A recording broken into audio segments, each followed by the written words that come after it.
Let's take a listen in. Trump is expecting to meet now with the North Korean leader Kim Jong-un on the border of North and South Korea. Let's take a listen in.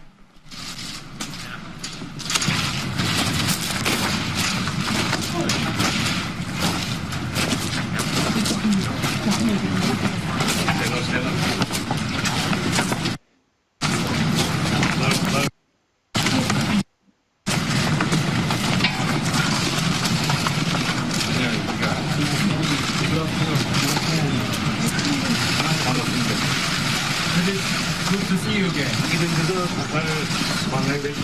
I've never expected to meet you at this place.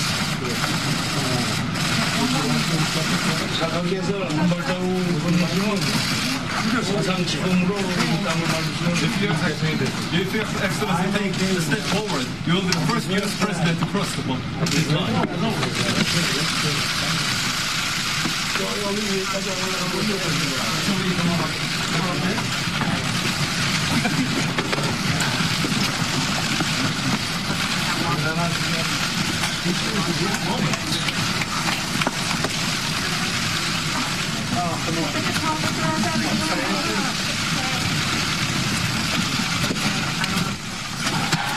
Get out of the way. Move. Clear. All of you. Clear.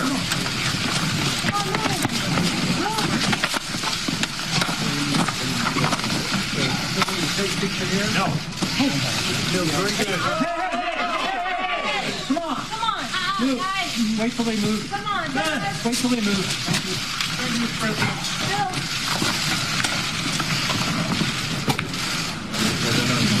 This is a great moment. Big moment. Big progress. Tremendous progress.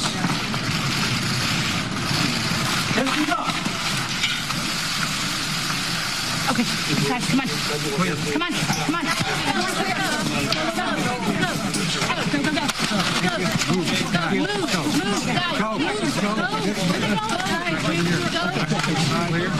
Straight, you're going straight. They're going straight. I might have failed that. I was in Japan. And then I was supposed to and you said yes. I said Hey, Triple, well done. How do you feel? feel great. It's a great honor to be here. Stop. As you can see, this shows that nobody has expected this moment. I don't have a shot. Mr. President, U.S. school right here. U.S. school right here. Chairman Kim, how do you feel? 김 위원장님 어떻게 기분이 어떠십니까?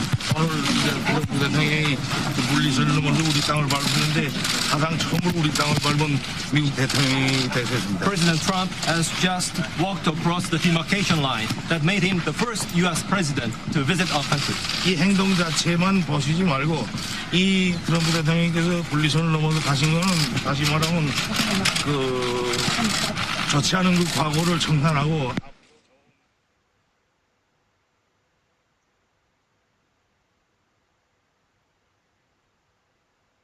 This is an expression of his willingness to eliminate all the unfortunate past and open a new future. I just want to say that this is my honor. I didn't really expect it. We were in Japan for the G20. We came over and I said, hey, I'm over here. I want to call Chairman Kim. And we got to meet, and stepping across that line was a great honor. A lot of progress has been made. A lot of friendships have been made, and this has been in particular a great friendship. So I just want to thank you. That was very quick notice, and I want to thank you.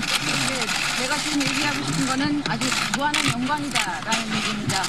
내가 G20에 왔다가 한국에 오게 되니까 그런데 김 위원장한테 전화를 하고 연락을 해서 한번 만나야 되겠다라고 했습니다. 그러니까 오랜 통보를 하지 않았는데도 즉각 응답해 주셔서 대단히 감사드립니다.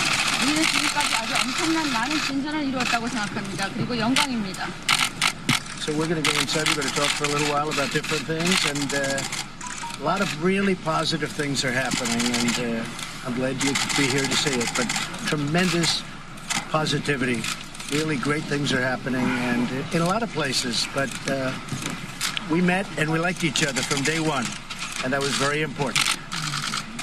조금 있다가 우리가 시간을 보내서 서로 그 얘기를 좀 할 예정입니다. 지금까지 우리는 대단한 그러한 진전을 이루었습니다. 우리는 서로 만나자마자 서로 아주 느낌이 좋았습니다. 그리고 서로 좋아하고 있습니다. 아마도 많은 진전을 이룰 수 있을 것 같습니다.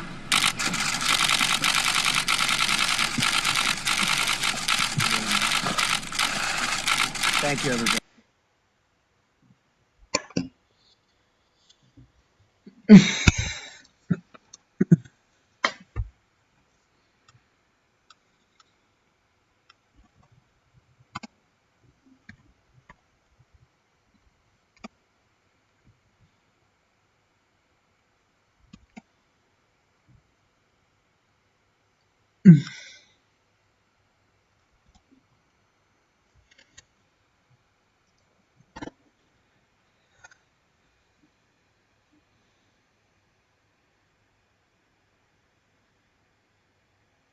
Agora é de primeiro destes gajos. É de primeiro o AJ Plus e o SV, estes grupos de rei.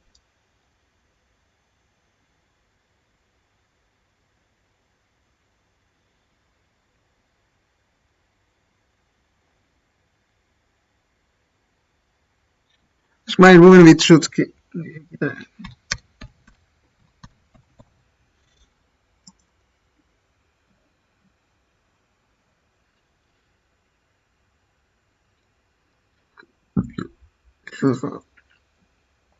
Yeah.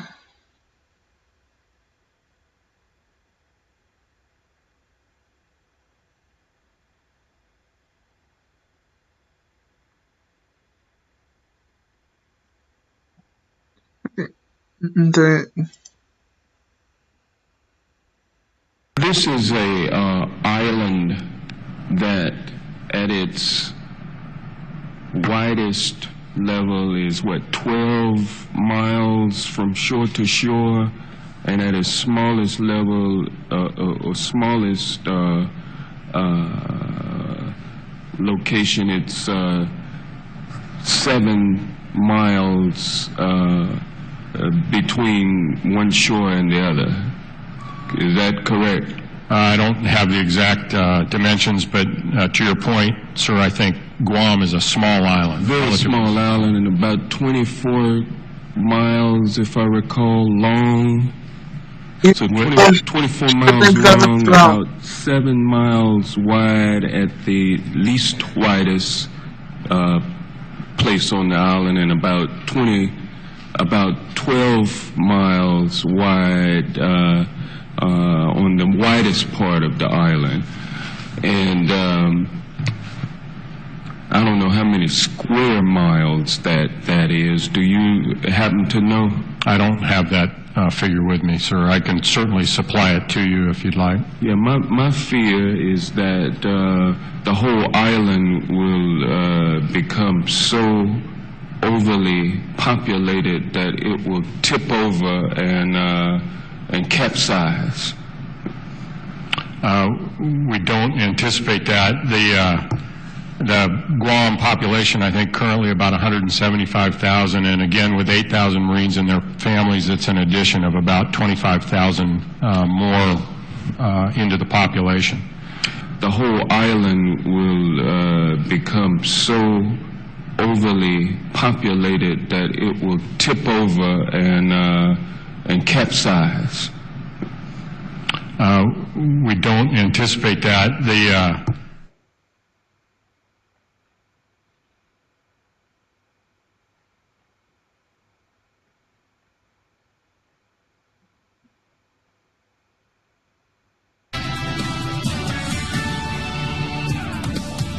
one of those who ran to the fire and the living terribleness of 9/11. First responder, former NYPD detective Luis Alvarez has died. His family announced his death in a Facebook post this morning. Alvarez, you might remember, just in the past couple of weeks, made an emotional appearance on Capitol Hill with Jon Stewart, urging lawmakers to extend funding for the 9/11 Victims Compensation Fund. Jackie Heinrich joining us from New York with more. Hi, Jackie.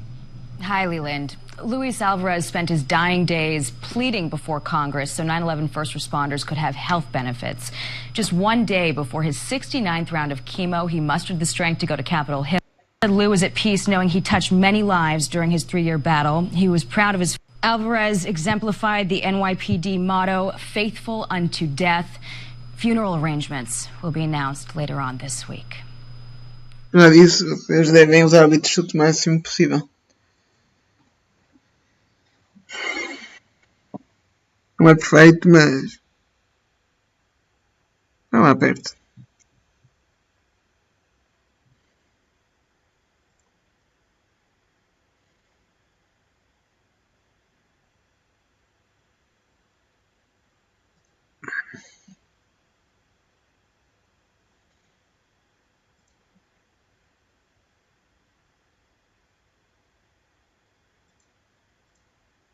Ups, enganei.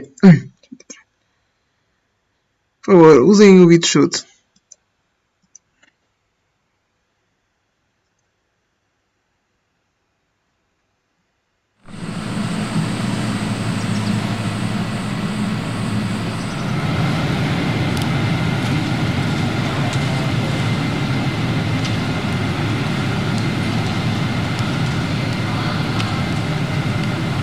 Pô, eu tô na Coreia.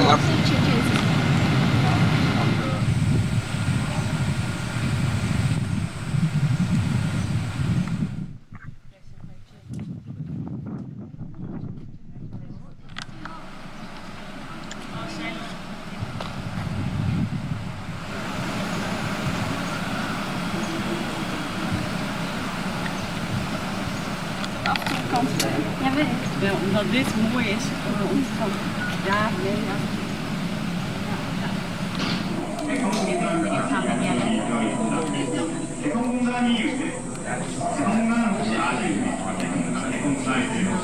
With the flag?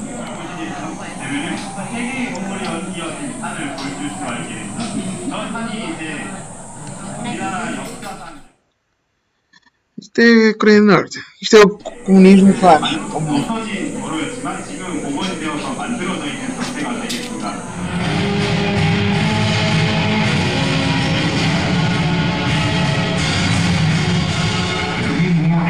Armistice Agreement signed in Panmunjom on July 27, 1953. It led to the formation of the DNC around the military demarcation line to prevent the war from starting again.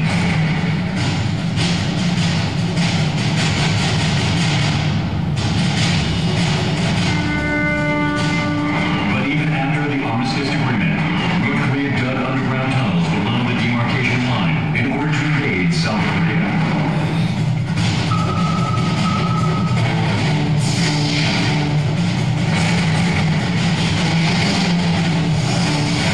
On November 15, 1974, an underground tunnel was discovered 1.2 kilometers south of the demarcation line, which is 8 kilometers northeast of Gorampo, Yeoncheon, Gyeonggi-do. This is the first tunnel.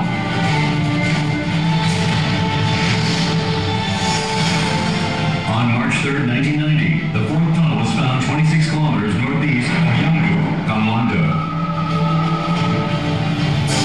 North Korea was intending to use these underground tunnels for simultaneous full-scale attack on multiple fronts, causing critical damage to South Korean forces and nationwide panic.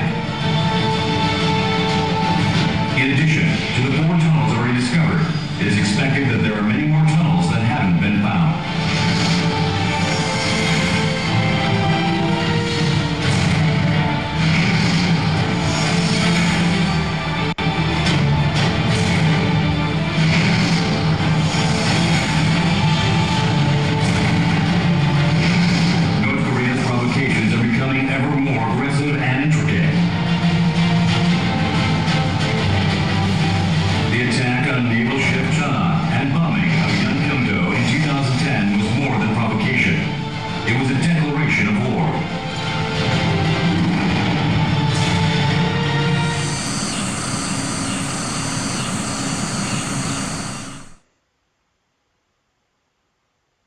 Go over the history of the Korean Peninsula.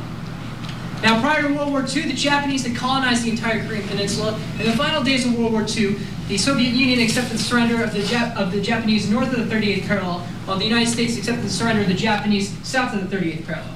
The 38th parallel itself was never meant to be the division of a country, nor a political boundary. It was simply meant to designate areas of responsibility. Kim Il-sung to be the first Soviet premier of communist North Korea. He reigned for 46 years until his death in 1994, and he was succeeded by his eldest son, Kim Jong-il. This is the first ever father-to-son transfer of power in a communist country, and he reigned for 17 years until his death in December of 2011, when he was succeeded by his youngest son, Kim Jong-un. In 1950, the North Koreans launched a massive surprise attack. The ensuing war lasted over 3 years and cost over 2 million people their lives. The white dotted line here represents the Military Demarcation Line, or MDL. And according to the provisions of the Armistice Agreement, all military forces were ordered to move their troops 2,000 meters from the last point of hostile contact, thus creating a 4 kilometer wide, 241 kilometer long demilitarized zone, or DMZ. Now, note the location of Seoul and its relative proximity to the MDL itself. We are currently located at Camp Boniface, 400 meters from the southern boundary of the DMZ and 2.4 kilometers from the MDL itself. It simply consists of a series of 1,292 panel markers that stretch from coast to coast. The JSA itself by a series of white stakes that stand 1 meter tall at 10-meter intervals. Now, we will start here at Camp Boniface and move along the MSR, or main supply route, to the JSA. This is also known as Old Highway 1, and for over 50 years, with the only stretch starting with Guard Post 240, Observation Post Olet, or OPO, the village of Taesongdong, or Freedom Village, the village of Gijongdong, or Propaganda Village, the Neutral Nations Supervisory Commission Camp, and the former Czech Republic Village. We guard the villagers as they work their fields in the daytime. We also guard the village itself at night while they sleep. Now, the villagers have much larger homes and a much larger allocation of farmland than most of their southern counterparts. However, they live under some severe restrictions. They all must be within the village by nightfall, and they must be inside of their homes with their windows and doors locked by midnight. Just 1,800 meters across the MDL lies the village of Gijongdong, or Propaganda Village. Now, it got this name because of the large speaker system in the area that broadcasts propaganda 6 to 12 hours a day. It can be heard here at Camp Boniface, but mostly at night. It idolizes Kim Jong-un to be a great leader and asks the people of Taesongdong, as well as the rest of the Republic of Korea, to come join them in their so-called village of paradise. However, if one was to come to this village, they find themselves rather lonely because the village itself is not really inhabited. We do see people in the village from time to time. However, they live and work in the Taesong Industrial Complex. They come to the village to maintain the grounds and raise the extremely large flag and the flagpole. Now, this 1980, the Republic of Korea built a flagpole inside of Taesongdong that was taller than the original flagpole at Gijongdong. So the North Koreans quickly responded by building an even larger flagpole. The South Korean flagpole stands at 100 meters tall, while the North Korean flagpole stands at 160 meters tall.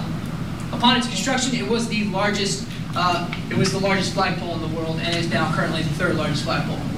They originally consisted of 4 nations: Czechoslovakia, Poland, Switzerland, and Sweden. However, the Swiss and Swedish delegation are the only ones that stay here year-round with weekly meetings, and the Polish delegation shows up for biannual meetings. A 15-man work detail went down to trim the tree. They were met by a large force of North Korean guards. They were able to start trimming the tree as scheduled, but after 15 minutes, the North Koreans suddenly attacked. The ensuing fight only lasted 5 minutes, but in that time, Captain Arthur Boniface and Lieutenant Mark Barrett tragically lost their lives by being axed to death. Now, the decision was made to have the MDL separate the 2 guard forces. Ladies and gentlemen, it's due to the fact that we are the most forward deployed unit on the Korean Peninsula, and that we stand face to face with our enemies on a daily basis, that the United Nations Command, the Republic of Korea, and the U.S. Army have given us our motto, which we so proudly state: ladies and gentlemen, we are truly in front of them all. O irónico é o facto de que as Nações Unidas também é uma organização de extrema esquerda, quase tanto como o próprio comunismo, e na verdade conseguiram ser mais bem sucedidos naquilo que o comunismo sempre tentou fazer, que era ter um governo global e um governo do mundo, não é? Um governo que governasse o mundo inteiro. e que ao mesmo tempo não fosse não pertencesse a nenhuma nação e ao mesmo tempo fosse uma organização. É um bocado irónico que os dois lados são comunistas. Só é um digamos, um comunista mais autêntico que o da um comunista não tem vergonha de dizer que eu sou comunista. O outro é um que disfarçou-se de não comunismo e agora é comunismo, é globista, apoia a China, apoia organizações como a Antifa, por aí adiante.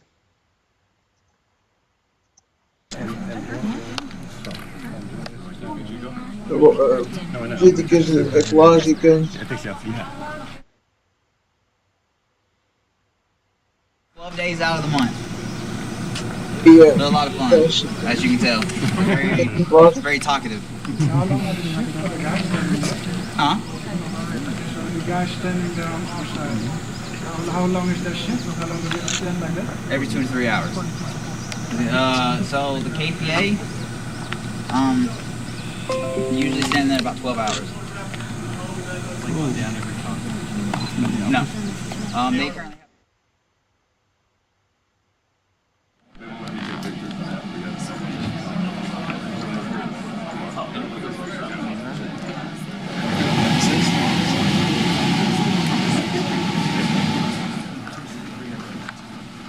or something.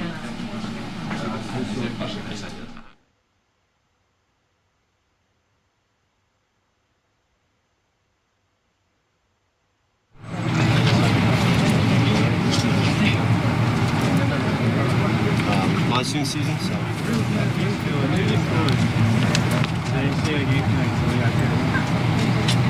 That I know of.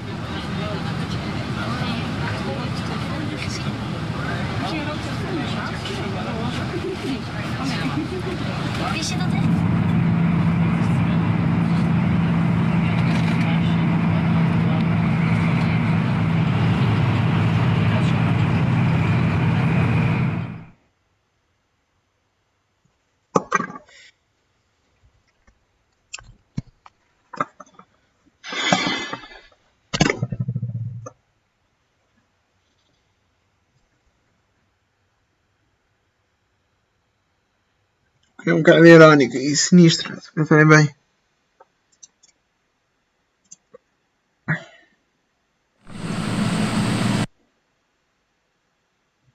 Até o símbolo da ONU é um símbolo comunista. E é um símbolo da ordem de alguém que quer controlar através da força e através o mundo e quer criar uma ordem global, um governo global. É o símbolo da ONU.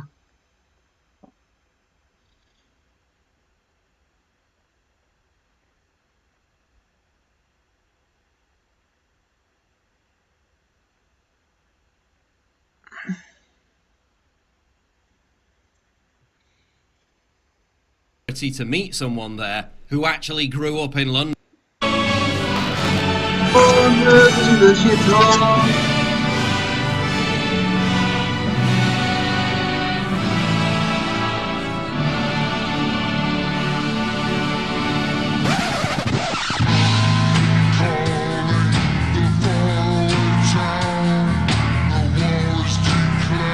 Isto é o que vai acontecer ao Porto de Lisboa se ninguém fizer nada.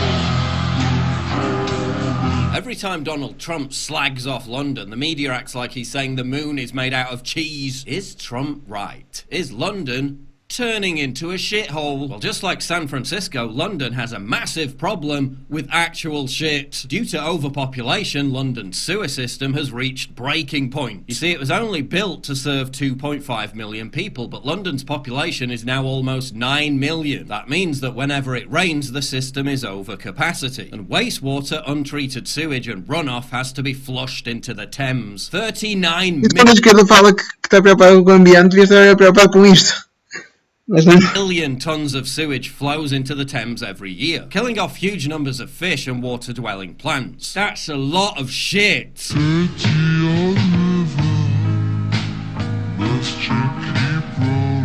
The UK is the world's 10th most congested country. Além disso, as pessoas de países terceiro têm mais tendência a tirar o lixo ao chão do que as pessoas do primeiro mundo. Não é? Vocês acharem que é verdade?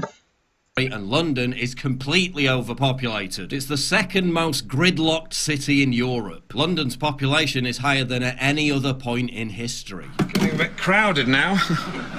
Like London. Which I spell S-H-I-T-H-O-L-E, shithole. During rush hour, it's totally normal for queues at every door of every underground tube to be 8 people deep. There's a net inflow of 60,000 people to London every single year. That's the equivalent of adding the population of what otherwise would be a medium to large town in any other area of the UK to London every year. 2/3 of that growth is due to immigration. What's the solution to that?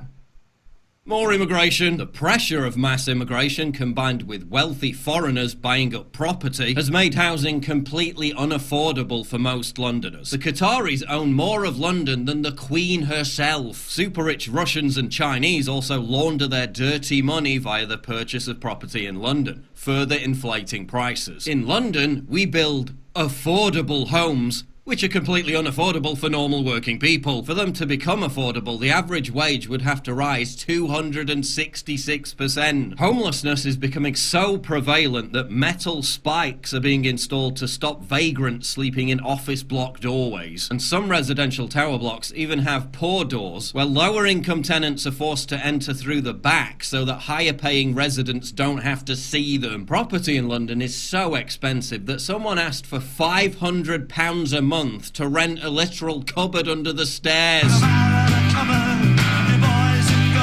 That's about $750 a month to reside in Clapham, one of the worst hit areas during the London riots. Eu lá estou a falar dos riots. These guys who are living the dream. London has such a population to meet someone there who actually grew up in London. The city's vast transient inhabitants all squabble cheek by jowl for limited space, earning Londoners the reputation of being some of the rudest people on earth. Journalist Shapiko Sandy wrote of how she saw a heavily pregnant woman ask another woman to give up her seat on the tube. "It's not my fault you're pregnant," responded the woman. "You chose to get pregnant. Why should I give you my seat?" It's creating a breed of dog-eat-dog traveller with a ruthless survival of the fittest mentality. Normal behaviour is suspended. It's each for himself, trying to grab a seat, even at the expense of pregnant women and those with babies. Londoners are also notoriously time poor because of their god-awful work-life balance. And they spend so much time on grindingly packed, slow and unreliable public transport that one company even suggested turning buses into mobile gyms. Is there truly any Black Mirror-style hellscape that can compare with this? Being shuttled through a dangerous urban sprawl while labouring on a human hamster wheel before being dispatched at your designated slave pod to do the bidding of your corporate foreign slave master. Living the dream! Londoners' abject terror of focusing on anything but their soulless careers for more than 5 seconds even led one architect to propose something called the endless workplace. Yeah, we're not obsessed with work enough, so let's turn every single major rooftop in the city into another office. That'll make us happier, won't it?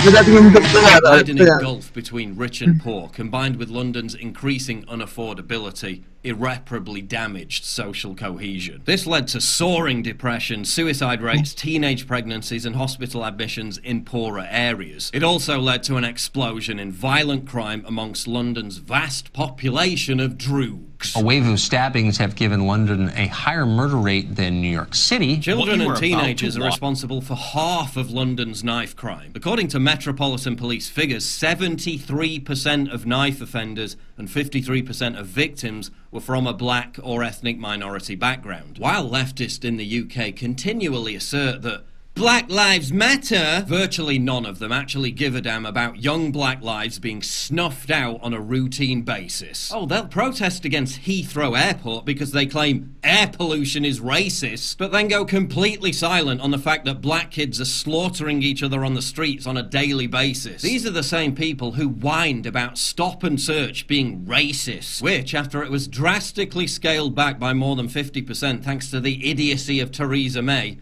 led to an explosion in knife crime. They campaigned to end a policy that actually saved black lives. Who else vehemently opposed and vowed to reduce stop and search? London Mayor Sadiq Khan. He said he'd do, quote, everything in his power to cut it. London's turning into a shithole under Sadiq Khan. According to the Met statistics, since Khan took power, robberies are up 65%, knife crime is up 55%, rape is up 45%. What was Khan's response when confronted with these statistics? To claim that London was safe. In 15-16, there were 1,804 gun crimes, according to the Metropolitan Police. Last year, there were 2,342, which is an increase of 30%. So again, do you think that saying that London is not less safe now than when you took over was an honest thing to say? I do. You do. So gun crime is up, robbery is up, knife crime is up, rape is up, taking motor vehicle offences is up, residential burglary is up, knife crime with injury is up, knife crime with injury and robbery is up, and you think, honestly, that London is more safe now than when you took over as Mayor of London? I do.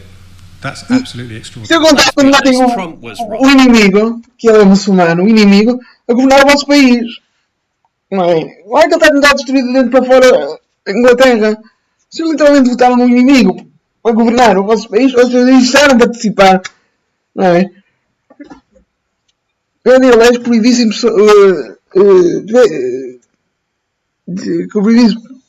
as pessoas que não são de um certo país tinham que nascer e ser filhos, não é? Aqui em Portugal tinham que ser portugueses e filhos portugueses para poder participar para ter cargos eleitorais, para sequer participar nas eleições municipais, junta de freguesia e por aí adiante.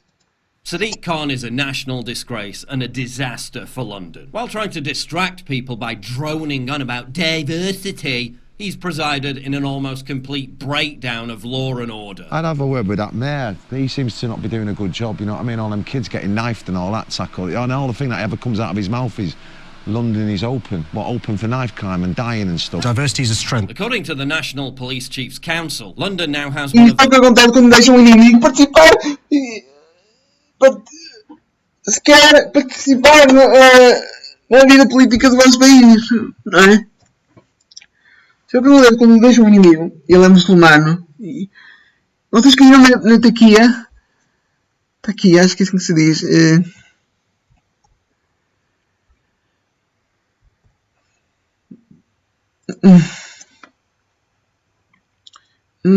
Na taquia, como nem os parvos, caramba. Caíram. E isto é o que vai acontecer em Portugal se não fizermos nada.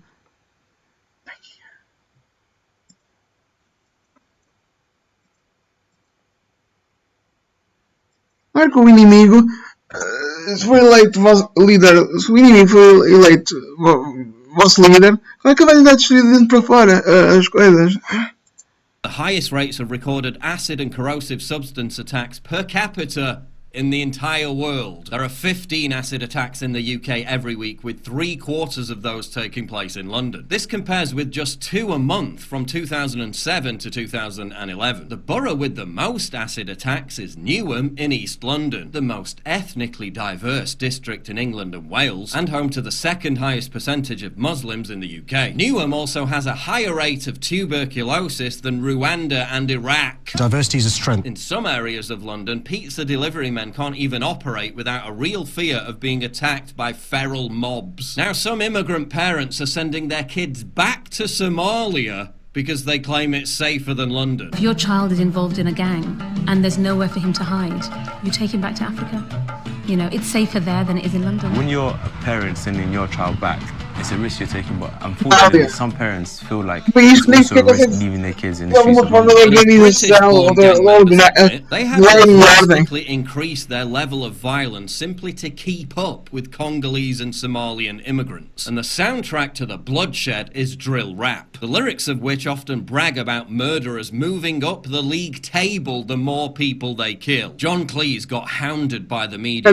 Há muitas tribos em África, somente no Congo e em outras partes, em que o ritual de passagem, que nós por acaso portugueses podemos ter um ritual de passagem, mas não desse tipo, é matar alguém da tribo, de uma tribo oposta ou caçar cabeças. Havia uma tribo em África que era caçar cabeças. Era um ritual de passagem de idade adulta para a idade. De idade. Não é? De criança para a idade adulta. Era arrancar a cabeça de alguém. Há uma tribo em África que é caçar cabeças de brancos. Ou mais certo, é caçar cabeças e a cabeça dos brancos dá um extra coisa. E há tribos em África que é matar ou caçar membros de outras tribos. Is no longer an English city. But if being English denotes basic civility and respect, who could argue with his conclusion? An Asian journalist visits a diverse area of London. Within minutes, we walked by 3 of the mosques, which were vibrant and filled with young men coming and going. We passed a church, which was closed and decrepit, with a window that had been vandalised with eggs. We squeezed by hundreds of residents busy preparing for the Eid al-Adha holiday. Girls in hijabs gathered around tables to paint henna designs on their hands. All the businesses had a religious flair, the eateries were halal, the fitness centre was sex segregated, and the boutiques displayed modest outfits on mannequins. Pakistani flags flew high and proud. I never saw a Union Jack. Yeah, sounds really English to me. London is also full of upper middle class. Tem sempre dito também, porque liberdade de expressão não tem nada a ver com bandeiras. Liberdade de expressão tem a ver com falar, escrever, desenhar e talvez fotografar. São os 3 verbos. Os 3 verbos de liberdade de expressão. Então, escrever, pensar, escrever, dizer e desenhar. E fotografar. Pronto, os 5. São os 5 verbos que fazem coisa. Colocar uma bandeira ou pendurar uma bandeira não faz parte da liberdade de expressão. Por isso pode ter alguns limites. Por isso, ter bandeiras que não são do nosso país, coisa devia ser considerada. E um crime. Isso em Portugal devia ser assim e em Inglaterra também. E são autênticos enclaves. Class people who dutifully support mass immigration simply to avoid the tedium of having to raise their own children when it's so much easier to get a wage slave from Eastern Europe to do it. And if they have to live 26 to... Being English denotes basic civility and respect. Who could argue with his conclusion? An Asian journalist visits a diverse area of London. Within minutes, we walked by 3 of the mosques, which were vibrant and filled with young men coming and going. We passed a church, which was closed and decrepit, with a window that had been vandalised with eggs. We squeezed by hundreds of residents busy preparing for the Eid al-Adha holiday. Girls in hijabs gathered around tables to paint henna designs on their hands. All the businesses had a religious flair, the eateries were halal, the fitness centre was sex segregated, and the boutiques displayed modest outfits on mannequins. Pakistani flags flew high and proud. I never saw a Union Jack. Yeah, sounds really English to me. London is also full of upper middle class people who dutifully support mass immigration simply to avoid the tedium of having to raise their own children when it's so much easier to get a wage slave from Eastern Europe to do it. And if they have to live 26 to a house because they're paid so pathetically, then so be it. A team of enforcement officers have arrived at dawn to look inside. Morning. What they find is shocking. There are 26 beds. Living the dream! I mean, their demand for cheap nannies and builders will force immigrants to live like rats in squalid conditions, but then they'll be sure to point their finger at Brexit supporters and call them racists until their Pret coffee is spewing out of their nostrils. Who would be serving our coffee in Pret? And then, when given a choice, will pay top whack to send their kids to the whitest schools possible, publicly preaching multicultural platitudes while privately upholding actual segregation. Pret, But let's not be too negative. The economy's still pretty good and there are plenty of job opportunities in London. There was even an opportunity for Khurram Butt before he went on to become a mass-murdering terrorist. Butt, who had fake explosives strapped to his chest before going on to knife numerous people to death during the London Bridge attack, was hired by Transport for London as a security guard. Diversity is a strength. One of his roles? Investigating suspicious packages. Transport for London really knows how to put its money to good use. They also shelled out on a poster campaign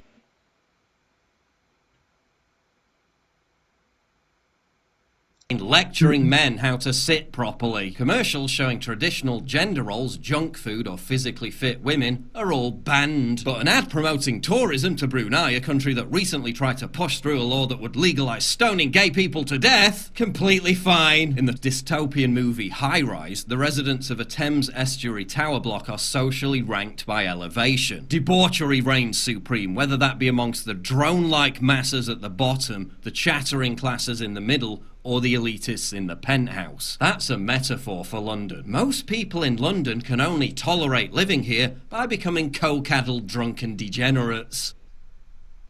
Living the dream! The Thames contains so much cocaine, eels are becoming hyperactive, and the middle class's fiendish demand for coke in turn fuels violent gang crime and murder. Michael Gove was crucified by the London media for admitting to taking coke 20 years ago, because no one who works in the media in London ever takes coke. What a ludicrous suggestion. But Paul, if London is such a shithole, why do you live there? Good question. Basically, every political event, interview, gathering, or protest takes place in London. I kind of have to be here because of what I do. And don't get me wrong, there are some nice places in London. London is full of great history, and it's full of great people. But people who've lived in London since birth all tell me the same story. It's lost its identity, it's hurtling full force into a crime-ridden dystopia, and the quality of life is on life support. Samuel Johnson once said, "When a man is tired of London, he is tired of life." That was 240 years ago, and things have changed. London is a globalist model for all future megacities, superficially tolerable for a minority... Eu não concordo. Se não fosse do Porto, ou talvez um bocadinho de Lisboa, ou de Sintra, ou da Ilha Terceira. Agora, Londres não. E a Terceira é muito fixe. São Miguel não gosto muito. Não é que não seja bonito, mas não é assim tão bonito. Eu gostei mais da Terceira do que São Miguel. Wealthy people, so long as they're sufficiently drugged while segregating themselves from the full horror of the reality that surrounds them. And for everyone else, the best they can hope for is to become indentured wage slaves for that very same wealthy elite. London is a citadel of sin. Description.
Agora que avisar tem Gay Parade.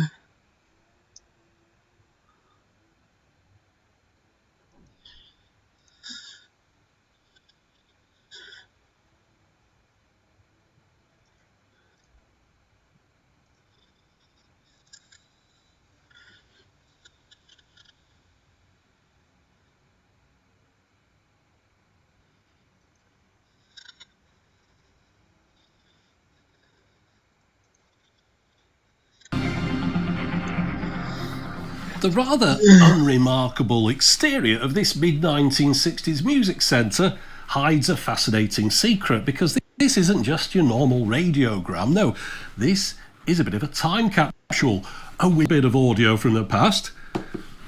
This box holds up to 46 hours of it, all accessible with a turn of this dial. All you get from love is a love.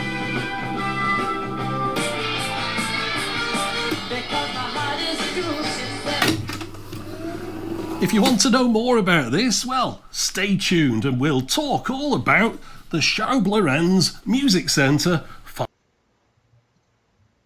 fundraiser a few weeks back so that No Bullshit could attend the event, and now I'm happy to announce they've finally gotten their permit and approved the date and time for the parade. Awesome. Woohoo! Things certainly are moving forward quickly on this project too, as they should.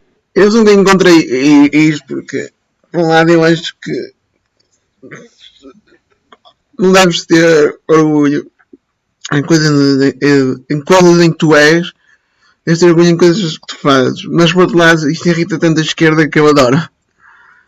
Since the date is only about 2 months away now, happening at the end of August on the 31st in Boston. And we're going to get into more about the announcement soon too. And later, we'll talk about the hurdles and opposition this parade and its planners and the possible attendees like myself. Well, we're dealing with a lot of pushback here, and it's getting worse and worse as the event approaches. So who knows how bad it will be when we get there. Namely, many people in the public still have qualms with this straight pride parade thing happening at all. And in particular, many liberals and some anti-conservative YouTubers are coming after us for it as well. We're going to get to all of that today and more, but first, let's check out an article from the biased left-wing hacks at the Washington Post. Here they go over the event getting its permit and the date being confirmed in the most condescending, passive-aggressive way possible. Their piece is called, "It Started as Trolling, but a Straight Pride Parade May Actually Be Coming to Boston." Check this one out. Tuck your polo shirts into your pleated shorts, clip your cell phone to your belt, and get ready to march. The Straight Pride Parade just got closer to reality. The city of Boston has approved the permit application en route for the parade, slated for August 31st. Though some hurdles remain, the permit approval is an important step in turning a trolling bit of political and social theater, meant initially to poke fun at liberal identity politics, into an actual thing. In a statement, the city said the police department and city licensing board still need to sign off for the permit to be issued. Mayor Marty Walsh, Democrat, will not attend the event, the city said. Applications are granted on operational feasibility, not based on values or endorsements of belief, the city said. An approved application shows an expected crowd of 2,000 people beginning at Copley Square, flowing past Boston Common and ending at City Hall. Now, with that said, I think you can see how they try and belittle and mock straight people for even attempting this. And that's the kind of patronizing anti-straight attitude that proves we need to have pro-straight events in this day and age. It's funny how the world is starting to get so pro-gay recently that they're now becoming anti-straight in the process. I also resent the implication of this article, acting like the whole reason this event is happening is for trolling purposes. Now sure, you can't deny there is a lighthearted, funny, joke angle to the Straight Pride Parade, but I wouldn't go so far as to say the whole thing is one big joke, like what the Washington Post implies. In my opinion, it's going to be a day to celebrate for the straights, plain and simple. The gays had the entire month of June to celebrate, where the whole entire world gave those divas the attention they oh so yearn for, so I don't think having one day to celebrate the straights in August is that far out of the question. And now that the date is set, me and my wife have already booked our trip, so we will be there for sure, and thanks again to everyone who donated to our fundraiser to make this happen. But I do have to admit, I'm still a little worried about things. Not only is there a small chance this won't happen still, but also, there's lots of people planning to go there to protest us. Crazy, right? If we went out and protested the gay pride events, we would be called anti-gay bigots and probably get arrested, banned, or fired from our jobs. But for some reason, radical leftists think it's okay to protest straight people, and they will likely get rowdy and possibly violent, as they tend to do, time and time again. For example, there's already multiple Facebook events popping up, pledging to protest the Straight Pride Parade in Boston on that day. This one on screen is called "Fight Supremacy, Hands Off Our Pride," which makes zero sense already. What kind of supremacy are we even talking about here? My guess is white supremacy, since liberals like to bring that bullshit up all the time, but I don't really see how in the world the Straight Pride Parade has anything to do with that. Keep in mind, everybody, we have still yet to see anything bad, negative, or anti anti-gay come from the straight pride parade and its planners or associates. So anytime these anti-straight people attack them and say that they are anti-gay or something else, well, they're totally making that shit up. And while it's surely possible I'm wrong here, but I still have yet to see any examples for this whatsoever, which you'd think would be pretty easy to come by now. If there was a tweet or a video of the straight pride people hating or attacking someone, I'm sure it would get shared all over the net by now. But that evidence doesn't exist, so the left-wingers that oppose straight pride are just making shit up. And what's with this whole covetous, only we can have pride events angle? I don't get why the pro-gay liberals and Democrats think this way. It's like they want to have their own events for their own preferred people for very long periods of time, like with gay pride or Black History Months, and well, see how in the world the straight pride parade has anything to do with that. Keep in mind, everybody, we have still yet to see anything bad, negative, or anti-gay come from the straight pride parade and its planners or associates. So anytime these anti-straight people attack them and say that they are anti-gay or something else, well, they're totally making that shit up. And while it's surely possible I'm wrong here, but I still have yet to see any examples for this whatsoever, which you'd think would be pretty easy to come by now. If there was a tweet or a video of the straight pride people hating or attacking someone, I'm sure it would get shared all over the net by now. But that evidence doesn't exist, so the left...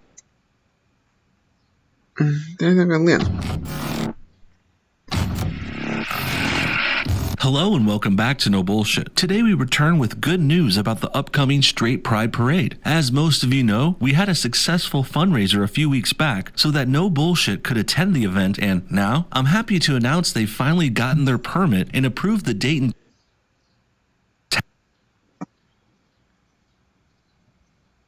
For some reason, radical leftists think it's okay to protest straight people, and they will likely get rowdy and possibly violent as they tend to do, time and time again. For example, there's already multiple Facebook events popping up, pledging to protest the straight pride parade in Boston on that day. This one on screen is called Fight Supremacy, Hands Off Our Pride.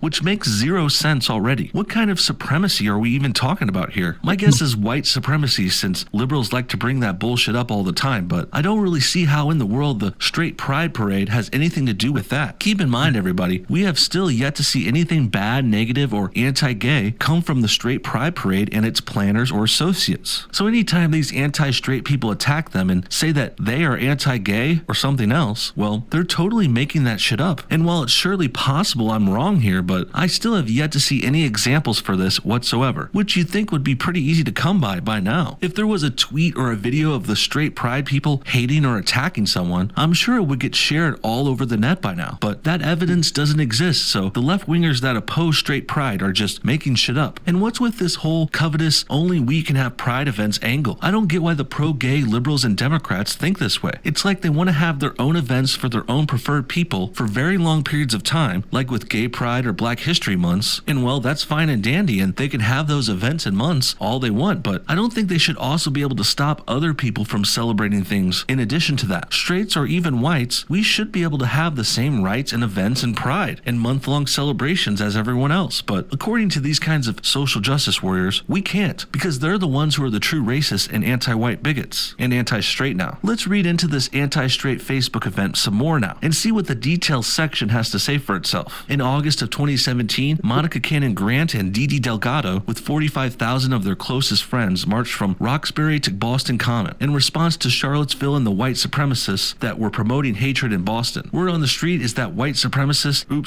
straight pride folks, plan to show up August 31st. Well, so will we. Hint, hint. Sounds like they might be trying to beat them up or something. We as Charlottesville não tem nada a ver com white supremacy ou racismo, tem a ver com manter as estátuas. Manter a história, não é? Manter a história, independentemente de ser boa ou má, a história deve ser preservada. Independentemente de ser boa ou má, a história deve ser preservada ao máximo. What's up, guys? Welcome back to Newswave. So, look.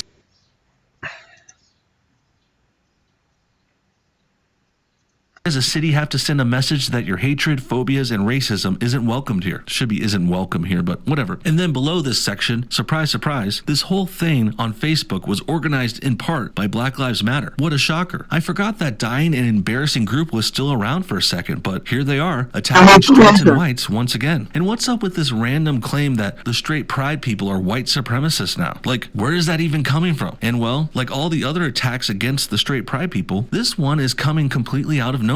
They've never said anything pro-white supremacy.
Isso, ganhei outro.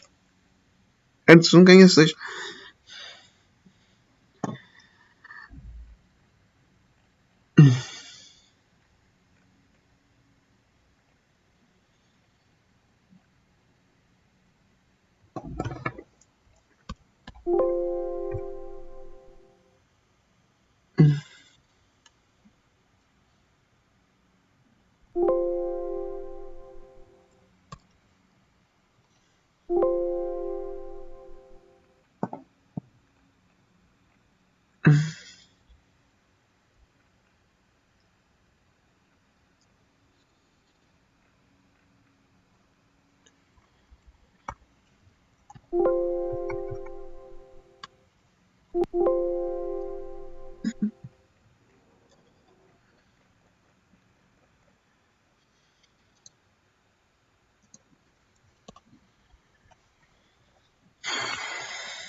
Yes.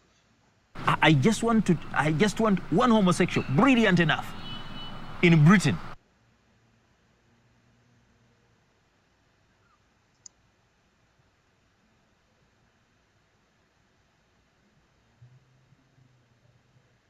Tem um bocadinho de macacos. Mas um cabelo esquisito, desculpa.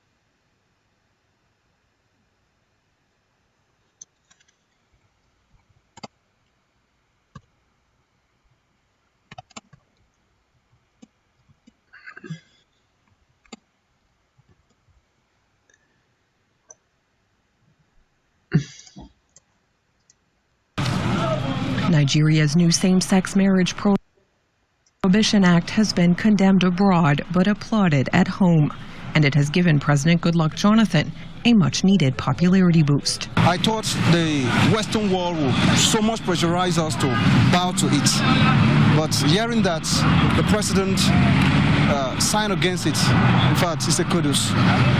I'm very glad that he could stand his feet and stand against such a taboo, because it's un-African. We don't want something in our country. Many African countries inherited their anti-sodomy laws from colonial rulers. Some have since added stiffer penalties. At home, vão sempre anti-gays e, claro, como eles são mais violentos que nós, né, por razões genéticas, a coisa não tem nada a ver com, claro que eles tinham que culpar os brancos, não é? Mas não,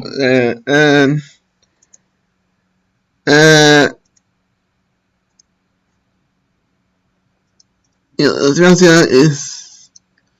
sempre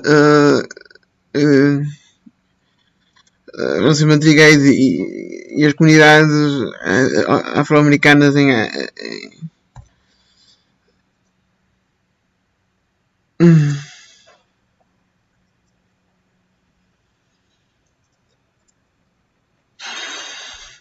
Supremacy, not even close. Just like how they haven't said anything anti-gay or anything offensive at all for that matter. Really, what's going on here is typical liberal tactics at play. They hate certain groups of people like whites or straights, and then when those people are innocent, the radical leftists just make shit up about them, trying to paint the people they hate as evil criminals or Nazis or whatever. And they get away with this shit too, since lots of other people just take their word for it, and they're backed by the media, big tech, and Hollywood and everything. But I myself am not going to take these people's words for it, because SJWs, especially Black Lives Matter, they are known to lie about stuff all the time. So why would I just listen to them here when they call others random names without any support? Well, we shouldn't listen to them, and frankly, no one should. And here's yet another example of another Facebook event organizing a protest for the Straight Pride Parade. This one's called Straight Pride is Hate Pride, and yet again, this is based on nothing. So I hope you guys notice and appreciate how when I point things out, I like to show you real examples and evidence that back up my claims. Links are also provided in my video descriptions too, because I actually care about showing and proving my points. Meanwhile, on the other side here, leftists just make lots of radical, made-up statements. Isso mesmo que fosse trazido pela coisa, o tempo que já passou desde o fim do colonialismo. Já agora, o Uganda foi um dos países com menos colonialismo de todos. Reparem também no facto de que, entretanto, as pessoas... Não há assim grande registro. A história praticamente não tem registro nenhum nos países africanos, né? As pessoas esquecem-se facilmente, as pessoas não registram as coisas, não é comum. E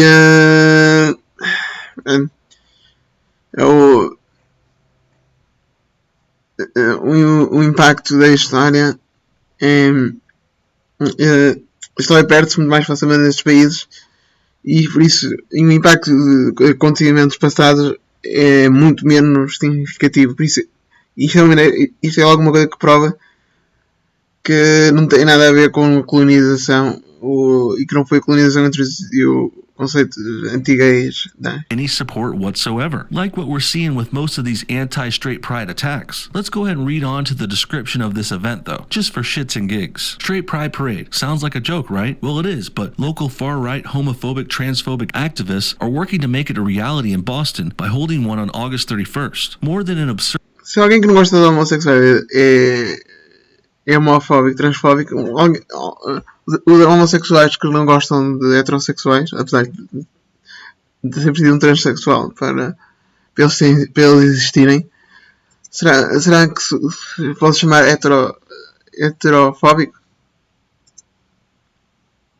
Absurd joke. This is an attempt to gain legitimacy for a violently homophobic, transphobic, and misogynistic agenda. Even though you have no examples of violence, the organizers have a long track record of bigotry and support of fascist groups. Even though you don't bother to cite that here. E fascismo é de esquerda e normalmente homossexuais apoiam a esquerda, não a direita. PLC designated hate group Mass Resistance has showed early interest in the event, if you say so. In August 2017, the people of Boston dealt a body blow to the national alt-right by bringing out thousands of people to tell these fascists, many of them the same as those organizing the Straight Pride Parade, that we won't have hate in our city. Let's turn out again to show them that however they rebrand, we see through their lies and will always come out united against their hate. How many baseless accusations can they fit into one description? Geez, homophobic, transphobic, and misogynistic? I guess we can call this the baseless left-wing attack trifecta. None of these are supported by any sort of link or evidence whatsoever though. Might as well say anything at this point. You could say the straight pride people hate blacks, browns, Jews, aliens. You could say they hate the show Battlestar Galactica, but none of that's proven to be true. And then the event planner even tries to tie the straight pride parade to some people called mass resistance, and then also the alt-right, and then they even call them fascists, which really worries me here. You see, first of all, that guilt by association bullshit with the first two groups, it's unfounded and completely wrong. And then them calling the straight pride people fascists is basically a dog whistle here. Make no mistake, guys, this is radical leftist dog whistling, and it's their way of telling Antifa they need to show up and protest this thing. And their form of protest is usually getting violent and beating people up, as we've seen in recent history over and over. Particularly, we saw events like this happen just over the weekend in Portland, where Antifa crashed another event and started beating people up. So needless to say, they've been getting more and more violent all the time. At that Portland event this weekend, a guy was even attacked, beaten down, robbed, and had to go to the hospital afterwards, all because he wasn't one of the so-called anti-fascists. And now, if Antifa goes to the straight pride parade, which is basically inevitable at this point, we could see even more problems and more violence from them one day soon, which is kind of scary. Finally, we got one more example of the anti-straight people attacking the straight pride parade event in public. This time, the bigotry comes from another YouTuber who I happened to bump heads with before last year. NFKRZ, also known as Roman, well, he's a pretty well-liked and typical YouTuber in the so-called commentary community. And well, we've seen him be anti-conservative and pro-SJW before, as he's hated on channels like mine in the past. And now, just a few weeks ago, Roman was coming after me again on Twitter, which turned into him hating on straights and the straight pride parade as well. The first tweet from Roman says, "You're a right-wing conservative obsessed with seeing LGBT propaganda in any type of media. You support straight pride, a dumbass movement created by a bunch of neo-Nazi dog whistlers." Yikes. Sounds like Roman is not only against the straight pride. Nazis também é um sistema esquerda, são os nacionais socialistas. Socialistas.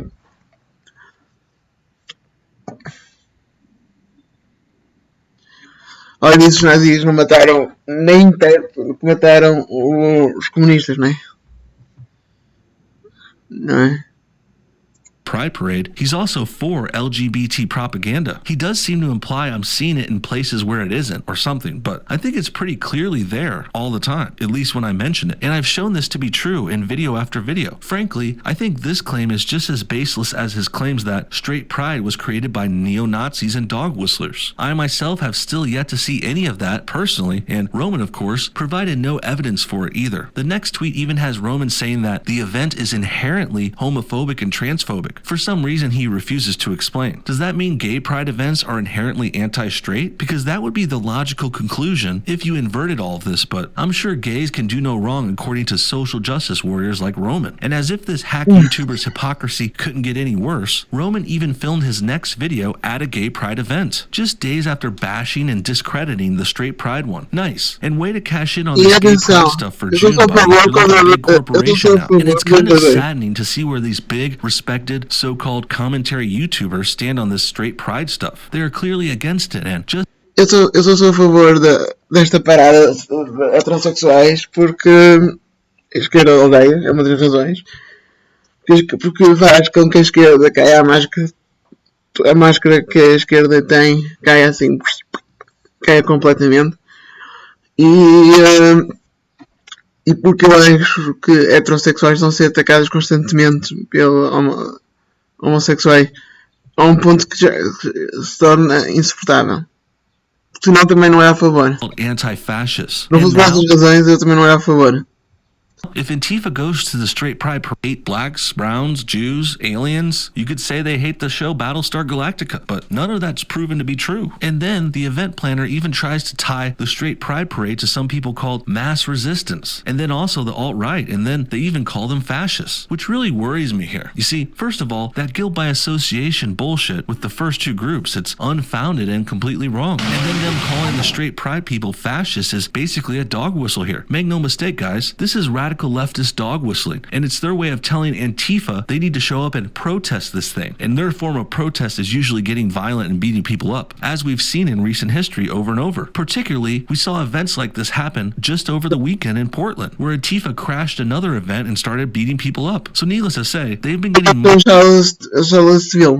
and more violent all the time. At that Portland event this weekend, a guy was even attacked, beaten down, robbed, and had to go to the hospital afterwards, all because he wasn't one of the so-called anti-fascists. And now, if Antifa goes to the straight pride parade, which is basically inevitable at this point, we could see even more problems and more violence from them one day soon, which is kind of scary. Finally, we got one more example of the anti-straight people attacking the straight pride parade event in public. This time, the bigotry comes from another YouTuber who I happened to bump heads with before last year. NFKRZ, also known as Roman, well, he's a pretty well-liked and typical YouTuber in the so-called commentary community. And, well, we've seen him be anti-conservative and pro-SJW before, as he's hated on channels like mine in the past. And now, just a few weeks ago, Roman was coming after me again on Twitter, which turned into him hating on straights in the straight pride parade as well. The first tweet from Roman says, "You're a right-wing conservative obsessed with seeing LGBT propaganda in any type of media. You support straight pride, a dumbass movement created by a bunch of neo-Nazi dog whistlers." Yikes. Sounds like Roman is not only against the straight pride parade, he's also for LGBT propaganda. He does seem to imply I'm seeing it in places where it isn't, or something, but I think it's pretty clearly there all the time, at least when I mention it, and I've shown this to be true in video after video. Frankly, I think this claim is just as baseless as his claims that straight pride was created by neo-Nazis and dog whistlers. I myself have still yet to see any of that personally, and Roman, of course, provided no evidence for it either. The next tweet even has Roman saying that the event is inherently homophobic and transphobic. For some reason he refuses to explain. Does that mean gay pride events are inherently anti-straight? Because that would be the logical conclusion if you inverted all of this, but I'm sure gays can do no wrong according to social justice warriors like Roman. And as if this hack YouTuber's hypocrisy couldn't get any worse, Roman even filmed his next video at a gay pride event, just days after bashing and discrediting the straight pride one. Nice. And way to cash in on this gay pride stuff for June, buddy. You're like a big corporation now. And it's kind of saddening to see where these big, respected, so-called commentary YouTubers stand on this straight pride stuff. They are clearly against it, and just as SJW as expected. That's why I bring these tweets and attacks up from Roman here at the end. I'm definitely not trying to butt heads with him again or restart any drama. Really, actually, I just think this is a good example of what mainstream, left-leaning commentary YouTubers think of things. They're pro-gay pride and anti-straights. And frankly, I think it's sad and weak that none of these big channels have even tried to step up and stand up for the straights here at all. Fortunately, you still got no bullshit here doing that unpopular thing, and I won't stop. Can't stop, won't stop. But it is kind of funny because I never thought I would grow up and have to defend whites and straights in America here, but that's where things have gone in 2019. What do you guys think? Are you excited about the straight pride parade? Is anyone watching actually going to that? We're going to...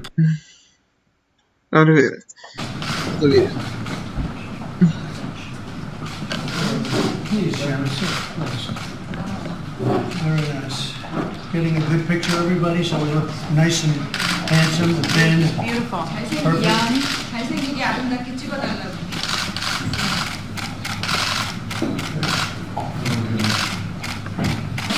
Awkward. But that's kind of how the whole diplomacy that Donald Trump is making with North Korea can be summarized as. See, a couple of years ago, I remember that the mainstream media was constantly talking about war, nuclear war, between North Korea and the United States. Kim Jong-un was constantly threatening to push the little red button. And one of Donald Trump's campaign promises was that he was going to do something in order to bring peace to the region. And a lot of people were mocking him for it. He basically said that he's got a plan, but he's not going to talk about it. And I remember there was dozens of articles attacking Trump for it. And now I think the situation in North Korea and South Korea is a lot more peaceful than it has ever been. And even though the previous negotiations didn't go so well, and allegedly Kim Jong-un actually executed the negotiators, well, if you believe the tabloids, that is. And it's hard to actually talk about it because North Korea is like a bunker. You don't know what's really going on inside there. It's just random snippets that come out. But if that were the case, anyone who knows anything about communist nations, when a leader executes the negotiators like that, or at least unpersons them, makes them disappear, probably in some labor camp or something, it means that they at least wanted the negotiations to work. As ridiculous as that sounds, as crazy as that sounds, but that's really the case. If they didn't want the negotiations to work, then they wouldn't care about the negotiators. Just think about it, right? And this is a hallmark of communist nations. You need to understand this. Communist nations, they have a plan. Everything is planned out, the 5-year plan, the entire economy is already being planned out by the inner party. So people need to have faith in the inner party, and therefore they need to have faith in the leader. And the leader can never be shown to the public that he is wrong, that he is incapable of doing something. So when the negotiations don't go the leader's way, then it's someone else's fault. It needs to be, because otherwise the system doesn't work. People lose faith in the system. So it's not Kim Jong-un's fault. No, it's the negotiators who sabotaged it, right? So that's why, if the rumors are true and if what the tabloids are saying that the negotiators have disappeared, now you know why. But anyway, a couple of days ago, I was really baffled to see this tweet. And I think a lot of people were like the genie in Aladdin with their jaws dropped all the way to the ground. It's after some very important meetings, including my meeting with President Xi of China, I will be leaving Japan for South Korea with President Moon. Well, then if Chairman Kim of North Korea sees this, I would meet him at the border / the DMZ just to shake his hand and say hello. And it was really astonishing. He's issuing this very informal invitation, hey, by the way, I'm in the neighborhood. You wanna meet up? You would issue it to a friend. And I think this is a lot of people from the media, which some of them are disingenuous. Other of them just don't understand how this works. They were President Kim Jong-un doesn't have internet in North Korea. Doesn't Donald Trump know this? It's look, you morons, okay? It's a communist nation. The people in North Korea don't have internet. Kim Jong-un has internet. Do you understand how socialism works? Do I need to explain to you how socialism and equality works, all right? Everyone is equal, just that the leader lives in a better house than some other people, and some people are more equal than others. Secondly, other people were oh, this is not how you issue an invitation. And it's well, I think the invitation was also issued through formal channels, but this is a public display. He challenged Kim Jong-un on the public sphere to show that the president of the United States is willing to have this happen. He wants to extend the hand of friendship in order to start the dialogue again.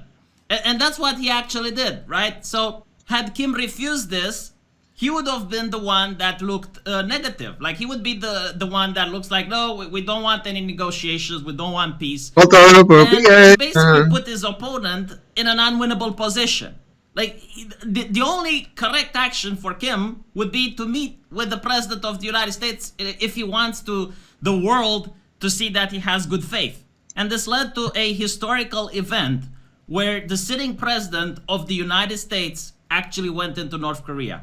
Look at him just smiling, he knows he got this shit. Doing the strongman walk over here. I was actually going to think, what if he passes the border without approval?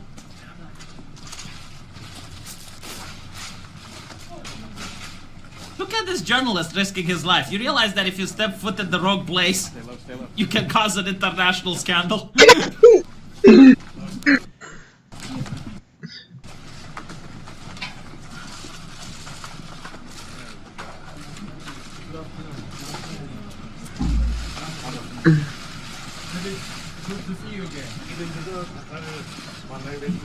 I've never expected to meet you at this place. If your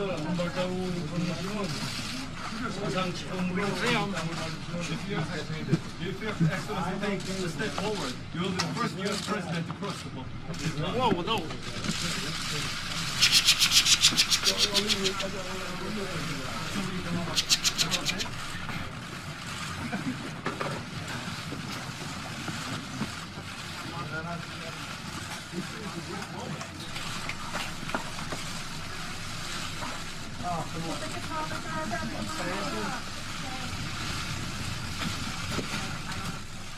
Look at the North Koreans all agitated. They know if they make a mistake, if they take the wrong picture, them and their family, they're going to be put in the gulag.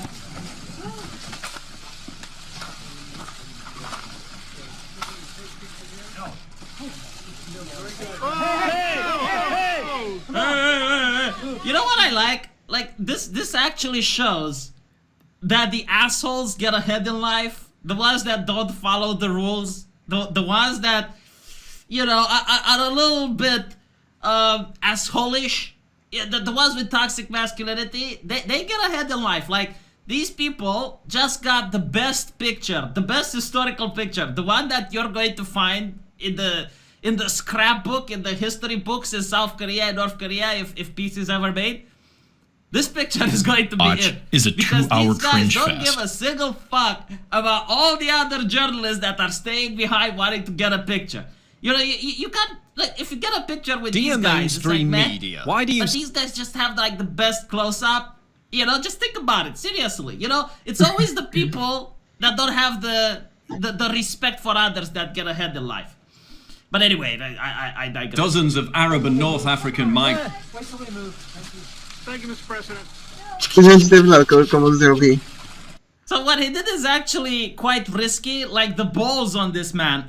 You realize, like, if you actually go and you look for documentaries and stuff that's happening in North Korea, and you listen to the people who managed to escape, well, apparently there are soldiers in South Korea. All right, like, there's soldiers on the border who are grabbed by the soldiers from North Korea, and they're trying to pull them in, while the other soldiers from South Korea just pull them from the other side to get them back. All right, like, they have those incidents and you know, like, this guy could be crazy. Like, you don't know what's in his mind. You know, he could be like, yeah, I'm going to kidnap the U.S. president.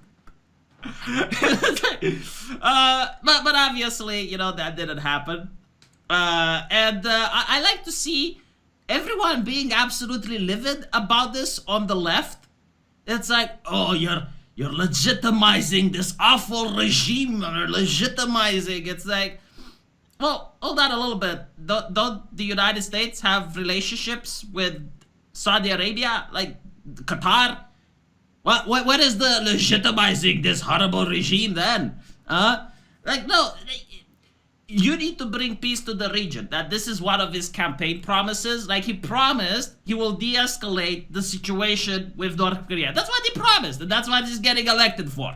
You know, and to think, like, the way these people on the left would want the situation to develop, I guess, would be for North Korea to demilitarize, denuclearize, Kim Jong-un stepping down, and then the West coming in and you know, plundering the country or whatever. That's not going to happen, all right? Like, that is unrealistic.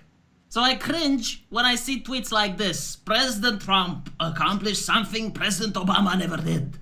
Legitimize a murderous dictator by visiting him on his home turf. No, look at this. I love this one. You know, like, I love the Barack Obama. It's like, put it there. Snap, you know? But let's talk a little bit about Obama. Look at this spin. Look at it. Conservatives hated it when Obama said he'd meet with North Korea. Guess what they say now? Oh, so Obama wanted to legitimize a tyrant, didn't he? Oh, but I know. This is how the media is like. You know, if it's in the past, down the memory hole it goes. If it's something that it's in the past that could benefit a left-leaning agenda, let's bring it up. Let's talk about it. No, like Obama promised in his presidential campaign that he will he will talk with Kim Jong-un and he will talk with the president of Iran. Global leaders are gathering in Paris to save the world from the biggest threat humanity has ever faced. And of course, like maybe some conservatives hated it because there's a lot of tribalism on both sides, obviously. Like there's people that if Trump would cure cancer, they would make the argument that it's somehow racist and xenophobic and transphobic to cure cancer. Like there was actually, no. Like you're laughing. I know you're laughing, but stop laughing because I'll tell you what. When Trump actually said that he has an international policy to end homophobia, there were people on the left saying that it's Islamophobic. Like I was just watching it and I go that, wow, so I am right. Like if this guy cures cancer, it's somehow going to be spinned as being a bad thing that they cured cancer, So it's why people call it clown world, and they're trying to make it like it's a far right thing. It's not a far right thing. Like how can you look at this and not laugh? This is why they hate it, because people are laughing at them. Like Vox legitimately said that being anti-war is a conservative. I'm not making this up, right? Like I'm too lazy to look for it, but they said that being anti-war is a conservative stance. Like that's really like. And when you look at the Democrats, if you actually watch the Democratic talking points, they keep saying like America can't be isolationist. America needs to engage with the world, and every time they talk about engaging with the world is through military. So the only way America knows to engage is to send soldiers into some other countries. It's insane. Like I would be laughing if America wasn't a superpower, and their wars actually shape literally everyone. Because a lot of people ask me, it's like, V, why do you keep talking about America? It's like, well, I'm in NATO. It affects me, all right? I don't want to see dead Romanians coming home in a casket, right? So if possible, I want no wars. Is this unreasonable? Being for peace now is a far right position? Like I'm legitimately. I'm going to get an aneurysm. All right. Like one of these days, reading the news is going to kill me. All right. Like I'm starting to. All right, everyone, it's time to analyze some more polling within the Democratic primaries. I mean, on the Republican side, because it's an incumbent election as opposed to the last one, we only have to do half as much poll analysis. It really doesn't matter what the Republican primaries say because Trump is the nominee. I mean, he will be running. Unless he has like a massive heart attack or something like that and dies or actually gets removed from office, which won't happen. At this point, calls for impeachment have really fallen off the edge of the earth too, so that's no longer really a problem. We've got to look at three polls here. We've got a pair of polls from, respectively, I do have this tab open, Emerson and The Economist from before the debates. We have one poll so far after the debates. That is, its period is the 27th and 28th, right afterwards. This is from Politico. Now, Politico does not have a great track record for accuracy. I don't know whether these numbers are accurate. It shows a little bit of a shift, but not a monumental, earth-shattering amount. And some of the results, I would assume, would be a little bit odd, like a shift downwards for Warren, for example. I would consider odd after the first row of debates, or maybe a significant rise for some candidate. But let me go through this and look at these. First and foremost, Biden is still on top. Again, for the first time, we finally had one polling period, the new polling period, where one of Biden's low numbers is smaller than someone else's biggest number, which is Sanders being supposedly at 27 in the Emerson poll. The problem with the Emerson poll is it is a complete statistical outlier. It has him 10 points ahead of any of the other polls recently. 27 versus 19 in the Politico poll is the second largest. Some of them, the others all have him in the mid-teens, 13, 14, and 15 respectively. And then you've got the neoliberals stuck in. All right, everyone, it's fun to see the same people who applaud like socialism and leftism and communism in general jumping down Trump's throat for daring to step across the DMZ into North Korea and like shake hands with Kim Jong-un. It was funny because there's a very funny image I saw on 4chan last night. It was just like it showed Obama and he's behind like 4 or 5 inches of bulletproof glass with binoculars looking across the DMZ from a mile a fucking way from a fucking pillbox on the South Korean side. And, talking about how he's weak and shit like that. And then Trump's like, fuck it, basically. He just walks across with no guards. Optics win for Trump, a big optics win. It shows that negotiations are ongoing. This kind of stylized, very theatrical behavior is very deliberate. And somebody pointed out, and I'd forgotten about this, I had joked quite some time ago about Trump, maybe crossing into North Korea or something. And it was tongue-in-cheek at the time, because I didn't figure that would actually physically happen. It would be really legendary if the next summit's in North Korea, if it's in Pyongyang. Trump is in absolutely no goddamn danger if he goes to North Korea, and he knows it. Here's the thing, Obama took it very strategically. He's like, well, North Korea, it's like hostile state. I've been warned it could be a problem. What if they poison me or something? If Trump were to go into North Korea, let's just argue devil's advocate here. He goes into North Korea, gets poisoned, and he almost dies, or they shoot him in the head. What happens? Pyongyang gets nuked off the face of the earth in retribution, and most of North Korea is killed instantly. He knows that. He doesn't give a fuck. Even Pence was like looking across the binoculars. It was funny, because every president other than Herbert Walker, this in recent history, has visited the DMZ. Herbert Walker was vice president, though, and visited it at one point, so that sort of still counts. So every other president's visited it, but he's the only president who's actually gone into North Korea. No other president has, because of course before the 50s there was no North Korea, it was just Korea, and so presidents back then couldn't have. Trump is the only one with the balls to have done so. This sort of rapport being built between North and South Korea especially, but also between Trump and Kim Jong-un uniquely as individuals, as figureheads, charismatic leaders with certain things in common in their governance style.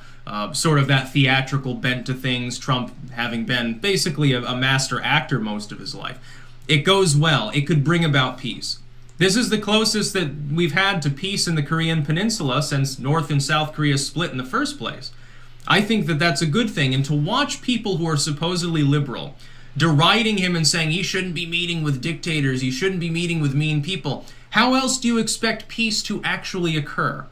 And meanwhile, people were hilariously posting pictures of FDR when he was sitting next to Joseph Stalin back in the 40s. I'm not sure that's the best example, because Stalin was, really truly a despicable human being. Kim Jong-un is just following in the footsteps of his parents and of his parent anyway. And some people have pointed out, well, and this you get them to jump down your throat too. They're like, well, we do shitty things too. We have people executed, we drone people overseas, we bomb things all the time and invade. And it's like people say, no, it's totally different. No, it's not. Not really. We've got way more people in prison than North Korea ever has. Don't you think that's a fucking problem? I remember when liberals were like, oh, we need prison reform. Trump passes prison reform. Oh, it's not enough. They're like, oh, we want peace. Trump tries to get peace in Korea. Oh my God, Orange Man bad. What the fuck are you people smoking? You must be hanging out with Williamson again. I suppose any overture could possibly... Porque lá ali são pessoas inocentes, né? Pessoas mesmo 100% inocentes. Às vezes há pessoas assim presas por simplesmente verem filmes coreanos. Ou por serem anais. Coreia do Norte prende se não tiver uma altura mínima. E não prende só... Quando a Coreia do Norte prende uma pessoa, não prende só aquela pessoa. Prende a pessoa, os pais, os filhos os filhos e os netos. Prende os pais e os filhos dessa pessoa. Se a pessoa tiver filhos. Se a pessoa não tiver filhos, prende os filhos que nascem, que possam nascer no campo de concentração e por aí adiante. Isso aí não concordo muito bem com ele. Eu não tenho que concordar com tudo com ele.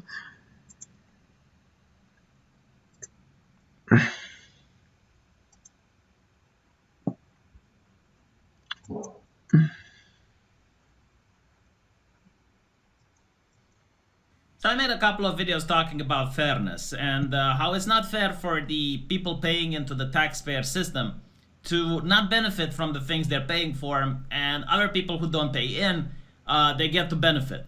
And a lot of people will think, well, you know, you're kind of anti-immigrant there, you're a little bit of racist. That's what some doctors in the UK said. And no, not at all. In fact, I'm going to show you a case where even people that are citizens, they also take advantage from the system.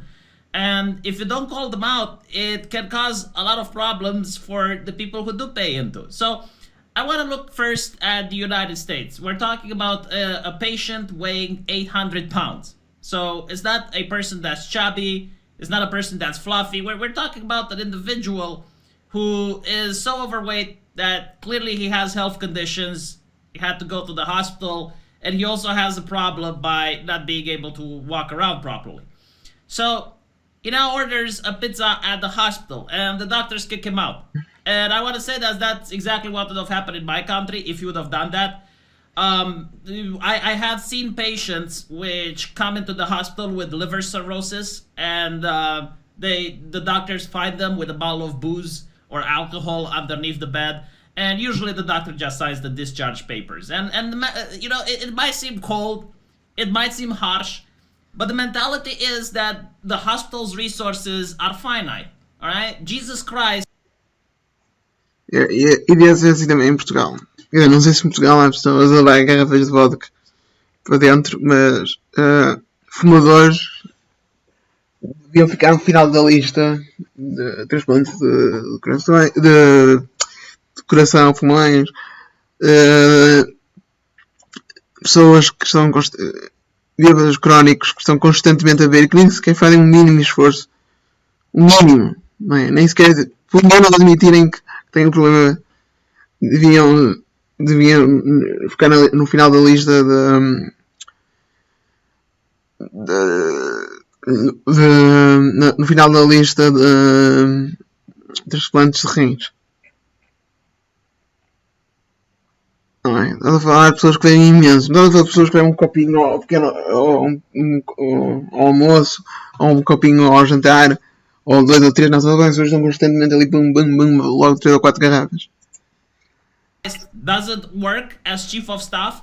So you can't just heal people miraculously.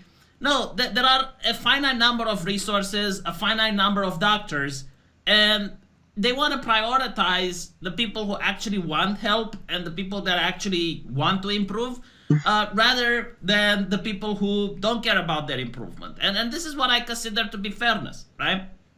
You wouldn't want your mother getting a heart attack and taking her to a hospital and you find out that there's no more beds. And this is really highlighted when it comes to organ transplants. Like, for example, if you need a liver transplant, at least in my country, one of the conditions is that you stop drinking. You need to prove to the committee that you're not drinking anymore because the number of organs is finite. There's a long waiting list, and they want to make sure that the people that get the transplant don't waste it. E devia ser assim também aqui em Portugal. Simplesmente também devia ser assim aqui em Portugal.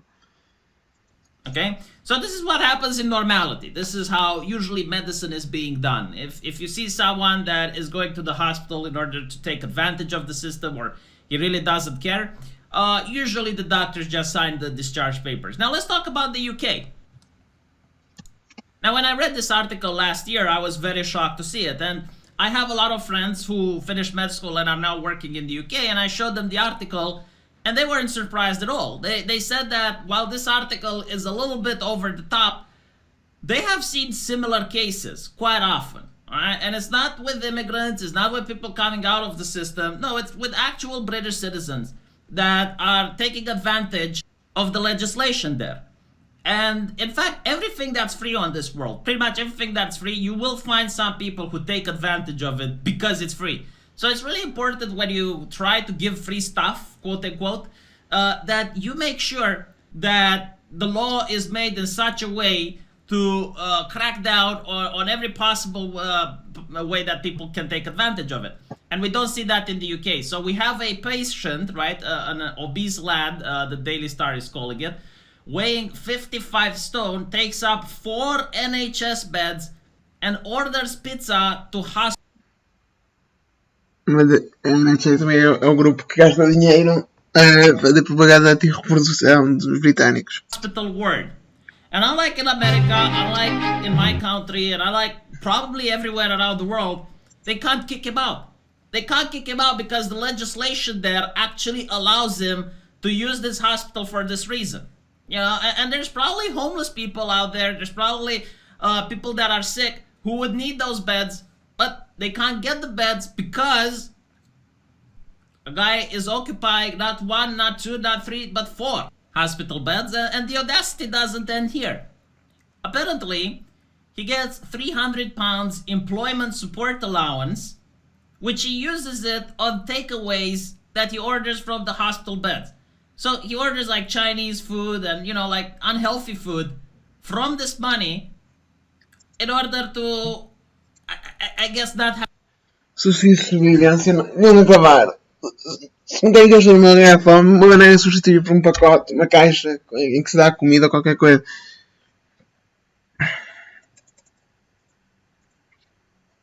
Have to eat the hospital food, which according to him tastes really bad. Now, he assaulted people in the care home where he was initially set up in, and he could not attend his court hearing where he was convicted of common assault as there were no ambulances big enough to take him to the court hearing. This is what we're talking about. So this guy is definitely having some health issues, but refuses treatment by constantly ordering takeaways.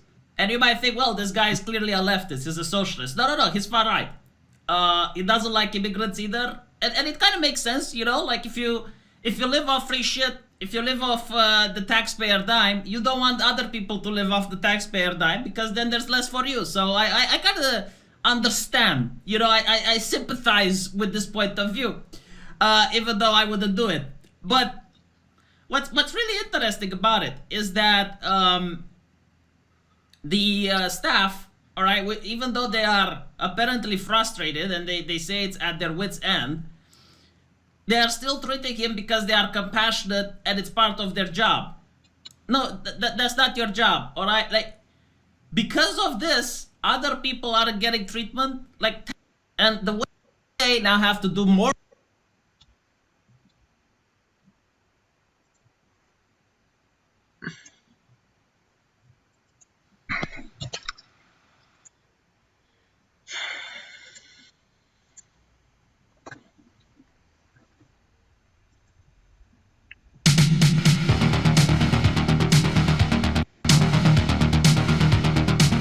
How many times over the last 10 years when we talk about a port of fire...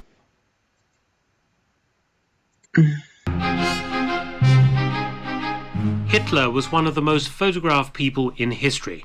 Yet a great mystery surrounds the last photograph taken of him. In early March 1945, he made one of his final visits to the front. Hitler visited General Theodor Büsser's 9th Army headquarters close to the River Oder. His army was facing the Soviets. At this stage, Hitler had less than 2 months left to live. 17 days later, Hitler was filmed for the last time presenting medals to the defenders of Berlin in the Reich Chancellery Garden. The film of this event revealed some interesting medical pathology to do with Hitler. The film appeared to confirm what many of his doctors had long suspected, that Hitler had Parkinson's disease. Hitler quite literally shuffled along the receiving line, congratulating Hitler Youths and other defenders on taking out Soviet T-34s with Panzerfausts. His appearance had degenerated conspicuously, especially to those who had not seen him for quite a long time. His voice was raspy, his skin discoloured, and his eyes rheumy. Most notable was the change in Hitler's posture, the Führer now hunched over instead of standing up straight. Hitler was also suffering from a marked tremor in his left hand.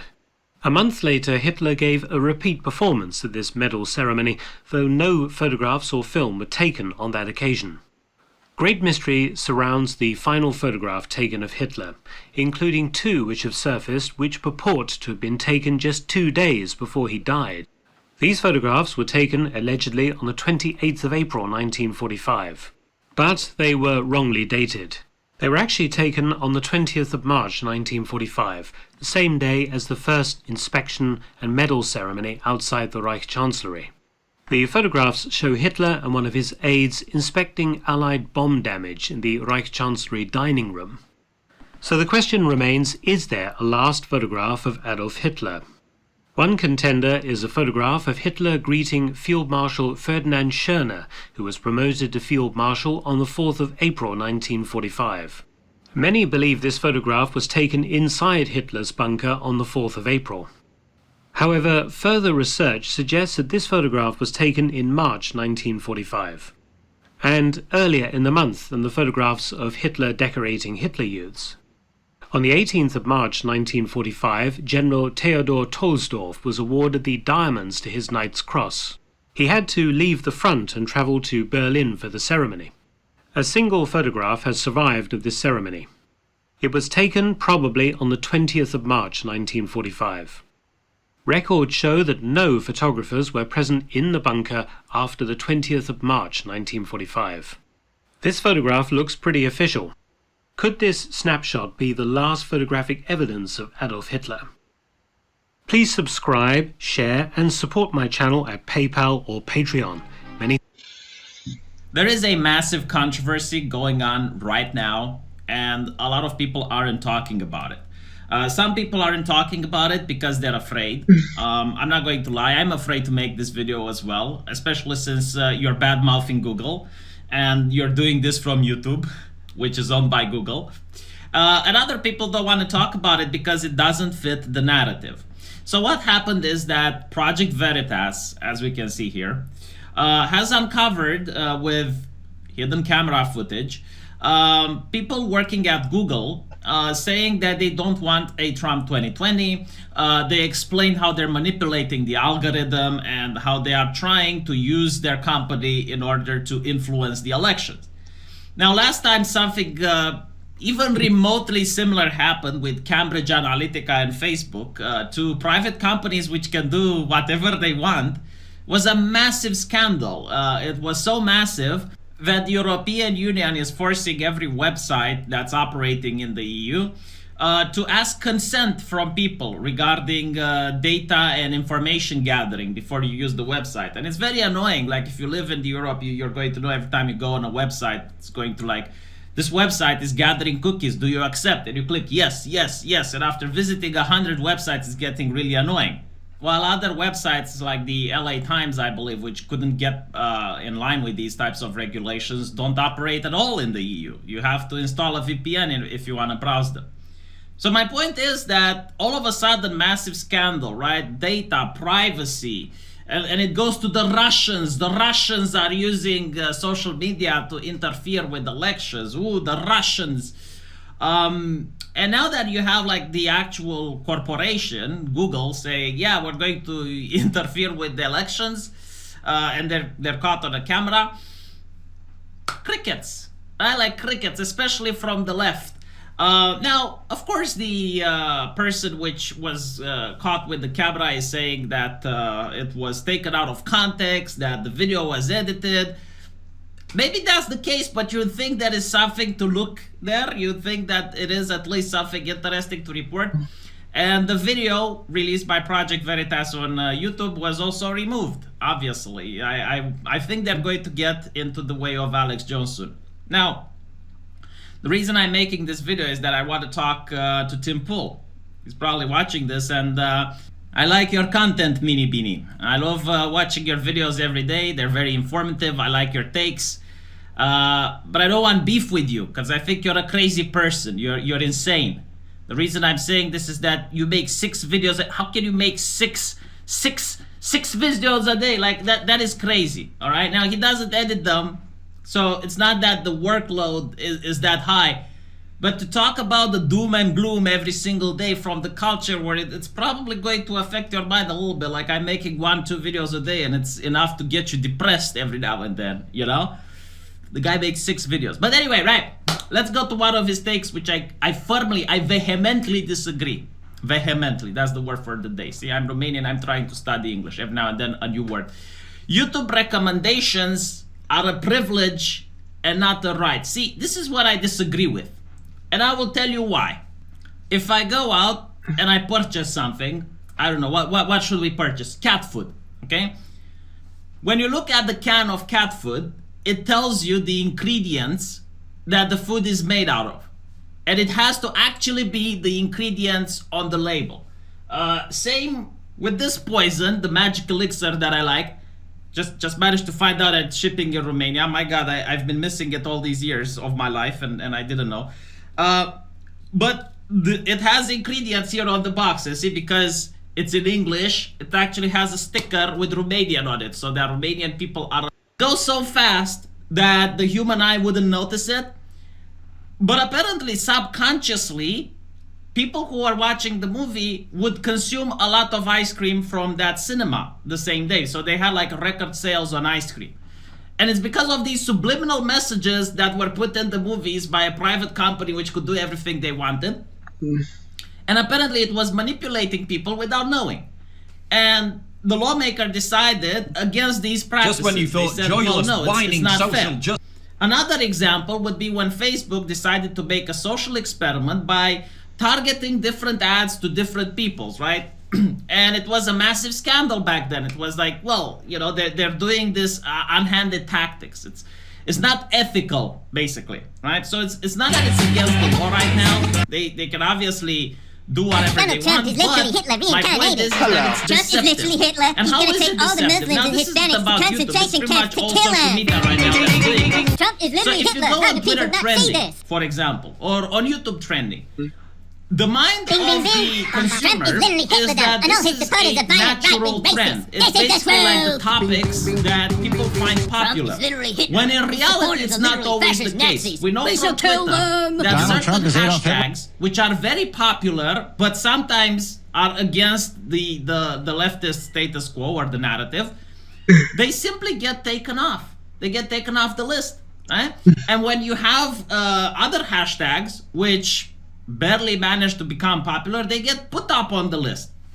There is a YouTuber which made a study, and unfortunately I don't know his name. If anyone knows the channel, please give it into the comment sections.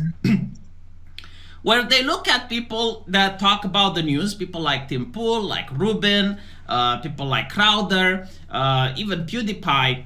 And what they found out is very interesting. How can a video from Tim Pool, for example, reach YouTube trending?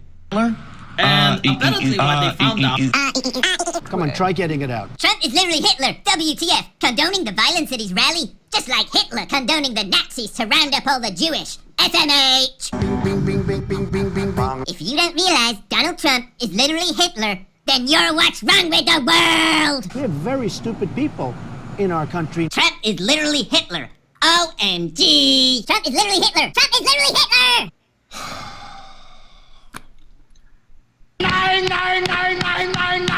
Donald Trump is not literally Hitler. The only person who can literally be Hitler is Hitler. You mean figuratively. Hitler is literally Hitler. Donald Trump is literally Donald Trump. Hello. I'm literally Paul Joseph Watson, and you're literally a retard. That's so problematic. Aber wenn Sie meine Herren glauben, dass ich deswegen Berlin verlasse, irren Sie sich gewaltig. Eher jage ich mir eine Kugel durch den Kopf. Bing, bing, bing, bing, bing, bing, bong.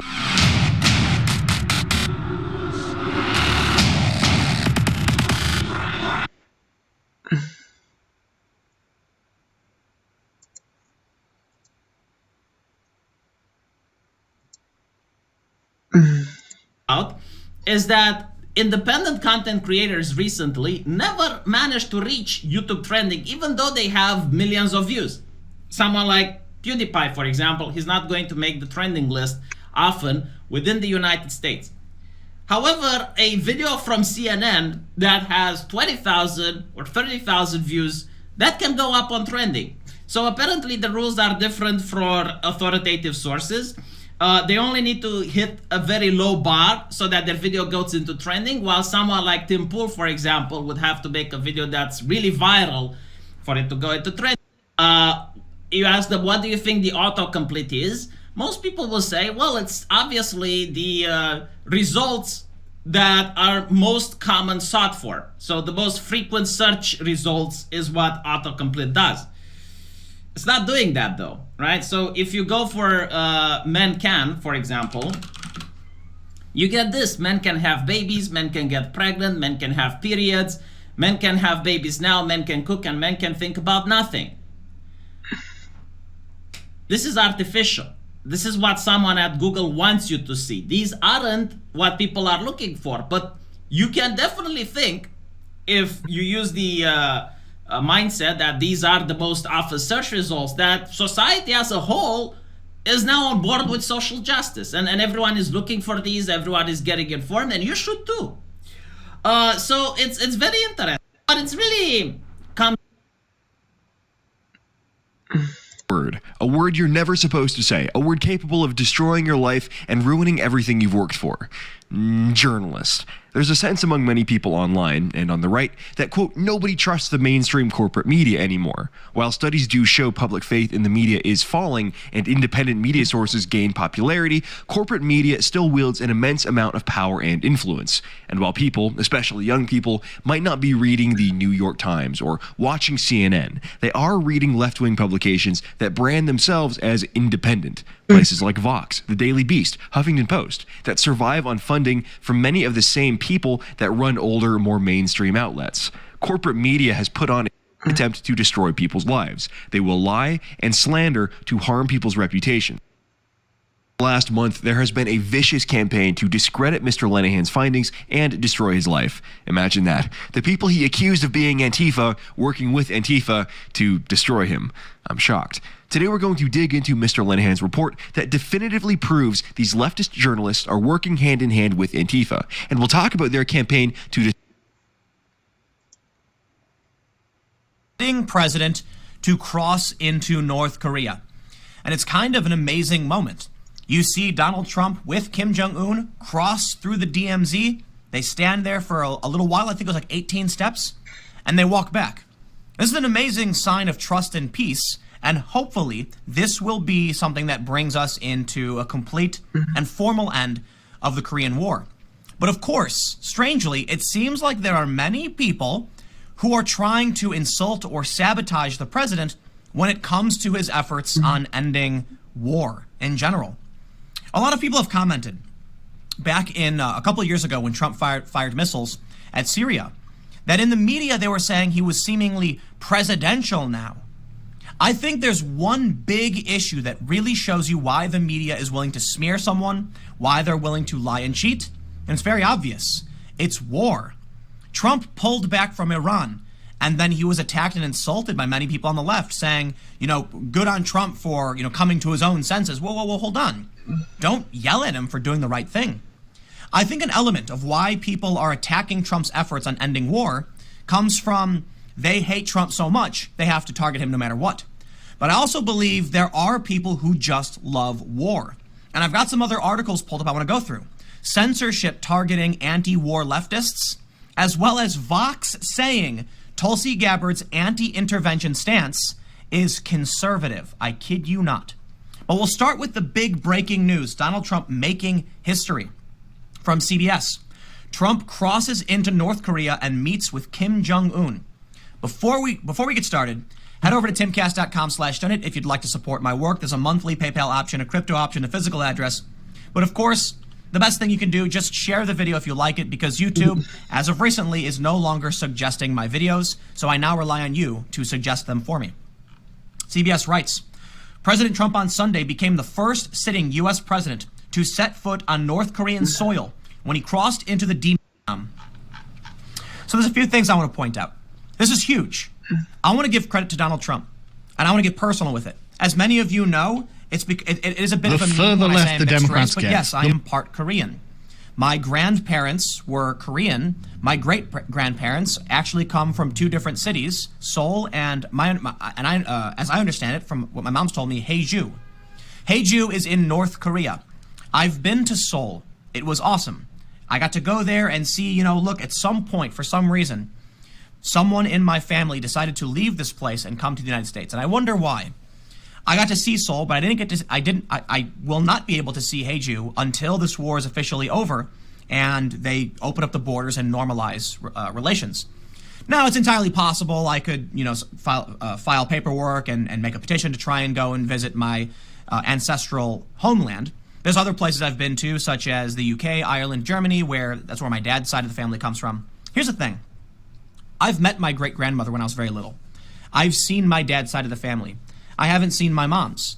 It would mean a lot to me to be able to go. Well, I should say I've been to Seoul, right? But I'm never going to meet those people in my family. They're long gone. But I would like to still go and explore the land from which my ancestors came. The only way that's going to happen is if someone can bring about peace. So you know what? As much as I personally don't like Donald Trump and his attitude and all this, he will have my unyielding support in trying to bring about peace in the peninsula.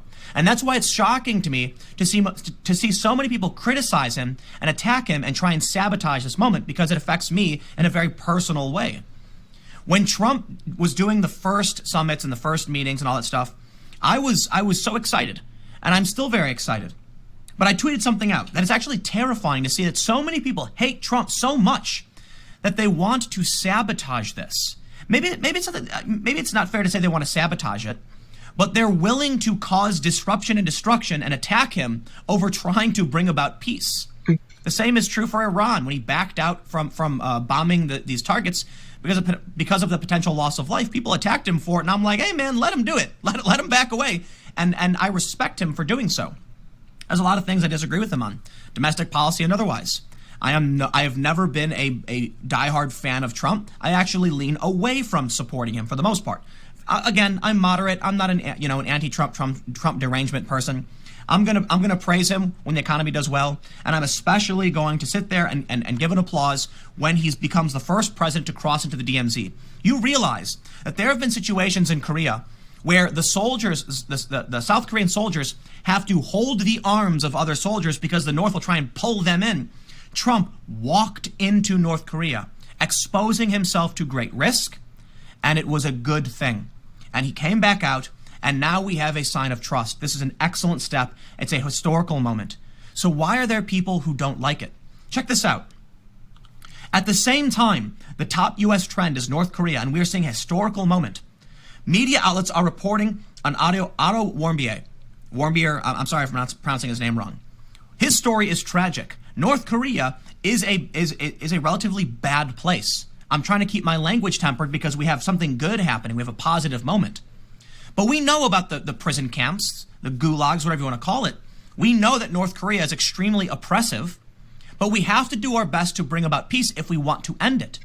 So the same day Trump makes this move, this unprecedented historical move, we see the Washington Post running this story.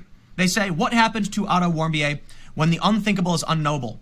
President Trump said that if Otto had been taken out of North Korea sooner, the outcome would have been very different.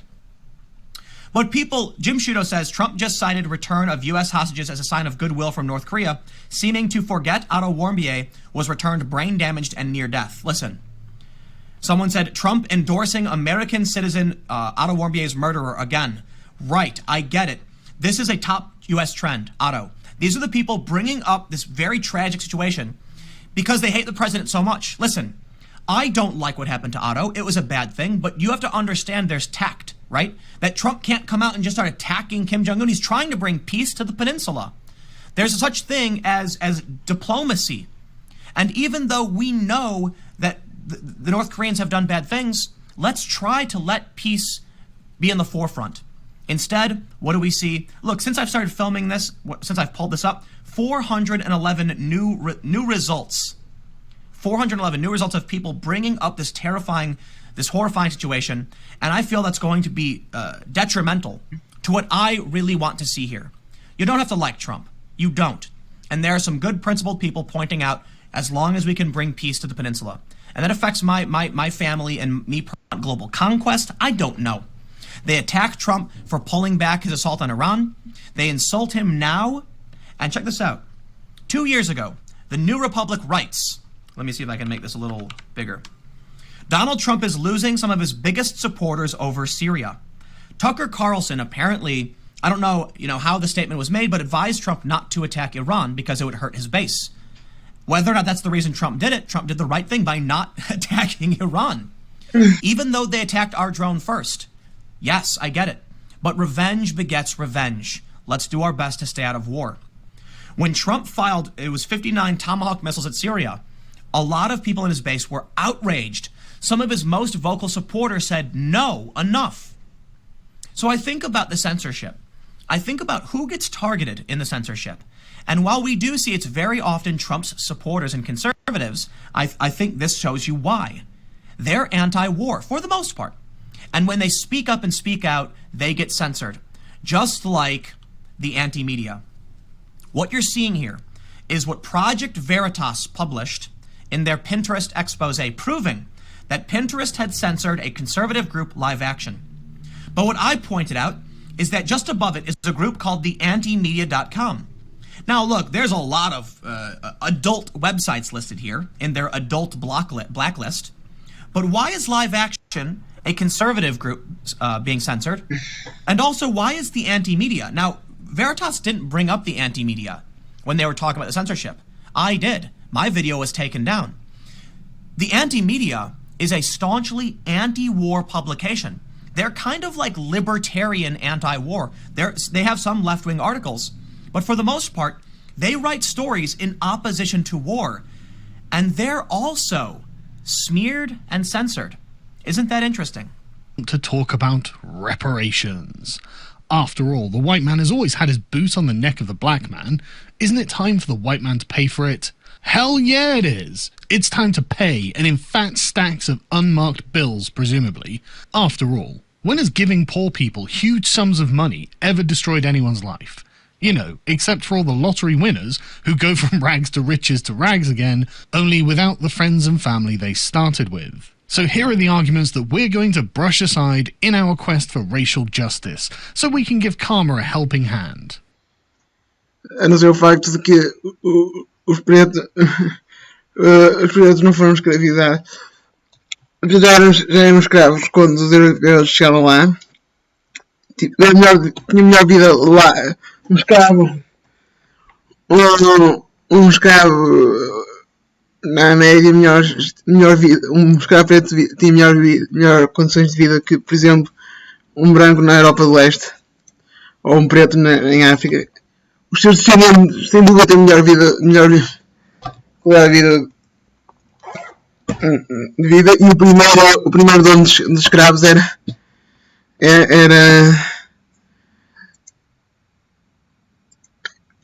preto. O primeiro dono de escravos na América era preto. Nunca se esquecer-se disso.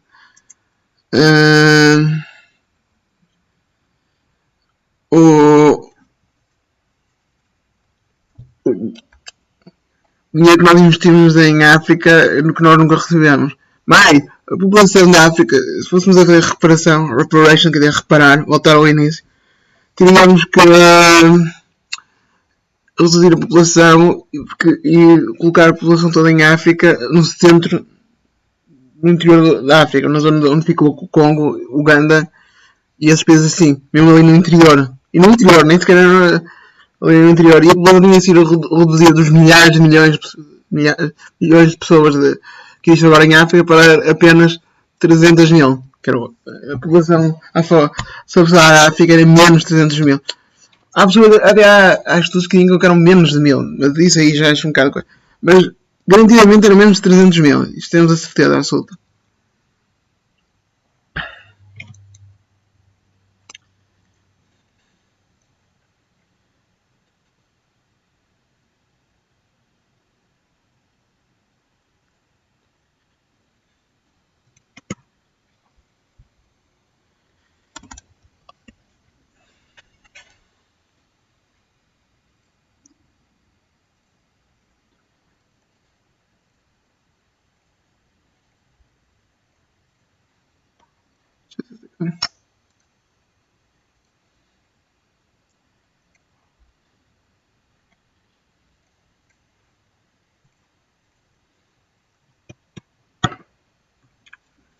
Mines.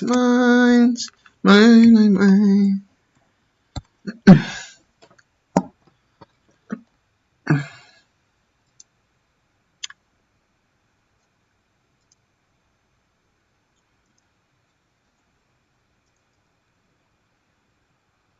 Get away from me!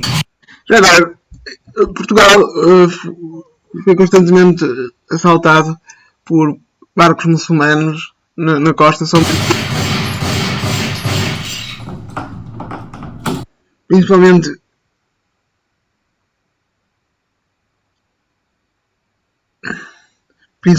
Vila de Conde, Póvoa e Algarve e Lisboa. Será que nós vamos receber reparations dos países muçulmanos?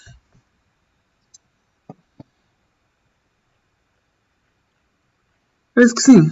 Parece que devíamos receber reparations dos países muçulmanos, já que, pela lógica deles,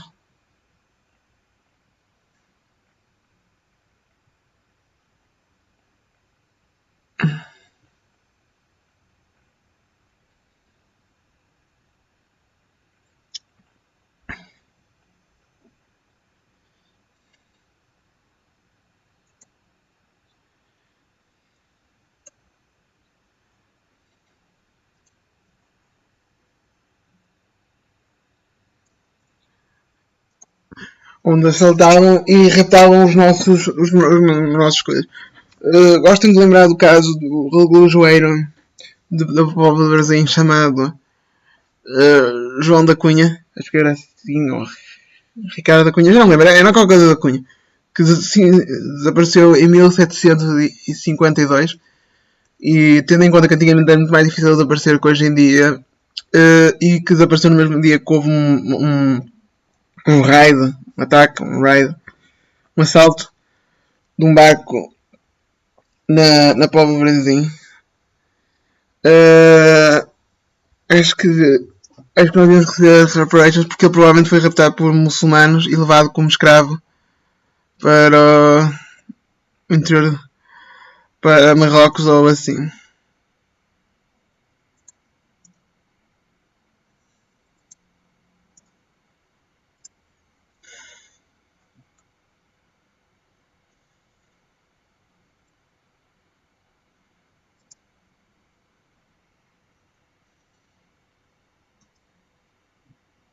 Não é?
Não sei, às vezes o centro não funciona bem. Não pode funcionar sempre bem.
Final fan.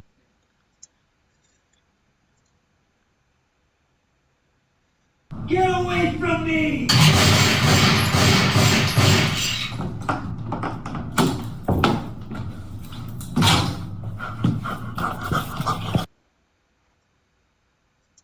RMC is supported by MonsterJoysticks.com. Level up your retro gaming with their joysticks featuring genuine Sanwa arcade parts. And OneClickPrint.com for your photos on canvas, acrylic, gifts and more. Local craftsmen and global delivery. Today on our tea break, we're joined by John. John, thank you for joining us. Thank you for having me. Our paths crossed, didn't they, last weekend at an expo where you produced from nowhere a device with a piece of software on that, well, it wowed us all. It really got my interest. It got the interest of... Bad luck. To my board, which was even better. Dragged and dropped. To code in a text-based language. And again, it is raw. We just...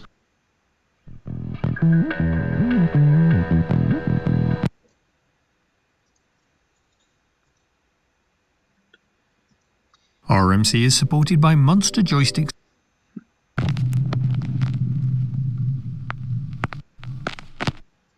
E3.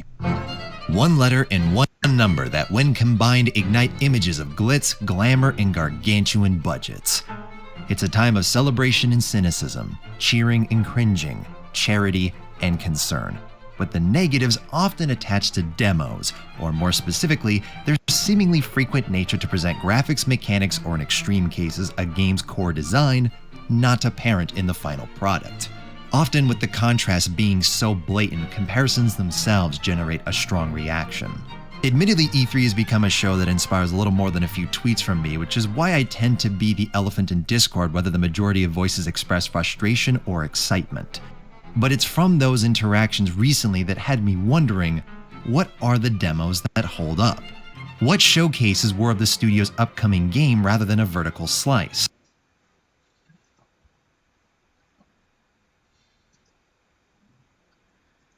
Still insult our intelligence by claiming to be impartial, when the WikiLeaks email dump has exposed the fact that you're pretty much a public relations firm for Hillary Clinton. You're not journalists, you're prostitutes. You're fucking sellout hacks who thought you wouldn't get caught prostrating yourselves for Team Hillary. Well, you have been caught, and it's fucking sickening. Handing questions to Hillary 24 hours before a town hall debate, giving Hillary's campaign staff veto power over your article.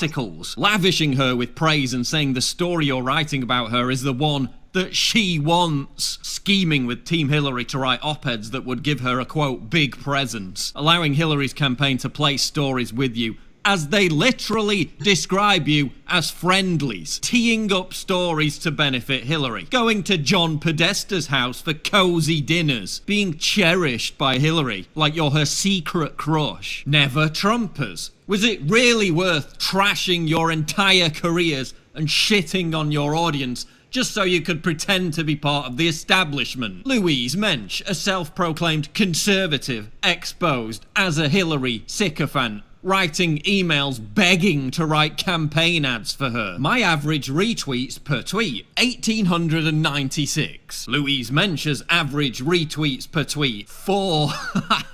No one resonates with your bullshit. I mean, at least Politico's Glenn Thrush had the honesty to admit that he was a hack. When are the rest of you going to come clean and admit that you're taking it up the ass from Hillary, Podesta, and the rest of the Democratic Party establishment on a daily basis? Journalist donations, $382,000 to Hillary. only $14,000 to Trump. There's no media bias though. Yeah, right. Dear mainstream media, why is Donald Trump a crazy, dangerous conspiracy theorist for talking about a rigged system? Donald Trump's biggest lie is about the election itself, the integrity of the election. He is alleging a massive conspiracy. The system, folks, is rigged. Of course the elections will not be rigged. What does that mean? But when Democrats talk about a rigged system, they're paragons of wisdom. A sense of a rigged system. The game is rigged against them. So there's a sense the game is rigged. This is what a rigged economy is about. A rigged system. They'll do anything to rig the system for those at the top. The game is rigged. How can you claim that vote fraud is not a thing while top Democratic Party operatives are on tape bragging about how they carry out vote fraud? No, absolutely. Absolutely. You know what? We've been busting people in to deep fucking assholes for 50 years, and we're not going to stop now. If nothing is rigged, why did your moderators interrupt Trump way more times than Clinton during the debates? And why did it morph into that? No, answer the question. Do you still believe? I do. Me all the time. Why don't you interrupt her? Please? And even insert themselves into the debates. There are sometimes reasons the military does that. Psychological I can't warfare. think of any. I can't think of any. It might be to help get civilians out. I'd like to know, Anderson, why aren't you bringing up the emails? I'd like to know. It's nice to 1-on-3. If nothing is rigged, why do you need to rig post-debate polls by sampling more Democrats than Republicans every time to ensure Hillary wins? If nothing is rigged, then why does your satellite feed mysteriously drop every time someone is about to say something negative about Hillary Clinton? 2/3 or more of the public knows that Hillary Clinton's a liar. She can't be trusted. And now the two faces of Hillary Clinton are coming out. The fact through WikiLeaks that she says one thing and... Oh, no. It was Hillary Clinton that she should get an award from them as the founder of ISIS. That's what because of her support in the 1990s for anti-crime legislation that ultimately helped contribute to this era of mass incarceration that she now speaks out again. We just lost Breonna Keeler. Dear mainstream media, why did you spin the narrative all year that it was Trump supporters who were to blame for violence at Trump rallies? If you want to know what led up to Chicago tonight, we know that your website. And they claim it's trolling. It's abuse and harassment. No, it's fucking not. It's because everybody hates you and you lie. Why have you spent the last 2 weeks obsessing over words that Trump said 11 years ago, while affording virtually zero attention to bombshell WikiLeaks revelations about Hillary Clinton's actions? Not her words, her actions. Actions that been made up that's plainly wrong. He peddles these conspiracy theories. It's very troubling. Conspiracy theories. Conspiracy theories. Conspiracy theories. Fucking migrants sexually molested scores of German women in Cologne, Stuttgart and Hamburg on New Year's Eve. After throwing fireworks at people to cause a distraction, aggressive and intoxicated young men surrounded the women, groping and assaulting them at will. The men surrounded us and started to grab our behinds and touch our crotches, one woman told CNN, adding that she ran to police fearing for her life, but they were understaffed and unable to help. So how did the pro-refugee mayor of Cologne respond to this mass molestation, which police said was committed by migrants and which eyewitnesses said was committed by migrants? She responded by saying, "Don't blame the migrants. It's completely improper to link a group that appeared to come from North Africa with the refugees," said Henrietta Raker, even though many of the refugees flooding into Germany are North Africans. And video footage from the scene clearly shows that most of the men were Arab. Victims reported that the perpetrators were both North Africans and Arabs. So this had nothing to do with migrants, even though Germany has been experiencing a rape epidemic committed by migrants in and around migrant camps in Germany for the past 6 months, which authorities have ordered police not to talk about. But the BBC assured us that no official source had confirmed that the men involved were asylum seekers. Even though the police said they were asylum seekers, the mayor later came out with a code of conduct, but not for the migrants, for the women, saying that they should avoid potential rapists by keeping them at arm's length. So you've got Arabs and North Africans, men from completely different areas of the world, both treating women like pieces of meat. I wonder, what could the common denominator be here? What could it possibly be? Could it be a belief system that allows its adherents to take women as sex slaves? Could it be a religion that worships a prophet who had a deluge of sex slaves and who had intercourse with a 9-year-old girl? Could it be a culture and a legal system, Sharia law, that is so oppressive towards women it stones them to death for being raped, wearing jeans, or locking at a man twice? Could it have anything to do with hate preachers who openly call on Muslim migrants to sexually conquer European women? سنخصبهم وسوف ننزل وسوف ننجب منهم لأننا سوف نفتح بلادهم. And what do the other countries where these rapes by Arabs and North Africans are routinely reported have in common? I wonder. Sweden, Norway, Finland, Denmark, Italy. Oh, that's right, they're all European countries that have rolled out the red carpet for Muslim migrants. Of course, it's nothing new for Sweden, which has enjoyed a rape rate rise of 1,400% since it opened its doors to this cultural enrichment. But don't worry, because Western feminists, who are bravely fighting against rape culture, were the first to vigorously denounce this outrage. Oh no, actually, they were too busy being upset over a new Protein World Beachbody ad. While Europe is openly importing a real rape culture, putting thousands of women at risk, third-wave feminists are more interested in the evils of sexist air conditioning and page 3 girls. And listen, before you get triggered, I'm obviously not saying that all Muslims are rapists. In fact, most of the victims of this migrant rape epidemic have been Muslim women who aren't dangerous and who are simply in search of a better life. I do blame the politicians who have imposed this insane open border Nazis who will be ethnically cleansed because of their failure to have enough children. 20 years. Tolerance.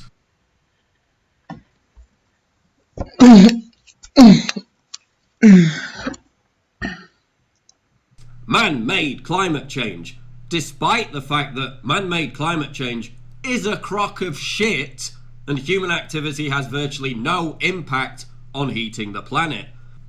The UN is trying to get countries to agree to regulations that would limit temperature increases to 2 degrees Celsius, despite the fact that corrupt, agenda-driven scientists have been caught over and over again faking temperature data to fool everyone into thinking that global warming is real. The actual figures show there's been no global warming since the late 90s. That means that every single one of these global conferences has been a completely pointless waste of time and money. Their only achievement in terms of altering CO2 emissions has been to belch out millions of tons of CO2 emissions. Global warming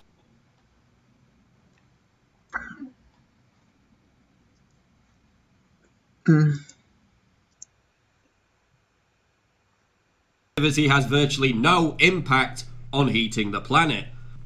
The UN is trying to get countries to agree to regulations that would limit temperature increases to 2 degrees Celsius, despite the fact that corrupt, agenda-driven scientists have been caught over and over again faking temperature data to fool everyone into thinking that global warming is real.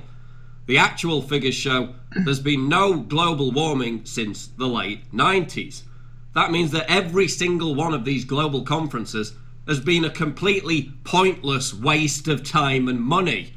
Their only achievement in terms of altering CO2 emissions has been to belch out millions of tons of CO2 emissions.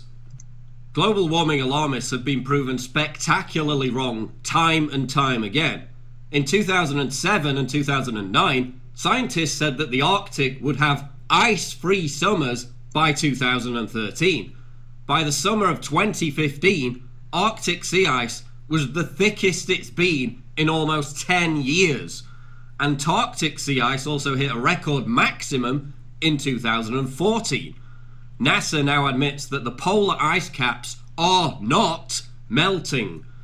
In 2005, the United Nations predicted there would be 50 million climate refugees by 2010. When this woefully inaccurate prediction failed to pass, the UN tried to delete evidence that they'd made it in the first place. In 2003, the Pentagon released a report predicting that by 2013, climate change would flood California with inland seas and that parts of the Netherlands would be unlivable. In 2000, climate change alarmists said that it would cease to snow in Britain. In 2009, London had its heaviest snowfall in decades, and in 2010, the UK had its coldest winter since records began. You see, they've been proven wrong time and time again because they're lying to you. So why should we believe them now? As the leaked Copenhagen text revealed, the actual agenda behind these conferences is to stop developing countries from becoming prosperous and challenging the unipolar world order. Increasing CO2 emissions, a byproduct of capitalism, are directly linked to prosperity and higher quality of life. Capitalism has lifted hundreds of millions of people out of poverty in China and India since the 80s. Controlling CO2 emissions is a form... Eu ainda não concordo com ele. Acho que a razão não é para isso. É reduzir a população branca e obrigar os brancos a pagar mais impostos e a transferir dinheiro, não é? Por isso é que culpam depois. Of neo-imperial. A razão é mais essa. E é transferir mais poder... E é os impostos, não é? Depois poder pagar por mais imigrantes. E é porque o dinheiro que podia ser usado as pessoas que têm filhos e começaram uma família e tudo mais é gasto em impostos. Isso é a minha opinião. This is about power. It has nothing whatsoever to do with saving Mother Earth. And in protesting against man-made climate change, socialists and environmentalists are actually ensuring that poor people in the third world remain mired in poverty. But it's like really trendy to wave banners. Apesar de que eu acho, até porque esses países poluem muito mais, não é? Têm muito mais filhos por cada pessoa, têm... E é também para trazer mais coisas. Vocês são os europeus que são culpados pelas alterações climáticas, por isso têm que aceitar os imigrantes. Já vi histórias assim. E são refugiados ambientais e a culpa é dos europeus. Então, por isso vocês são obrigados a receber os imigrantes. E também outra razão porque eles fazem isso é para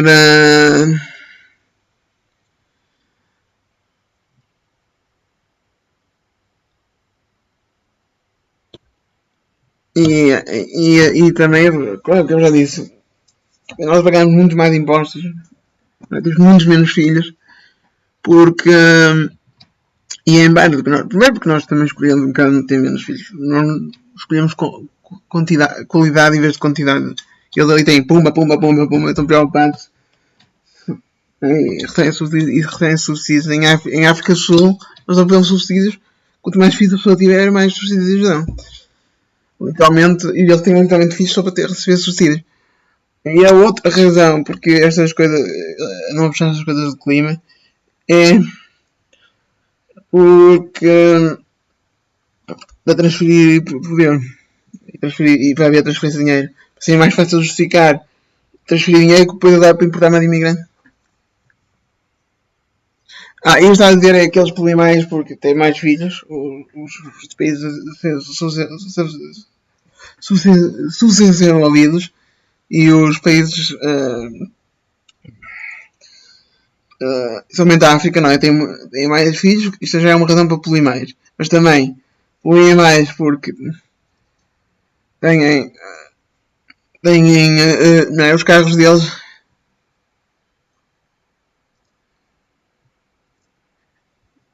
não é, os carros deles e eles fazem fogos, usam carvão que polui muito mais do que petróleo e gás natural, e eles usam os escapes, eles não têm aqueles filtros nos escapes e tudo mais, não é? Nem tem toda aquela regra que nós temos aqui, não é? E eles fazem muito mais lixo e reciclam muito menos o lixo que fazem. At climate change demos and virtue signal about how environmentally conscious you are. Meanwhile, these retards are actually promoting the impoverishment and in some cases the actual slaughter of people of colour via UN programs that hire armed militants to drive farmers off their own land so they can seize it to grow biofuels. Programs to stop global climate change are also a complete waste of money. É assim, os agricultores em África são todos brancos, não é? Ou a maioria, não é? A maioria dos agricultores na Sul-África são brancos. Vai ser uma porcentagem minúscula. São os 10%, são 1% que alimenta os restantes 99% que fazem a comida para o... E ainda assim são atacados, não é? Já viram falar aquele filme Farmland, dos ataques contra os agricultores. And only serve to massively cripple economies. Solar power and wind are virtually useless. It takes 3 decades after installing solar panels just to get your money back. And wind turbines are even worse. They're ridiculously expensive and in many cases emit more CO2 than they save. America has enough oil to last for centuries. E como já disse, a Greenpeace é uma organização que é financiada pela OPEC, acho que é assim que se chama.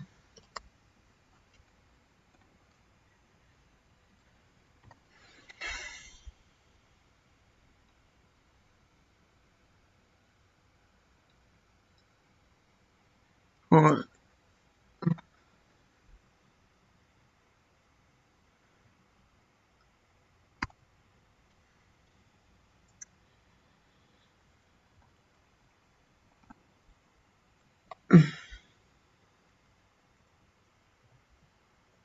é que é o gajo? Um é o PEC, agora não estou a ver.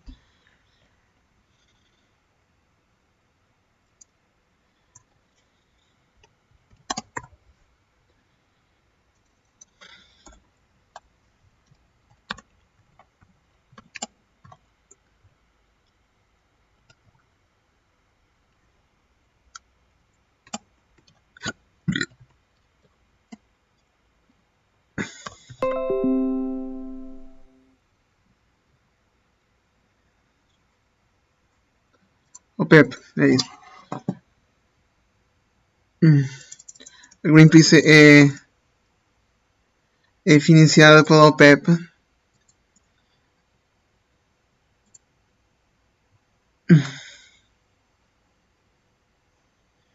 Que polui imenso. A Greenpeace é financiada pela Organização de Países Exportadores de Petróleo, OPEP. É por isso que, por exemplo, antigamente eles eram contra o... E não se esqueçam, para eles não é só uma questão de dinheiro, é uma questão também de poder. E de poder existir... É uma questão também de poder e de questões políticas. É por isso que a Greenpeace geralmente era contra a energia nuclear, quando a energia nuclear era uma grande concorrência ao petróleo. Depois foram contra o gás, contra o carvão, e o gás feito a partir de carvão, quando ele era uma grande concorrência ao petróleo vindo da OPEP. E agora que os países europeus arranjaram maneiras de extrair petróleo, e a América, ele agora se contra o petróleo, a Greenpeace foi contra o petróleo que vem desses países, não é? Conforme o que faz concorrência ao petróleo vindo do Médio Oriente e Angola e Moçambique, que para eles é uma questão de poder, não tem mais até de dinheiro, é uma questão de poder. Continuando a ver. And could even become a bigger producer than Saudi Arabia or Russia. Yes, we need to find alternative forms of energy, but ones that actually work. As Bill Gates said, renewable energy can't do the job. It's a total waste of money. Green subsidies should all be switched into research and development of technological breakthroughs, not wasted on pointless solar and wind power. E Portugal gasta imenso dinheiro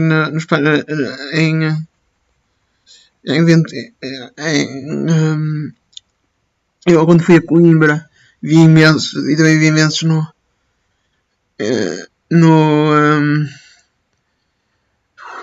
nos Açores e na Madeira de vento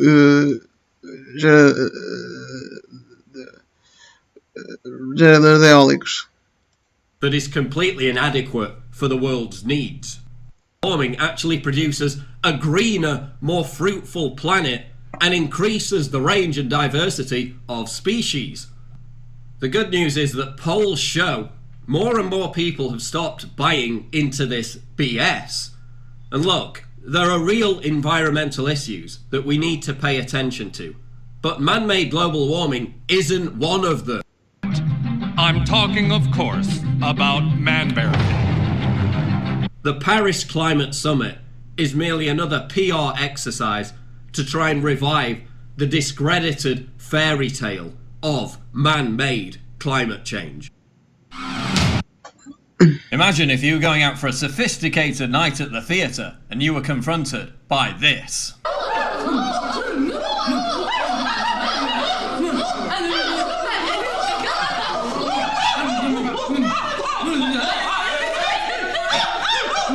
That's right, they're back again. It's the sirens, which according to Greek mythology were beautiful women who would lure sailors to shipwreck with the majesty of their enchanting voices.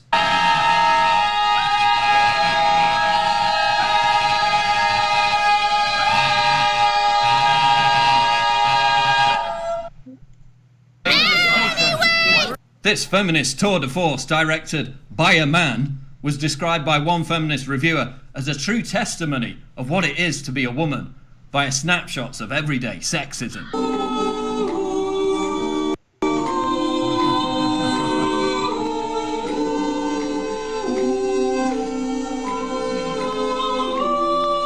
Imagine what the people in the audience were thinking. No, actually, they were probably there to feign sophistication, you know, like those trendies who go to modern art galleries to ponder over the meaning of squiggly lines. There is no meaning, it's meaningless, just like this.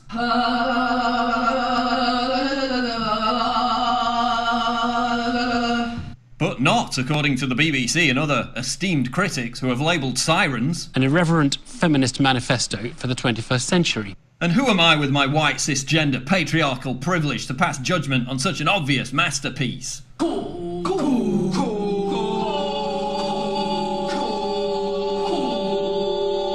But in all seriousness, wouldn't it be terrible if people who consider this to be entertainment or art actually seized control of an art form? Oh, that's right, they already have, by subverting the video game industry, making crappy video games in the name of gender equality, and then calling it misogyny and hate when anyone raises a whimper of dissent. But you know how vampires recoil when you hold up a cross or a clove of garlic? Well, I think this final scene is supposed to represent how feminists react when confronted with logic and facts.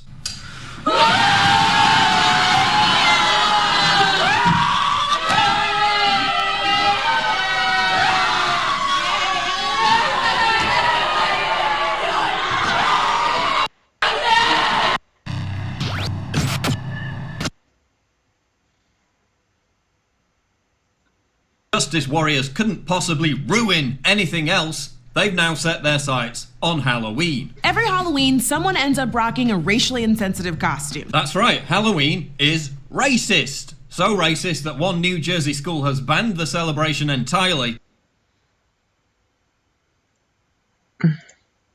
because it doesn't correlate with their policies on diversity. Whatever the hell that means. And now MTV is continuing its crusade to make everything you can ever feasibly imagine racist by targeting Halloween costumes. I'm pretty sure when Donald Trump imagines children from Mexico, he's just picturing this, with a mustache and everything. No, he's actually said on numerous occasions that he's talking about drug dealers, criminals and murderers, not little kids in sombreros and fake mustaches. But okay. They're bringing drugs, they're bringing crime, they're rapists.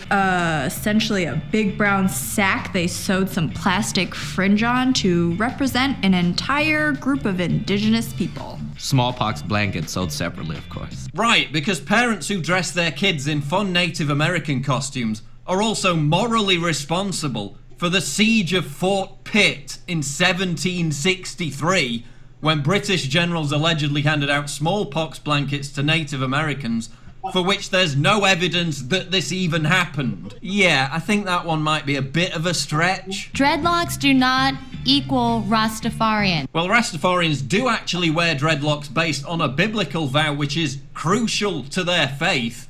But the facts don't matter, right? My hair is not a costume. It's not something I just throw on to look cute. It's a fucking wig. Does Marilyn Monroe roll in her grave when someone wears a blonde hairpiece? Agora então tu não podes usar roupa. Aquela preta não podia usar roupa. Porque quando os europeus chegaram à África, os pretos não usavam roupa. Não é? Os europeus, quando os europeus chegaram à África, os africanos, sub-Sahara africanos, não usavam roupa. So you gave him a white towel, aluminum foil crown, your wife's lingerie, and a fake sword, and were like, yep, that's an Arab. Okay, so while some black guy gets offended, on behalf of Arabs, the only person to actually get offended at this was an Arab who said his dad did dress like that. The bad news is there's a baby harem costume. And if you still want to dress up your kid like this, then Google Child Protective Services. First of all, this isn't even a thing. There's one dated link on Amazon which doesn't even have a picture. That's it. Secondly, did you just suggest that Child Protective Services should be called on parents who dress their kids up in Arabian Halloween costumes? What the fuck?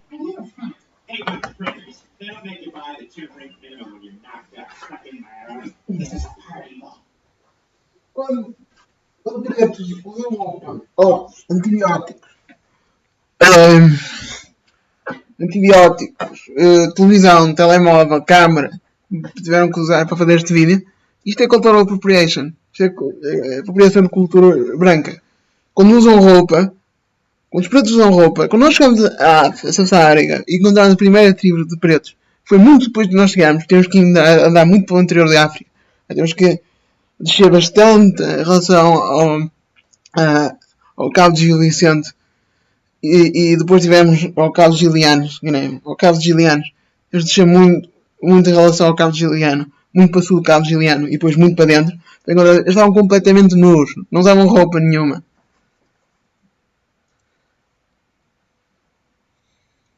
But progressives are perfectly fine with paedophiles writing columns for Salon.com. That's trendy. Finally, a costume where white people are dressing like their own race and somehow it's more offensive. No, what's actually offensive is the stereotype that all white people like to run around in Confederate general outfits. Congratulations on trolling your own anti-racism video by actually being racist. If you buy this costume for your kid, I hope that you get into a car accident and have to be saved by black paramedics. That's right, buying a hat.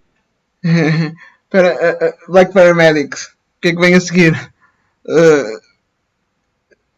Pigs que conseguem voar.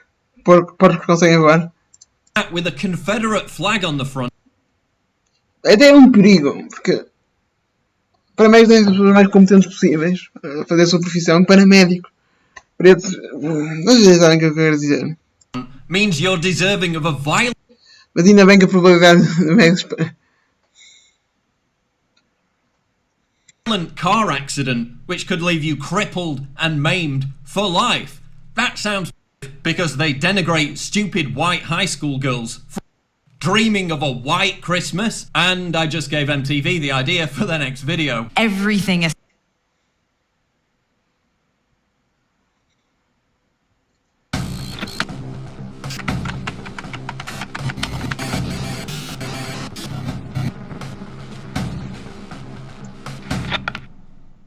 Who are the real racists to emerge out of Ferguson, Missouri, the tragic shooting death of Michael Brown, and the subsequent riots? And why is this whole issue being hijacked and steered by the Obama administration and black political leaders? First of all, an apology. I'm not going to check my white privilege.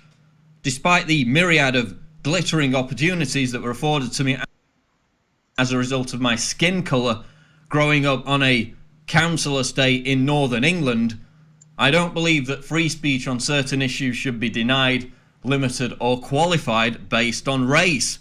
Unlike the people who scream white privilege, I'm not a racist. Like Martin Luther King, I believe a person should be judged on the content of their character. Não, ele disse...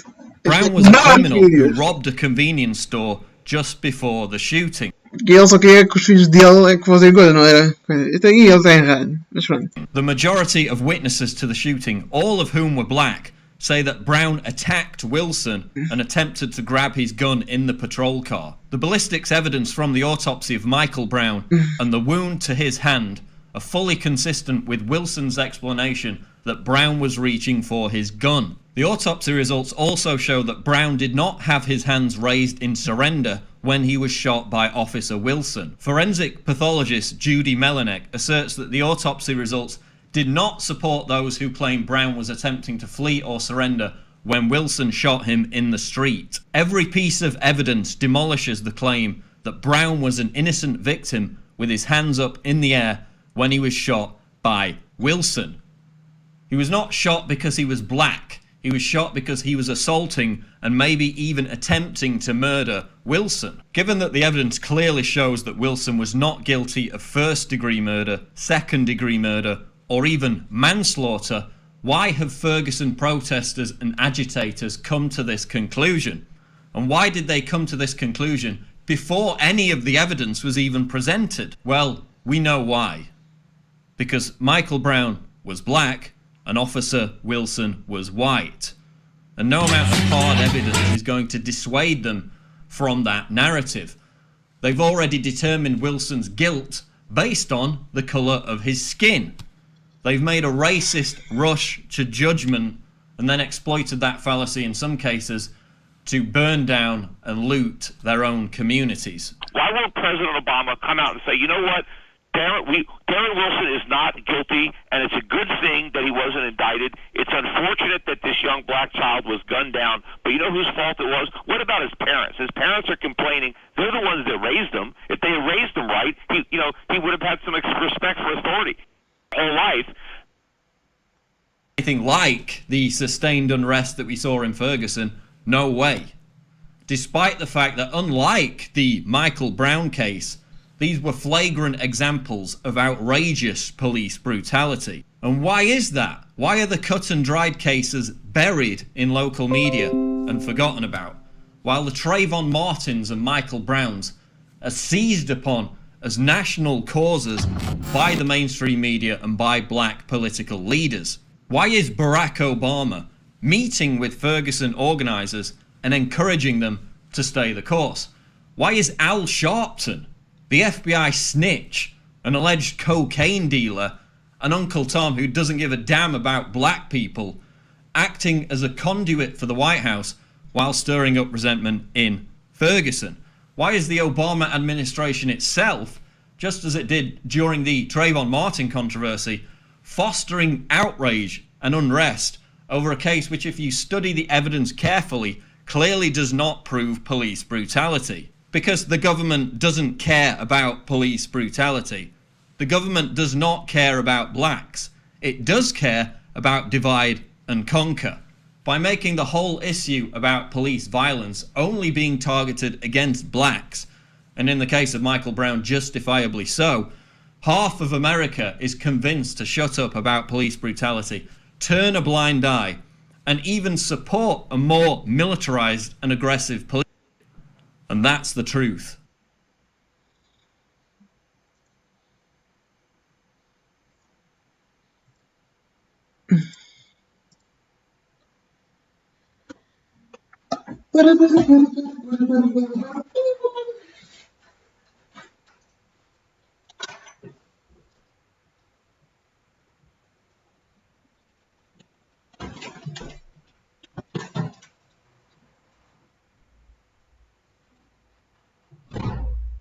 the stupidest thing you ever done.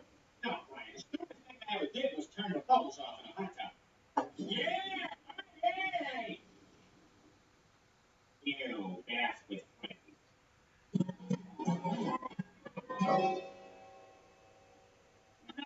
Brian's probably very self-conscious about it. So let's try to be simple. Brian, dinner! Oh, everybody. What's the thing? I'm stopping. Oh, you look like one of those animals. You know, the one that, which one does the that sound? You know which one I mean. Oh, come on. You gotta take me to the status to get my mouth fixed. Brian, we can try to make it feel a little less repulsive. But I'm not spending money on a deformed animal. What? Well, what am I supposed to do? All right. Hey, can I have this back? It's boring. It doesn't do anything. Try to help me. Wow, this is the craziest deal I've had since I went to Tommy Sullivan's house. Good macaroni and cheese, Mrs. Sullivan. Thank you, Chris. That was just awful, Chris. Cannibal. He is not ready for flashbacks. No, he is not.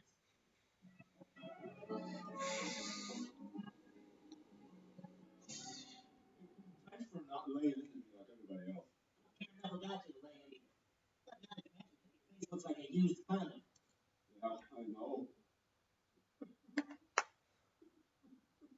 Come on, Brian, don't do that. Cry, be a man. Listen, here, just take this. What is this? My dentist. He'll bill me. I got it. You're not accountant, dentist. He sells me nitrous at wholesale. I bang his wife. Both sound like things to you. You want his number or not? Está outra vez a falar de reparations para os pretos, para os brancos pagarem aos pretos na América. Parece que gostam muito desse tema. Em vez de trabalhar, em vez de se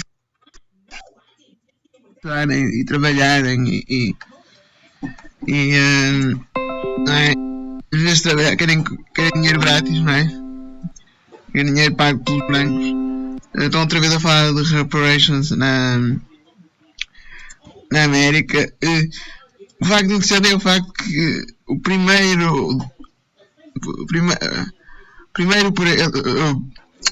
pessoa na América a ter um escravo foi um preto. Vamos ver este vídeo.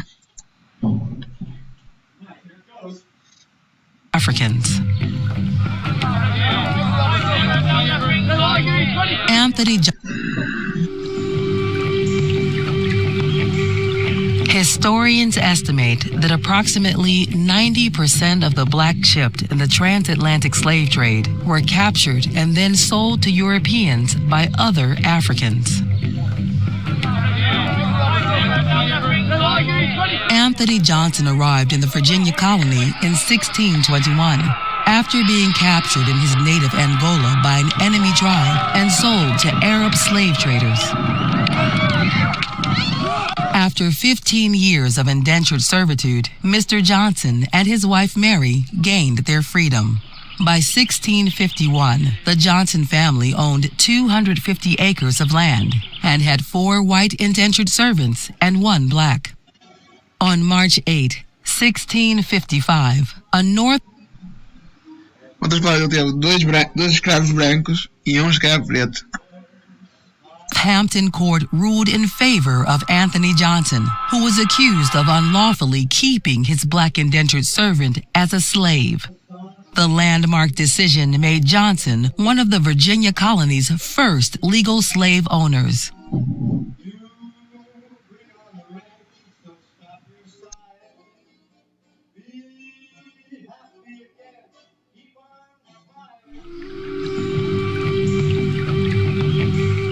Historians estimate that approximately 90% of the black shipped in the transatlantic slave trade were captured and then sold to Europeans by other Africans. Anthony Johnson arrived in the Virginia colony in 1621 after being captured in his native Angola by an enemy tribe and sold to Arab slave traders. After 15 years of indentured servitude, Mr. Johnson and his wife Mary gained their freedom. By 1651, the Johnson family owned 250 acres of land and had 4 white indentured servants and 1 black. On March 8, 1655, a Northampton court ruled in favor of Anthony Johnson, who was accused of unlawfully keeping his black indentured servant as a slave. The landmark decision made Johnson one of the Virginia colony's first legal slave owners.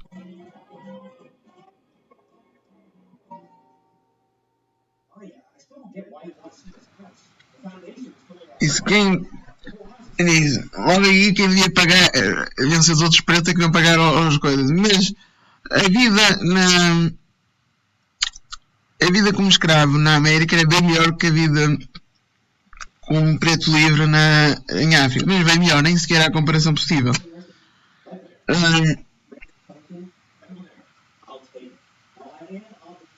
Nem sequer há comparação possível, por isso o estilo de vida era bem melhor ser escravo na América ou numa colónia europeia do que ser escravo de um mestre árabe ou de ou ser um preto livre em África, numa daquelas tribos, ou mesmo tinha acesso a comida, a roupa, a casa, a um teto, a segurança. E eu recomendava vocês verem um vídeo do Alternative iPod chamado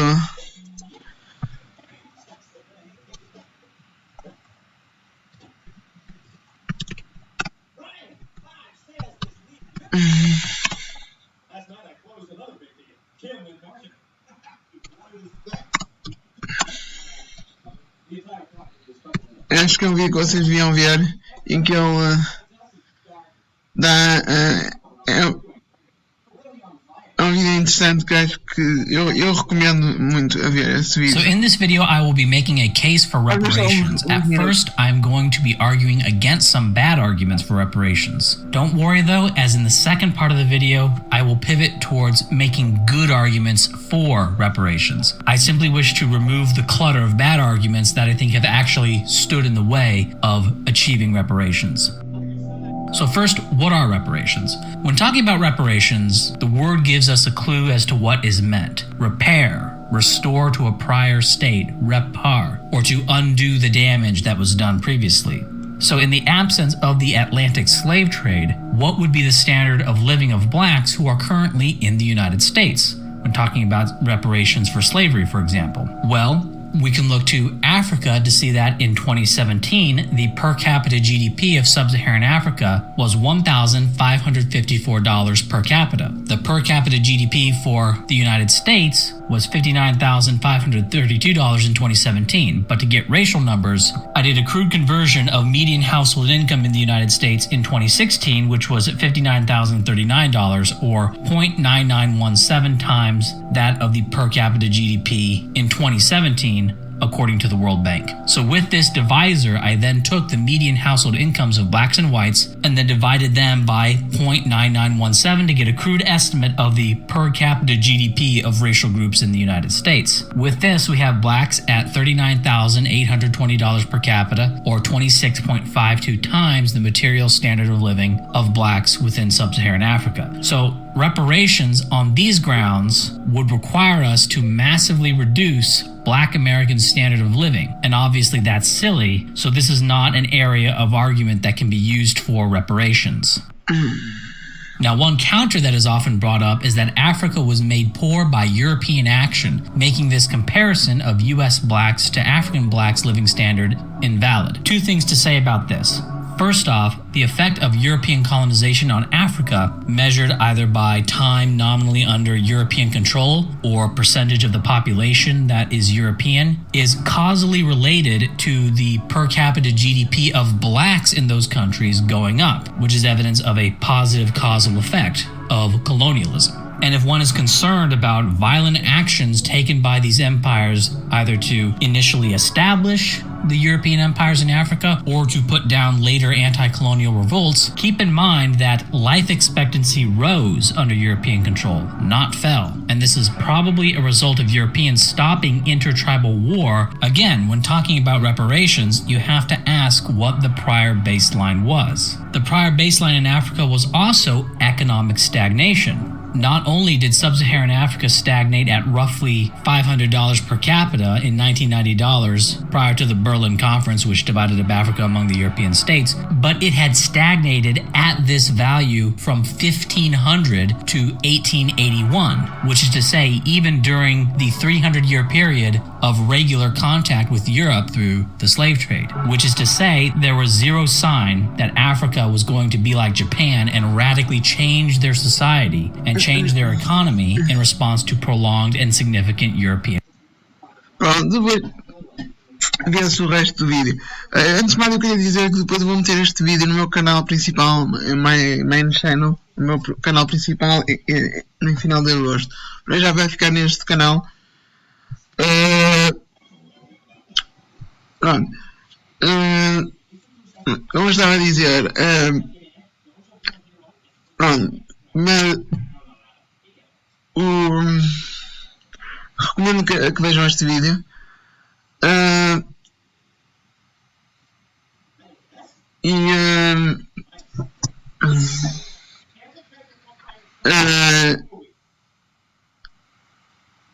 para além disso, tudo isso que estão a falar, escravatura, tudo isso aconteceu há mais de 200 anos atrás.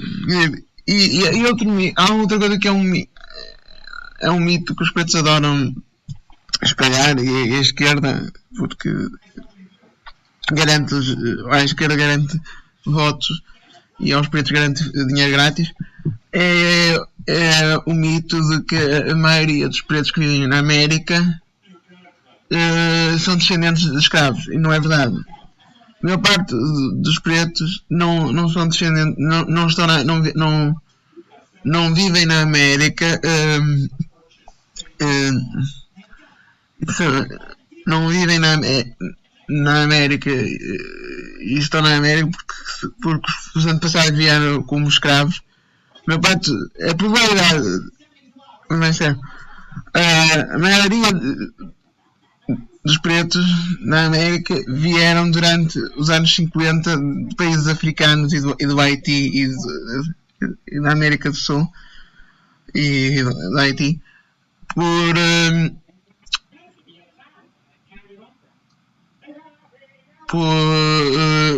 uma coisa chamada 1952.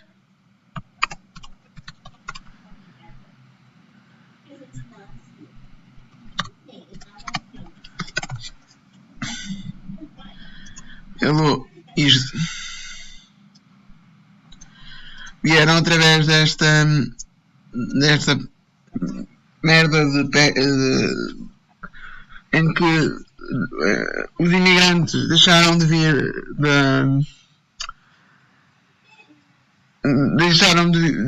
principalmente da Europa e passaram a vir principalmente da África e da América do Sul. E é a razão porque por isso, a probabilidade de ser afro-americano e ao mesmo tempo ser descendente de escravos é menor que a probabilidade de ganhar o Powerball, que é uma coisa de tipo Euromilhões que existe na América, só que ninguém mais vai ganhar com Euromilhões. Por isso, a probabilidade de ser afro-americano e ao mesmo tempo ser descendente de escravos é menor que ganhar a Powerball. Por isso, a maioria dos países tem nada a ver com escravatura ou tem qualquer tipo de direito de receber free money por causa da escravatura.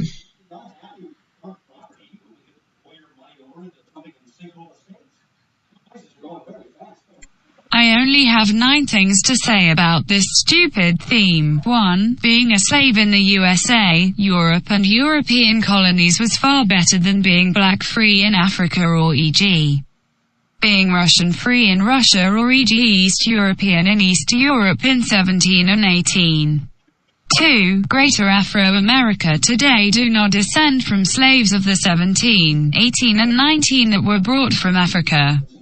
Most likely you will win your poet ball or be president in the next 50 years that will be descending slaves brought in the past. Most African Americans are currently descendants of immigrants from Africa thanks to the 1950s nationalization of the Naturalization Act.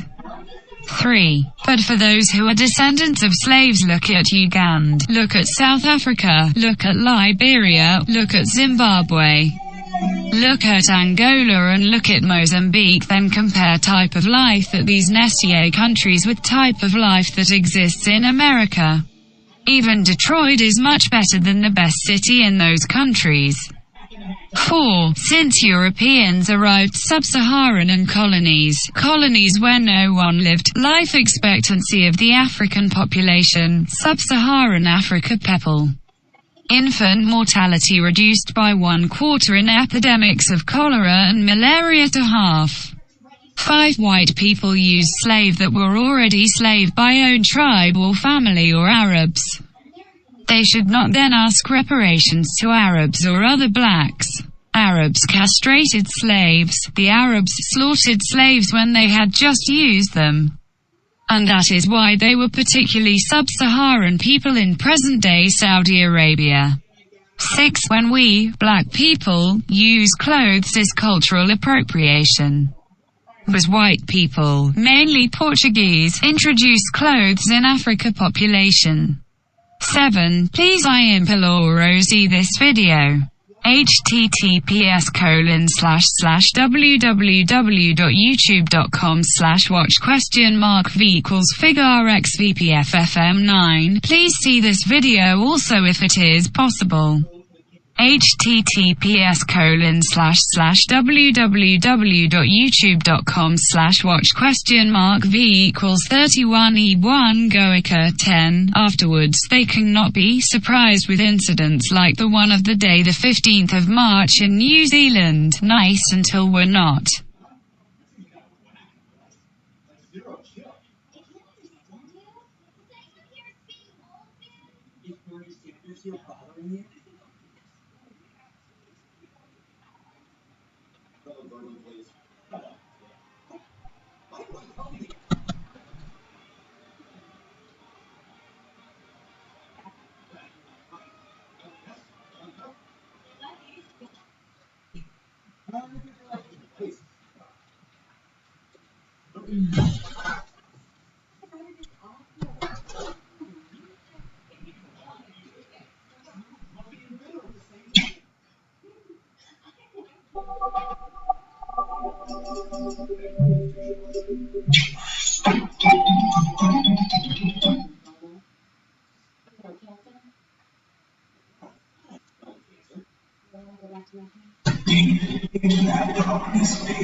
Wondering, fearing, doubting.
Pronto, eu não tenho.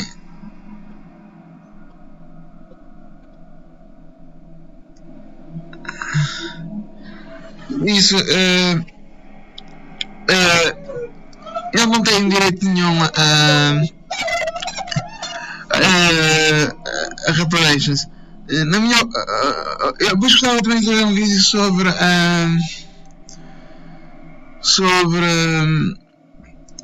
o LGBTQ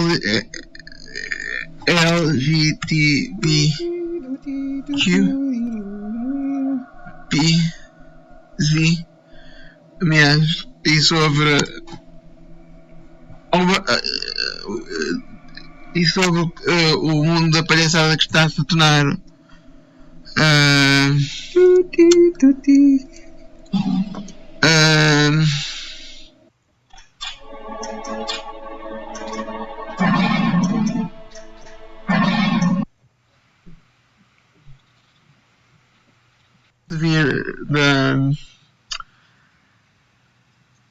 deixaram de vir principalmente da Europa e passaram a vir principalmente da África e da América do Sul. E é a razão porque a probabilidade de ser afro-americano e ao mesmo tempo ser descendente de escravos é menor que a probabilidade de ganhar a Powerball, que é uma coisa de tipo Euromilhões que existe na América, só que é um bocadinho mais fácil ganhar que o Euromilhões. Por isso a probabilidade de ser afro-americano e ao mesmo tempo ser descendente de escravos é menor que ganhar a Powerball. Por isso, a maioria dos países tem nada a ver com escravatura ou tem qualquer tipo de direito de receber free money por causa da escravatura.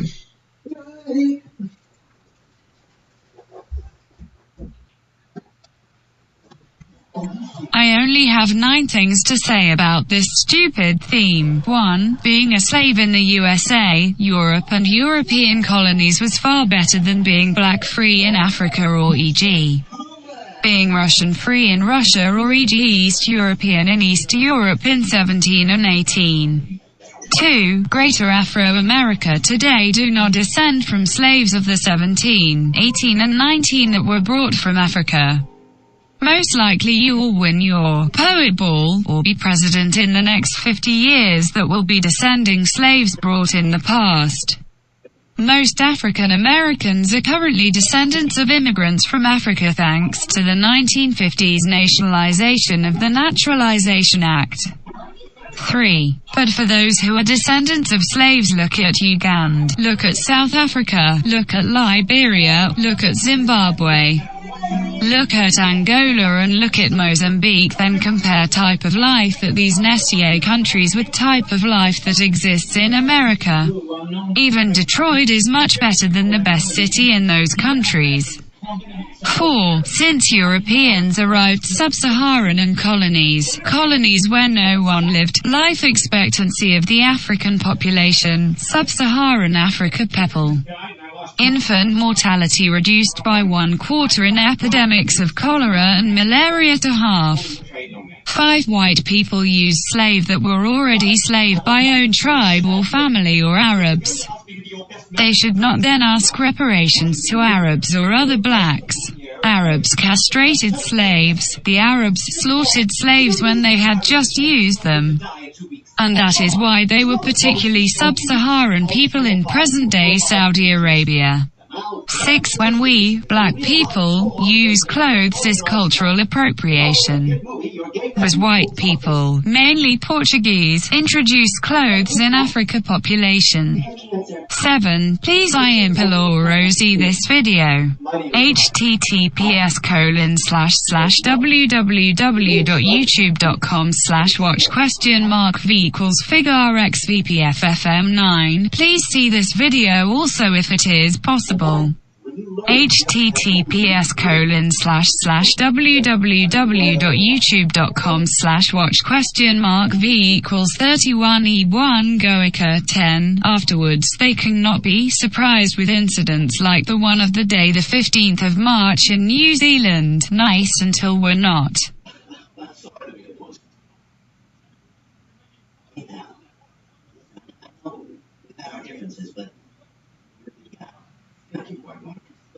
I want to throw you the wildest bachelor party of all time. It's going to be crazier than whatever Kanye West is doing. I'm giving this lasagna a massage while preparing to announce I'm joining ISIS. Thank you for your interest.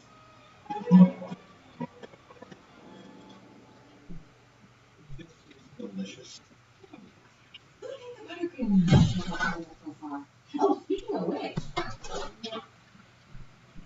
Excuse me, I don't mean to bother you. Cancer girl? Oh,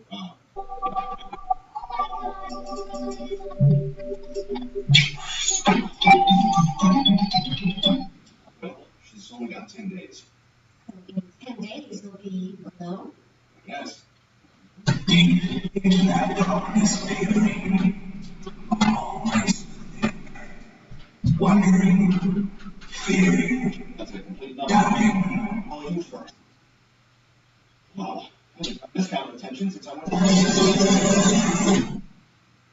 Look, there he is. That's him. That's the guy who peed in his empty soda cup.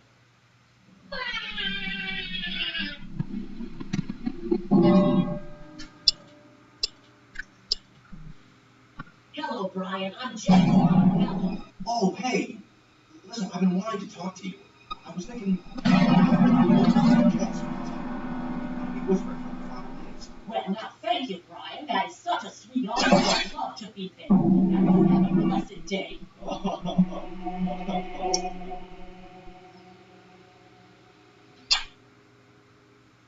We thought that again to join us.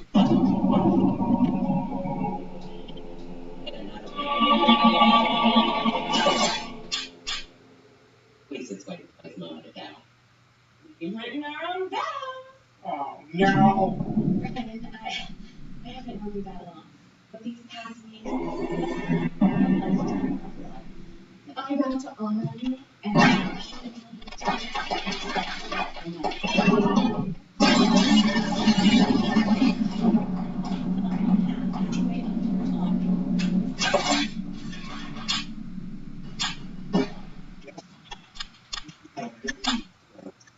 what we have is this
Pronto, eu não tenho.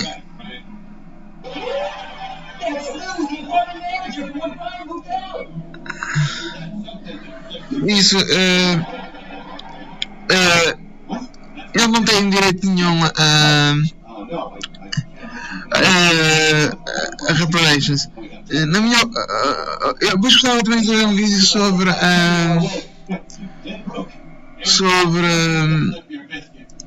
o LGBTQ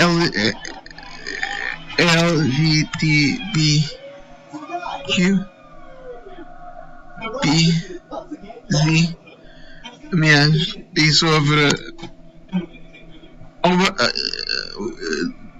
sobre o mundo da palhaçada que está a se tornar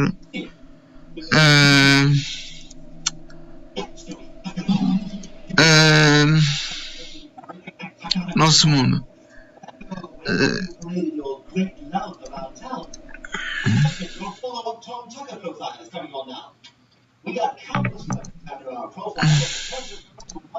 Antes de mais, vou deixar aqui mais um vídeo agora intitulado "An Alternative Look About Slavery".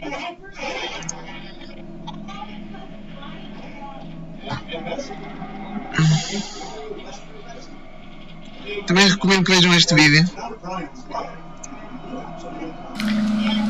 Perhaps to reduce emotionality, replace slave with serf or peasant.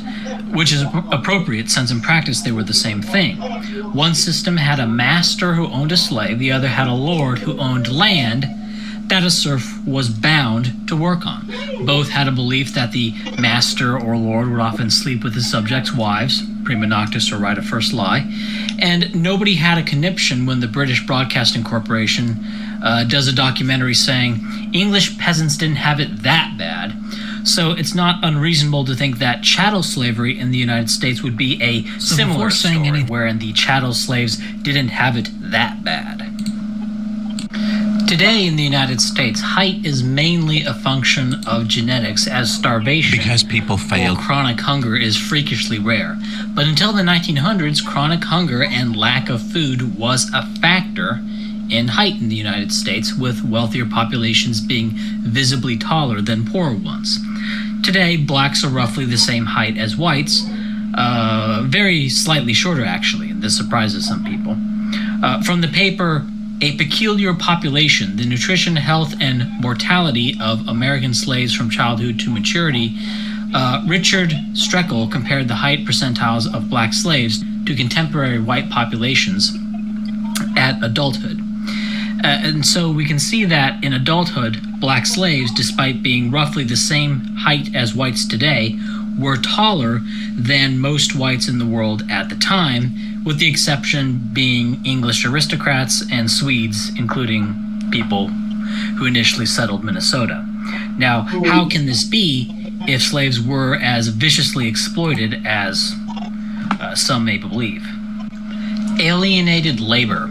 Robert Evans Jr., in his paper entitled The Economics of American Negro Slavery, calculated the return on capital of slaves in the United States and compared it to money lending and railroads.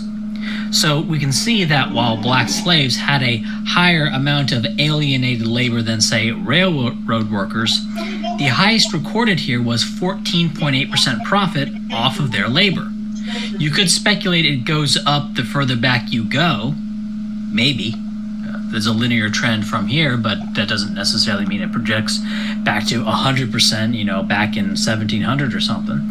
But the reality is that after expenses, black slaves got back, anywhere from 80 to 90% of what they produced on average.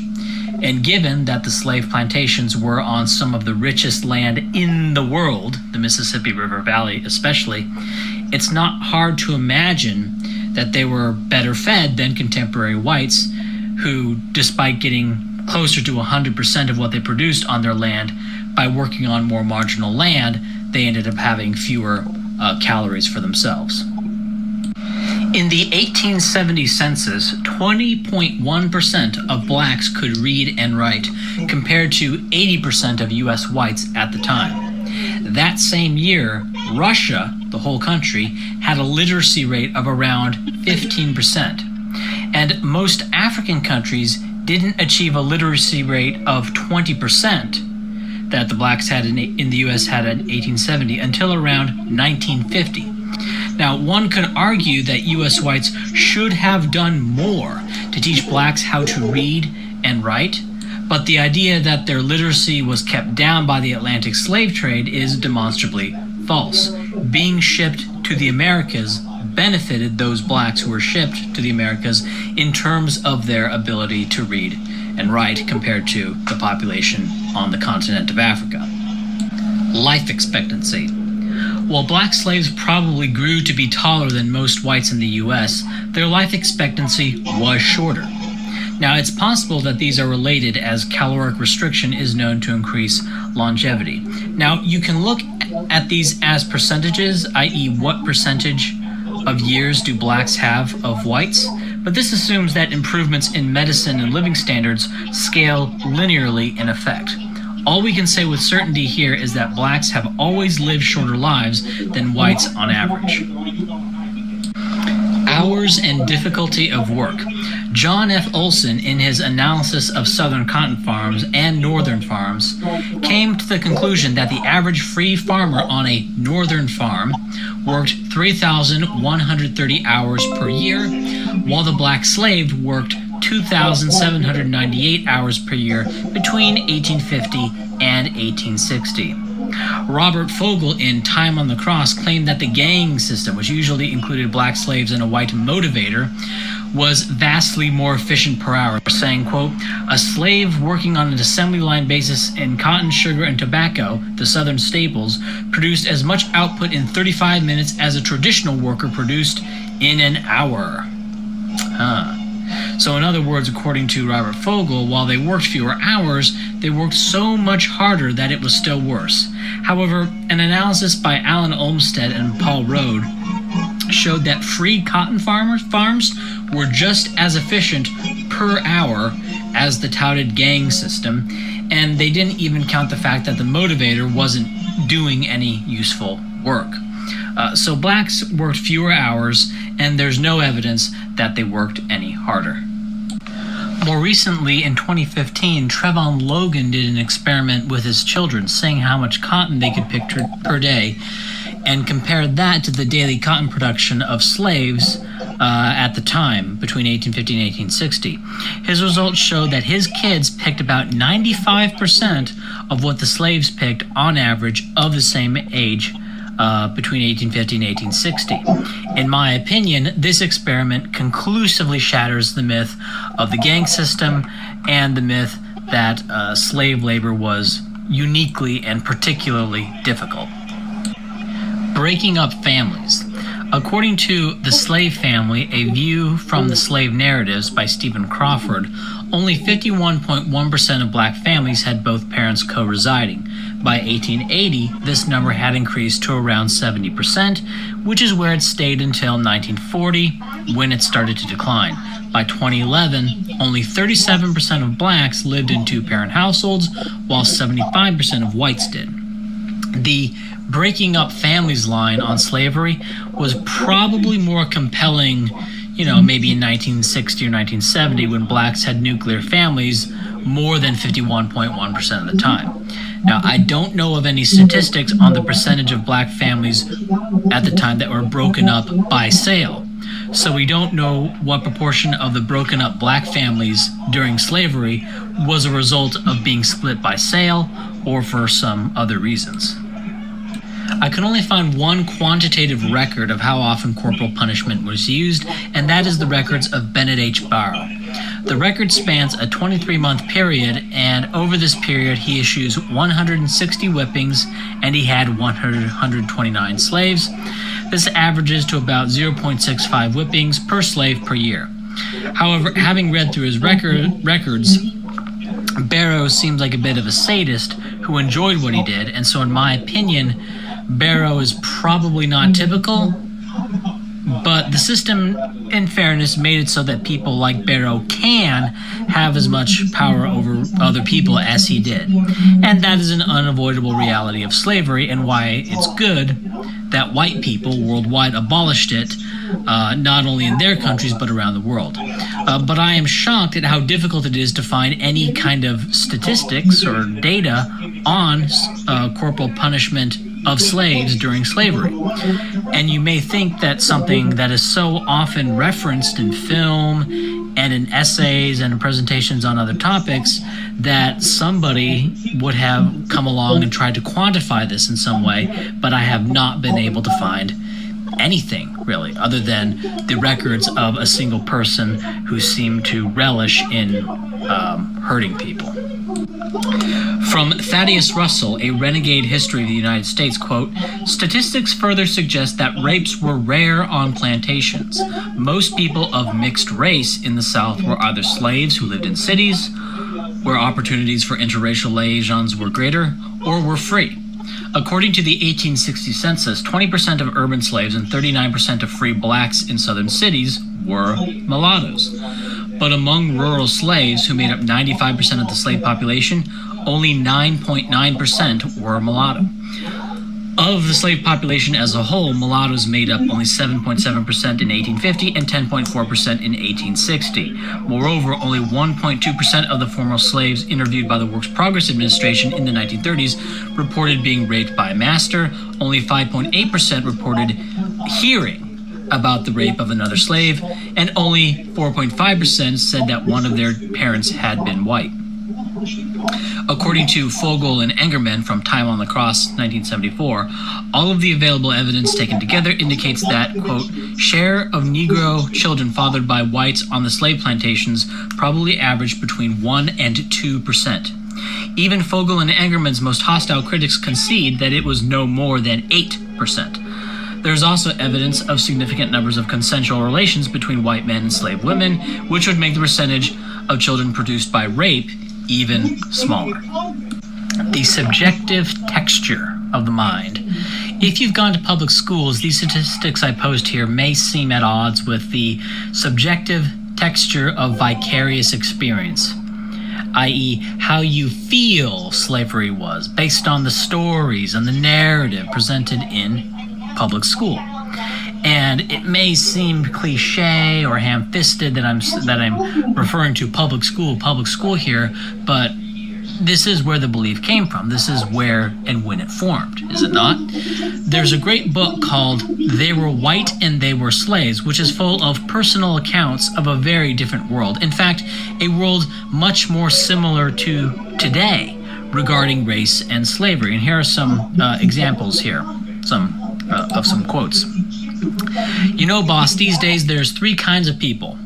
Lowest down is a layer of white folks. Then in the middle is a layer of colored folks. And on top is the cream, a layer of good white folks. The slaves saw enough abject poverty, disease, and demoralization among the poor whites to see their own condition under old masses' protection as perhaps not the worst of evils. There's a quote from Eugene Genovese, rather be a nigger than a poor white man. Slave perceptions of Southern yeomen and poor whites in Toward a New View of America. Next quote. When I was a boy, recalled Walters McIntosh, who had been a slave in Sumter, South Carolina, we used to sing, rather be a nigger than a poor white man. Even in slavery, we used to sing that. Gangs of Irish immigrants worked ditching and draining plantation, building levees, and sometimes clearing land of the danger to a valuable Negro slave property. George Templeton Strong, a Whig patrician diarist, considered Irish workmen at his home to have had prehensile paws rather than hands. He denounced the Celtic beast. Irish youths were sometimes called Irish slaves, or more frequently bound boys. A common joke in the South in the pre-Civil War period was that when blacks were ordered to work hard, they complained that their masters were treating them like Irishmen. A slave expressed no surprise that his master, who was Big Bruckra, never associated with white trash. And Rosa Stark, who had been owned by a big planter in South Carolina, reported that poor whites had to use the kitchen door when they went up to the big house. Her mistress had a grand manner, no patience for poor white folks. Frederick Law Olmsted, the landscape architect who designed New York Central Park, observed bales of cotton being thrown from a considerable height into a cargo ship's hold. The men tossing the bales somewhat recklessly into the hold were Negroes, and the men in the hold were Irish. Olmsted inquired about this to a mate on the ship. "Oh," said the mate, "the niggers are worth too much to be risked here. If the patties are knocked overboard or get their backs broke, nobody loses anything." John Randolph of Roanoke, Virginia, traveling in England and Ireland with his black manservant Johnny, wrote to a friend back home, "Much as I was prepared to see misery in the south of Ireland, I was utterly shocked at the condition of the poor peasantry between Limerick and Dublin.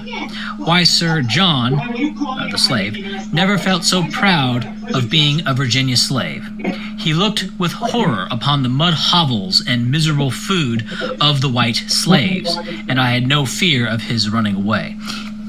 This is me interjecting here. It's interesting that he referred to those Irish people as white slaves. Now, obviously, this book, They Were White and They Were Slaves, and its quotes, they only tell one side of the story. They're going to give you a one-sided perception of how things were at the time. But that's the whole point. They're giving you that side of the story, that side of the subjective narrative. I'm not saying that these narratives or these quotes or these individual perceptions of history at the time prove me correct. Just as there's an ocean of contemporary narrative that backs up my statistical claims, right? And these narratives portray the United States as having the same crust of, anti-white elites who prefer foreigners to poor white trash. Now, why you have never heard of these kinds of narratives is a whole topic unto itself. Slaves in America would have been slaves in Africa anyway. Based on the fact that 41% of all blacks in West and Central Africa prior to European conquest, okay, this is important, prior to European conquest, were slaves, the extreme increase in price of slaves from the relatively small increase in demand that the Atlantic slave trade represented, and the anecdotal evidence that more slaves were put to work within Africa following Britain's global ban on slavery, we can say that Europeans likely did not cause a single black person to be a slave who wasn't already going to be one, or at least a very small proportion of them. So 1, the population of West and Central Africa from 1500 to 1800, right? So we can look at the population data on Central and West Africa by year. All right, if you want to read these, you can click on the pause button in the video, or you can click on the link and go to the article and just read the tables themselves. So I'm just going to flash these up here in the video here. And so the populations of West and Central Africa as regions averaged to 31.83 million over the years 1500 to 1800. I'm not bothering to weight it, and it's not going to matter because the magnitude of the case is going to bury any discrepancy between a weighting of this. So just taking an average over all the years is not going to matter that much, as you'll see later. 2, the proportion of slaves in West and Central Africa. Now here is Encyclopedia Britannica's claims for the proportion of slaves in various African states. And I'm going to flash this on the screen in the YouTube video. You can pause it, or if you want to, I would recommend going to the article so you can read it more clearly if you want to read it there. And what we can see, looking at, say, Sokoto, the Fulani Jihad states, and all these other various regions, and these states that approximate to various regions, we see like 1/2, 1/2, 1/3, 1/3, 1/3, 1/2, 1/3, 40%, 15% to perhaps 75%, 1/3, 1/2, 1/3, 1/3, 1/2, 1/2, 1/2, 1/2. If the estimates for the proportion of the population that are slaves in all these regions are treated as being precise, with 1/2 being 50%, 1/3 being 33.3 repeating percent, okay, this all averages out to 41.61% of the population of Africa having been slaves between the years that are listed here. So now, if these numbers seem extreme to you, like 41.61%, that seems really, really high. Well, remember that Athens was said to have been about 1/3 slave, and the whole of the Confederate States of America was approximately 1/3 slave. So these are not outrageous numbers for known slave societies. 3, the number of slaves in West and Central Africa. So we have a good idea on what the population of West and Central Africa was, and we have consistent subjective estimates of the proportion of people that were slaves in those regions. The next question is, how many people were alive in West and Central Africa from 1500 to 1800? Well, the average year of childbirth in African countries is today around 27. So if we assume that the average was 25 back in 1500 to 1800, then we have a generation time of 25 years, right? And the generation time is the average age at which a person's mother was when they were born. Okay. So there are roughly 382.2 million people who lived in West and Central Africa from 1500 to 1800 doing this equation here. If 41.61% of those were slaves, then this would give us 159 million slaves in West and Central Africa between the years 1500 and 1800. Okay. Atlantic slave disembarkations. Now, roughly 12.5 million slaves disembarked from Africa between 1525 and 1866 to the Americas. Over that same period, we would expect there to have been 484.6 3 million people to have lived in Africa, and of those, 201.65 million would have been slaves between 1525 and 1866. And so based on this, the Atlantic slave trade was about 5.84% of the total slave trade within West and Central Africa at the time. 5. The inelasticity of supply. Elasticity of supply is a fancy way of saying, does quantity supplied increase in response to an increase in demand? For slaves, if the supply is elastic, that means that the suppliers of slaves can easily supply more slaves if the demand goes up. They can easily go out there and get some more slaves. If it is inelastic, well, that means that suppliers can't very easily get more slaves just because more people are willing to buy them. And if it's perfectly inelastic, that means they can't get any more. That means they have completely maxed out slave production. It doesn't matter how much people are willing to buy a new slave, they just can't get it. They just can't get any more, okay? That's what perfect inelasticity would mean. Now, if the supply is inelastic, then any increase in demand will simply result in the price of slaves increasing. For example, if the supply of slaves was totally fixed and could not be increased, then new buyers would simply bid out the previous buyers for whom the slaves are now too expensive. And here we can actually compare the price of slaves in Africa. The number of slaves shipped to the Americas in the prior 24 years, roughly a generation time, their price in Africa, and the Atlantic slave trade as a percentage of the overall trade in Central and West Africa. Okay? And I have a table here showing this, and again, I'm going to flash it on the YouTube video, but again, I recommend going to the article to see that table. Now, the extreme increase in price in response to the very small increase in quantity demanded that the Atlantic slave trade represented is evidence that Africans couldn't readily just increase the supply of slaves, i.e., there wasn't much or any, if any, excess supply with which to supply the Europeans. So they would have to either sell some of their slaves they were already using or pick up arms and go try to enslave some peoples who up to that point had managed to resist enslavement.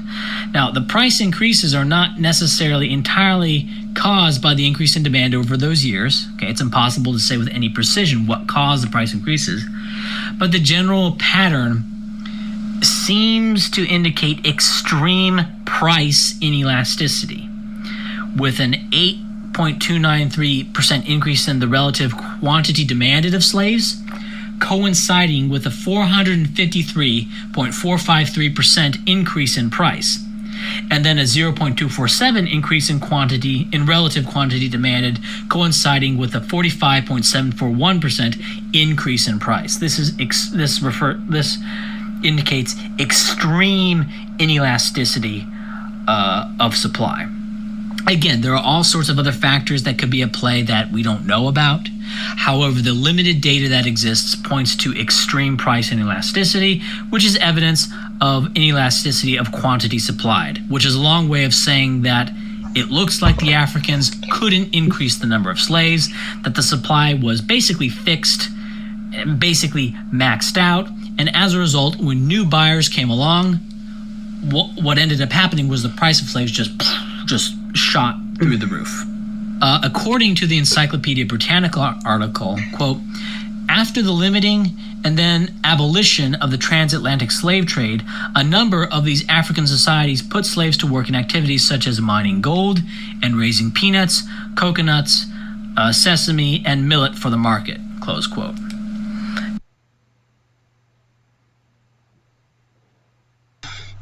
Alça gira é quando eu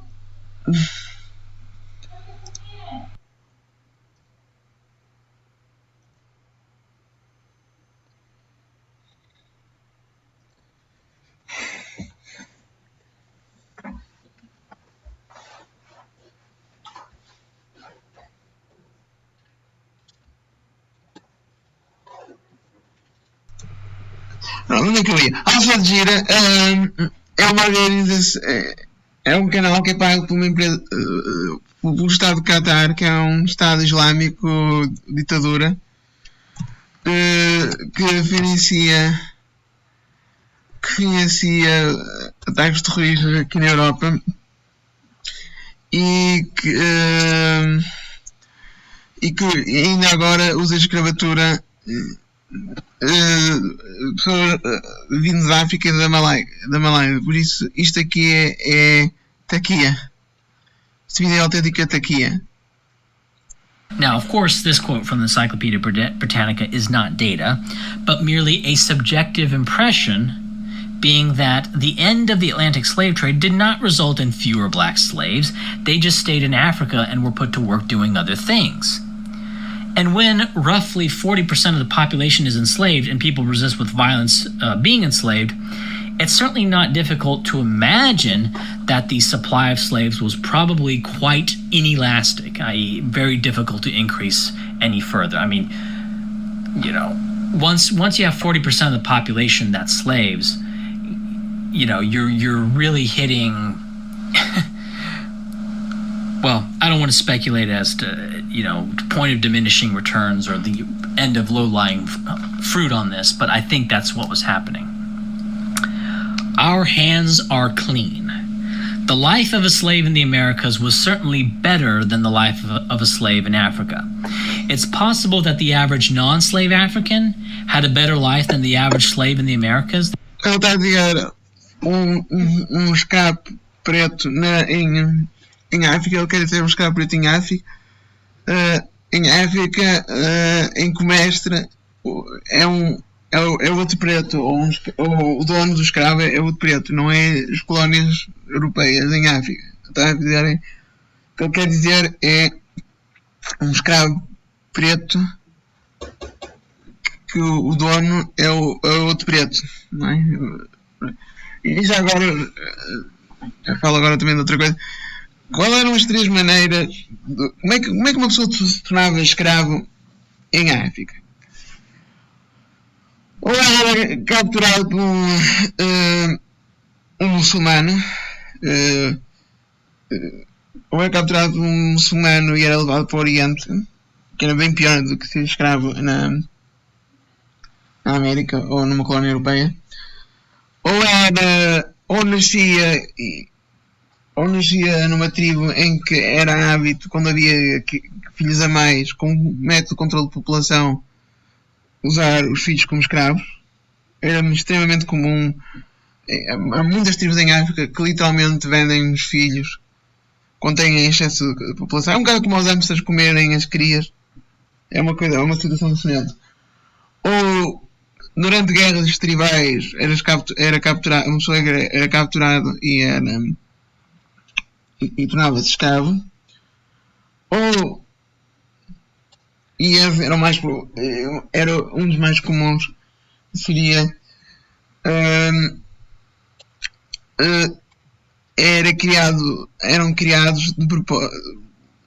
O chefe da tribo dizia: olha, precisamos mais escravos, e dizia: agora tu e tu vão fazer filhos e esses crias vão ser escravos. Era uma das várias maneiras, 4 maneiras que acontecia de uma pessoa se tornar escrava em África. That's a possibility, but that's not the relevant comparison here. And first off, we don't really even know that to be true, but that's not even the relevant comparison. Because let's say that the Atlantic slave trade did not create a single slave, that it merely moved slaves from Africa to the Americas, who ended up having a better life and a better chance of surviving, even taking into account the Middle Passage. And of course, with the Middle Passage, that's like a one-off event. Like later generations don't have to deal with that anyway. So before saying anything about the... If this is true, would we then say that the Europeans engaged in a wicked act by buying African slaves? Consider that if the Europeans did not...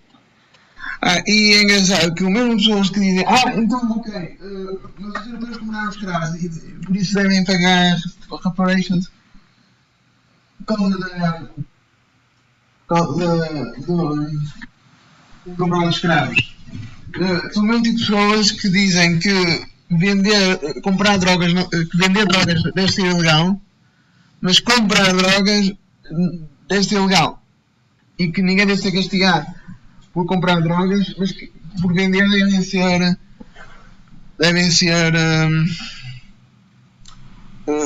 castigada, presa, pagar uma multa, seja pena de morte, lá o que é que. Há mesmo pessoas que dizem que vender deve ser ilegal, mas comprar não deve ser legal. Pronto, então por essa mesma lógica, comprar escravos não tem culpa nenhuma e não é um ato maléfico. Vender escravos aqui é, e os brancos só compraram escravos, não venderam nem capturaram. Not engaged in this act, those slaves would have remained in Africa, where they would have been more likely to die, where their lives certainly would have been worse. They would have still been slaves. In this case, the Atlantic slave trade improved their lives relative to staying in Africa and remaining a slave in Africa. So whether or not the Atlantic slave trade was immoral is totally dependent on the elasticity of supply. Did the supply of slaves increase in response to the Atlantic slave trade, or was there a relatively fixed supply of slaves that was simply transferred out of Africa? And everything points to no increase in the number of Africans who are slaves, at least not to any quantifiable degree. If there was a slight increase in blacks enslaved, well, it's certainly less than the 12.5 million that disembarked from Africa. And exchange those 12.5 million, had a better chance of surviving, and certainly their progeny had a much better life than those who remained in Africa. Certainly today, like blacks who live in the United States today should be very thankful that, you know, their great-great-great-great-great-great-grandpa or whoever got on that boat. We did not cause them to be slaves, nor was it our duty to buy their freedom. Nobody would be cursing. E não se esqueçam, é mais provável ganhar a Powerball do que ser afro-americano e ao mesmo tempo ser descendente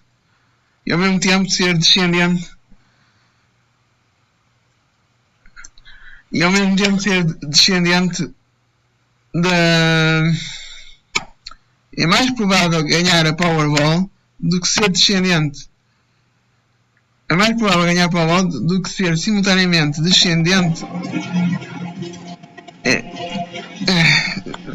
mais provável ganhar a Powerball do que ser descendente de um escravo vindo da África e ao mesmo tempo ser afro-americano.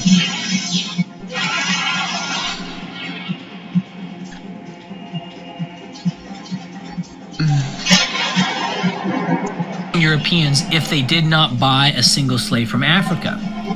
Yet if Europeans did not buy a single slave, those Africans would have been worse off remaining in Africa itself.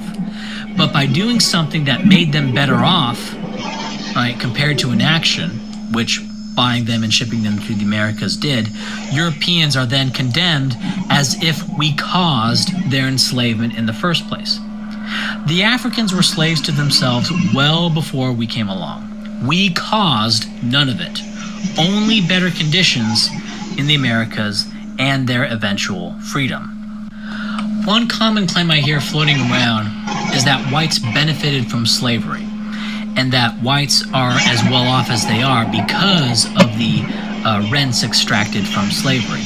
Different people have different variations of this claim, some claiming more than others. Obviously, the United States is not made out of cotton or tobacco or indigo today. The argument is not that blacks literally built the infrastructure of the United States. Now, if someone is making that argument, that's obviously false, since most rail was in the North and nearly all railroad workers during slavery were white. But the argument is that the profit off of black labor during slavery funded the industrial expansion. Now, we have data about the South. And the black population of all slave states, including those that did not secede, was 26%, or 30.8% of just the Confederacy. Obviously, the Southern economy was itself a dead end, so this argument hinges on the South funding the Northern economy, funding the industrial expansion of the North, since the North was the ultimate engine of the U.S. economy, right? Not the South. Now, I'm not talking about morality or even about the conditions of slaves in this particular article. The topic here is about whether or not whites, on the aggregate, benefited from slavery at the time. And there are two aspects to this. First is the South funding the U.S. industrialization argument, the idea that Southern, that slavery, the profits from slavery funded industrial expansion elsewhere, that argument. And the second is about the direct expropriation of labor, right? How much did whites get directly from black slaves versus what they would have gotten investing in things other than slavery, okay? So one is the South funding U.S. industrialization. Now, the interesting thing here is that Northern agriculture was more valuable than Southern agriculture. In 1860, 65% of all United States farm acreage was in the North. Now, it's possible that Northern farm production was less than 65% of the value of what was produced, or even less than 50%, and that the South, even though it only had 35% of the used farmland, produced more money with its agriculture than what the North did with their agriculture. But there are reasons to not believe this. First are the overall values of farm products produced in the year 1860. Okay, and so this will be a chart flashed on the YouTube video. You can go look at the article itself if you want to see it more clearly. Now, the combined production of hay and potatoes gives King Cotton a run for its money. But the real value of U.S. farm production in 1860 was cereals. Now, I don't know what percentage of farms in the North and South produce cereals, but I do know that the farms in the North were more geared towards cereal production, wheat, oats, barley, corn, than the South was. Okay. And we also know that farmland in the North cost more per acre. According to Peter Lindert's study on farm prices in the paper entitled Long Run Trends in American Farmland Values, and again, another table here, which you can look in the video. You can pause the video, look at it, or go to the article to see more clearly.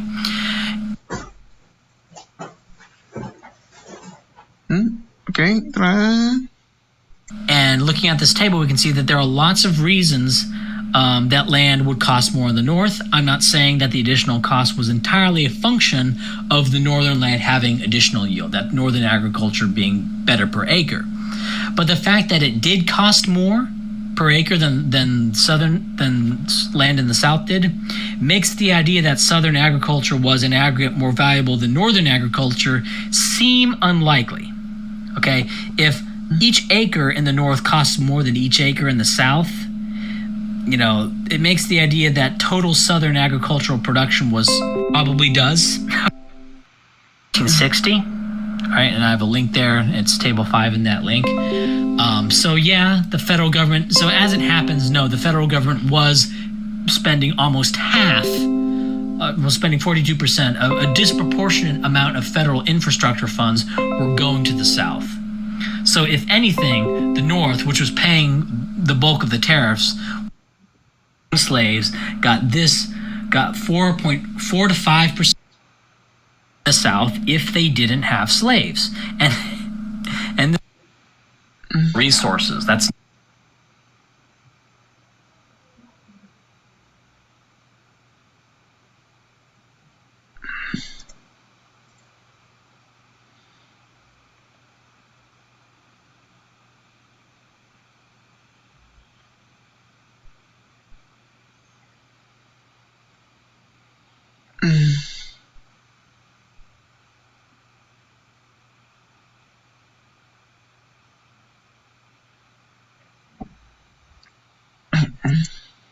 They paid the fare to America and there they melted in.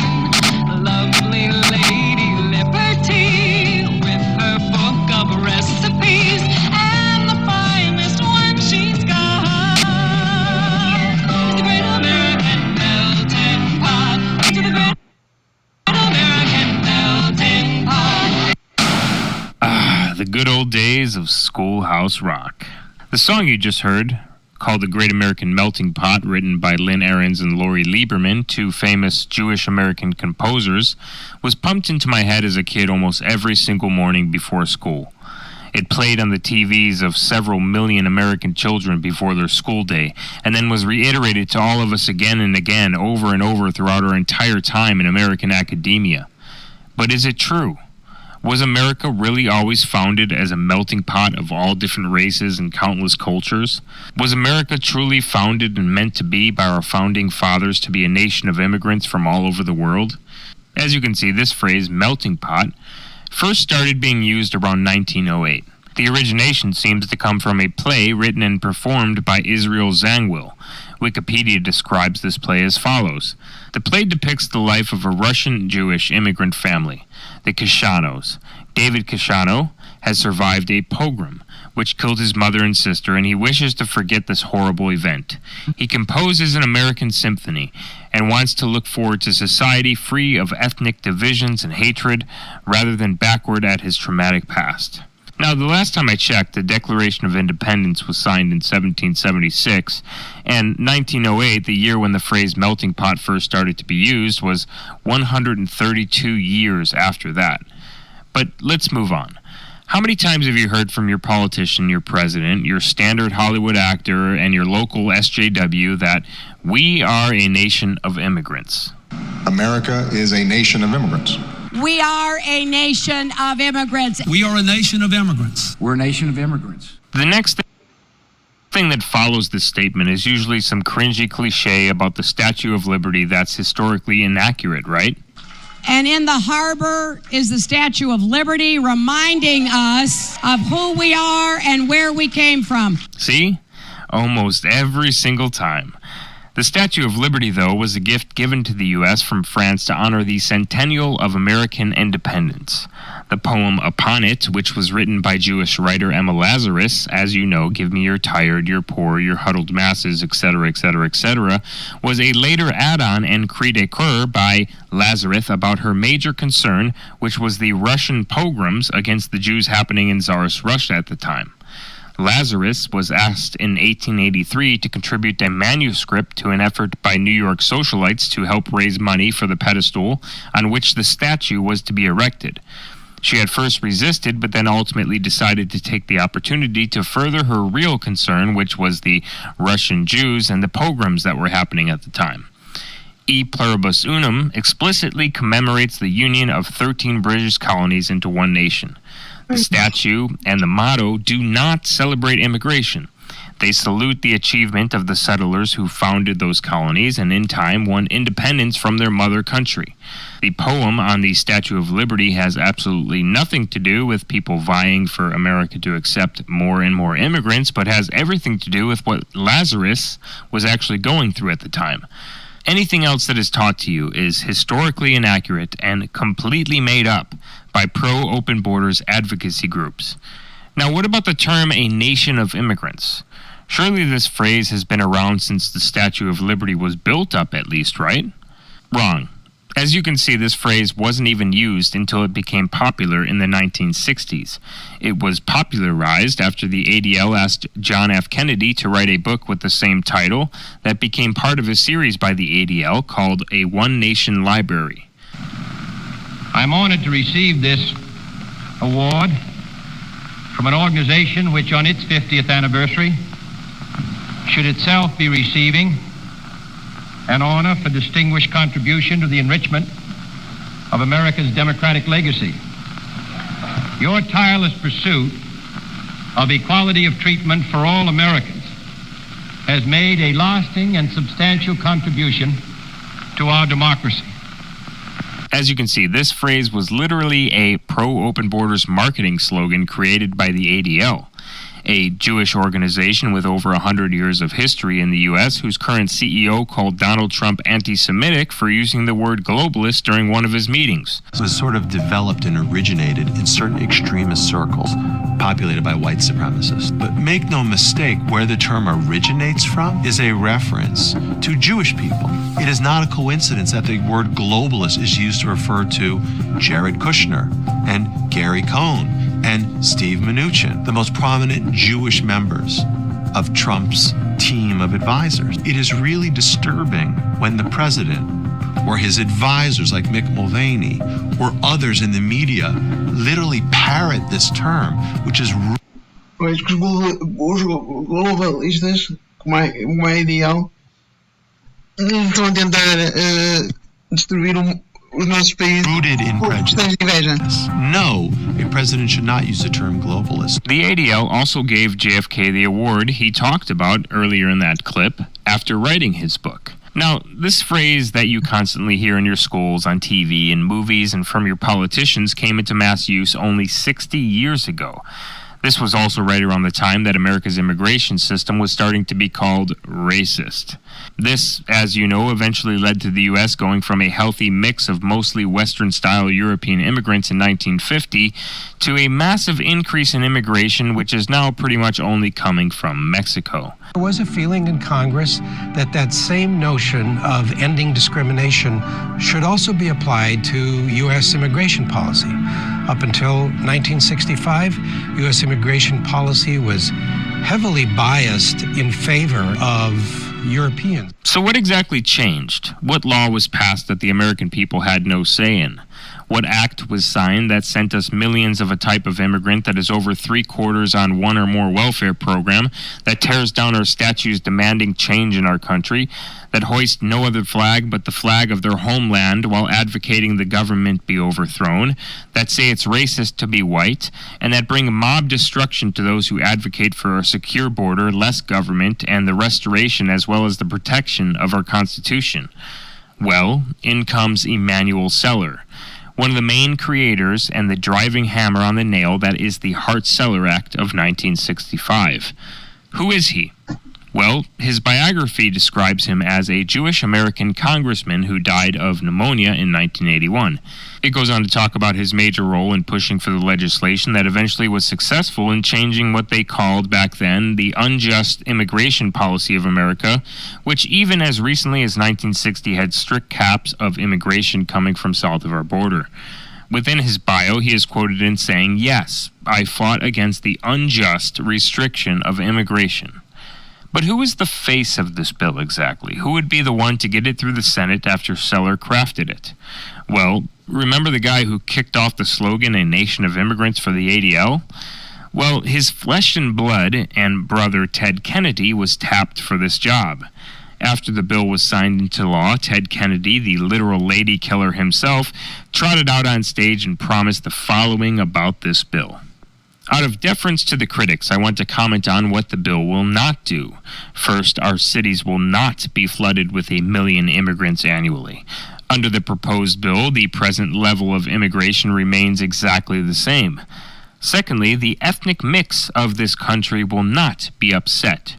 Contrary to the charges in some quarters, this bill will not inundate America with any immigrant from any one country or area, or the most populated and economically deprived nations of Africa and Asia.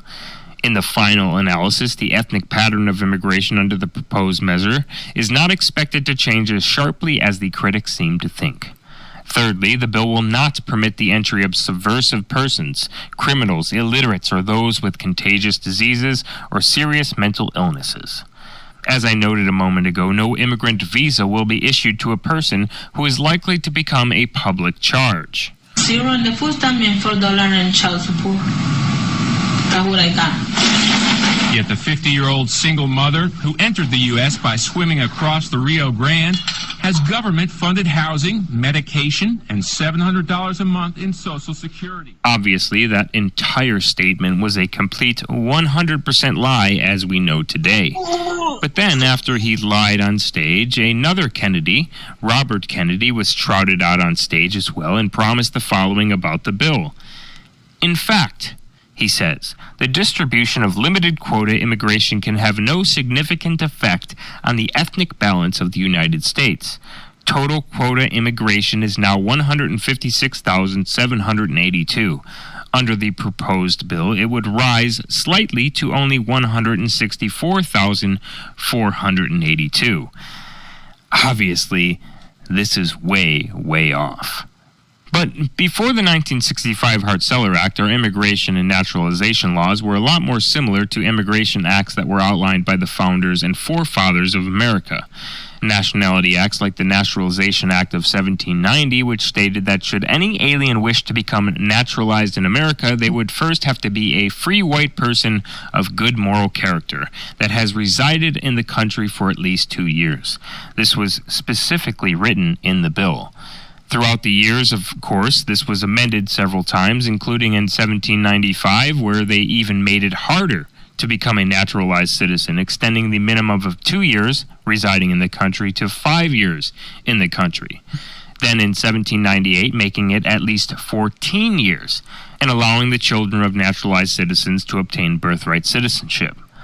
All of which still kept the free white person of good moral character statement in the first lines of the bills.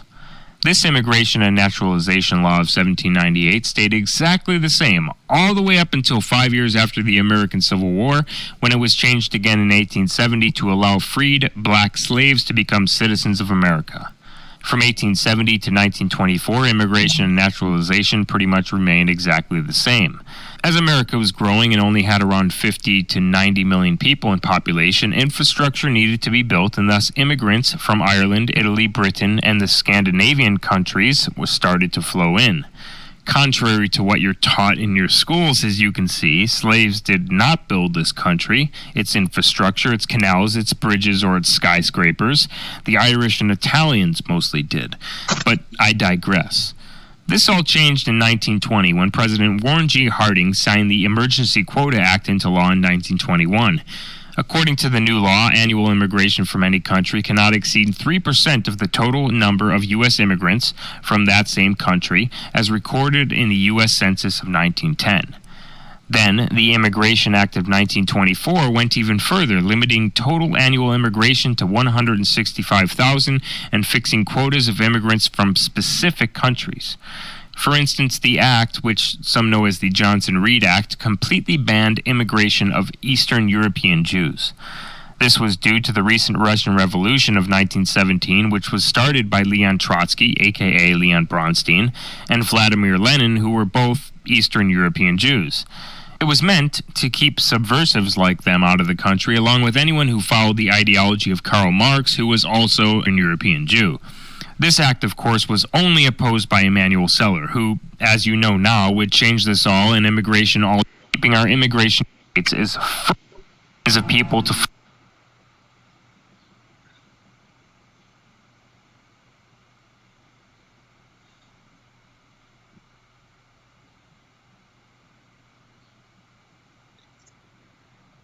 Europe is not going to be the monolithic societies that they once were in the last century. Jews are going to be at the center of that.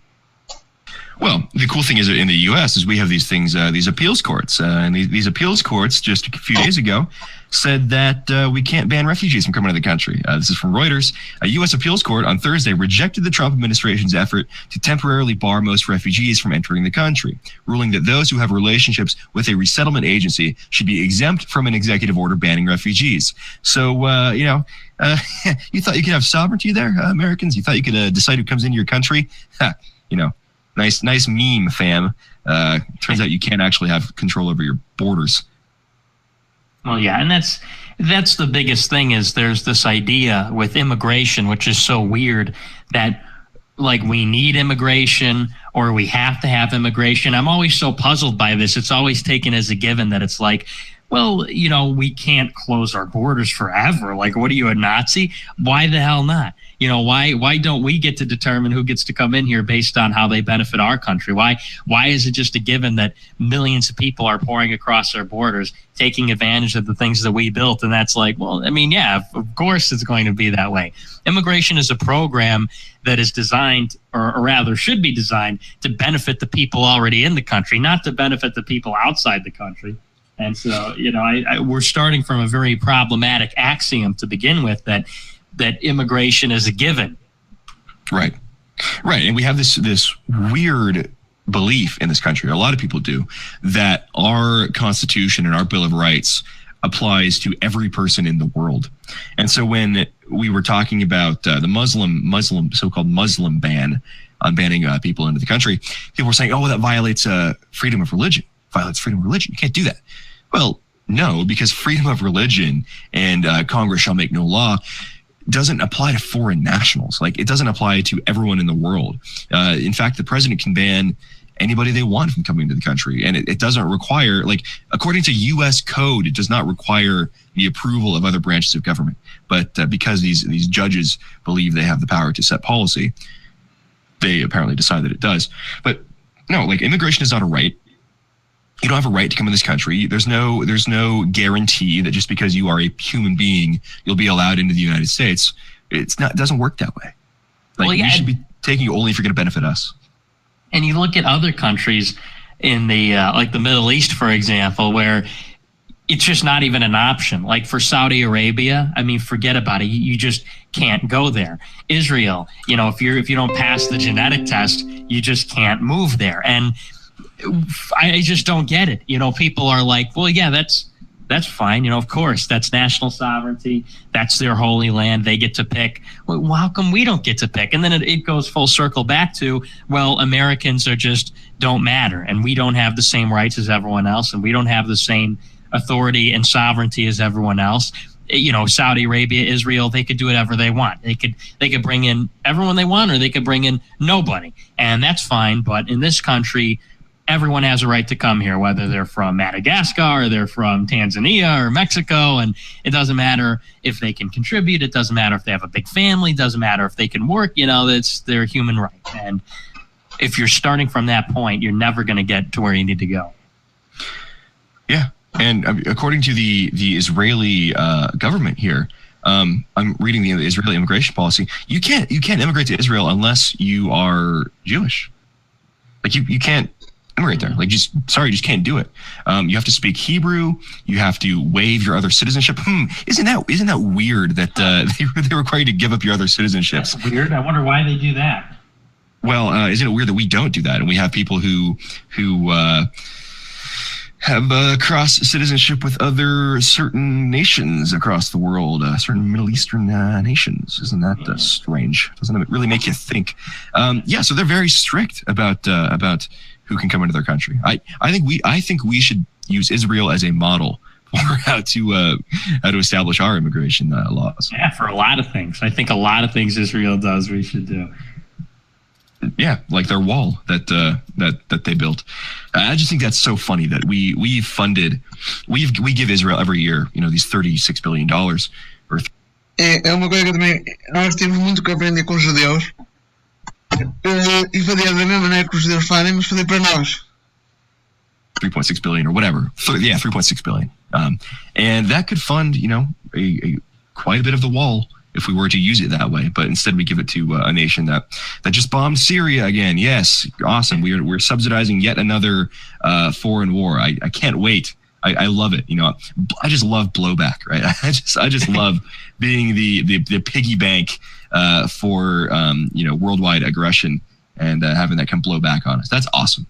Yeah, me too. It's totally worth the money, right? I love to see our dollars going over so that instead of us starting the wars, we could have our wars started for us by foreign nations. Meanwhile, we have to scrimp and save to build our own border wall. It's just, what are we doing? What are we doing anymore, James? I don't know. It's America last. The way that our country's set up is to put America last always, in every way. We're an America last country, and that's why it's such a shock to the transnational elite when someone comes along and says, hey, let's put America first. Let's pursue policies that put America first. That's why there is so much hand wringing whenever that happens, because that's not the way things are supposed to work. Yeah, I had a debate with Aaron Bandler from Daily Wire, that little bald pot-bellied goblin about so we debated on Israel's foreign aid money, and he told me, I was like, well, we have to put America first. And he said, actually, America first is an anti-Semitic slogan from Charles Lindbergh 70 years ago. And I'm like, oh, so, like anytime we advocate for our interests, necessarily anti-Semitic? I don't think so. Not today. Nice try. How are these people any different from the left? Because that's exactly what the leftists say. They say, "Oh, America first is racist. It's bigoted. It means you're a bigot." And they bring up this Charles Lindbergh. America last, and it's because there's no argument for it. There's no justification for it. They cannot have that argument besides you're a white supremacist.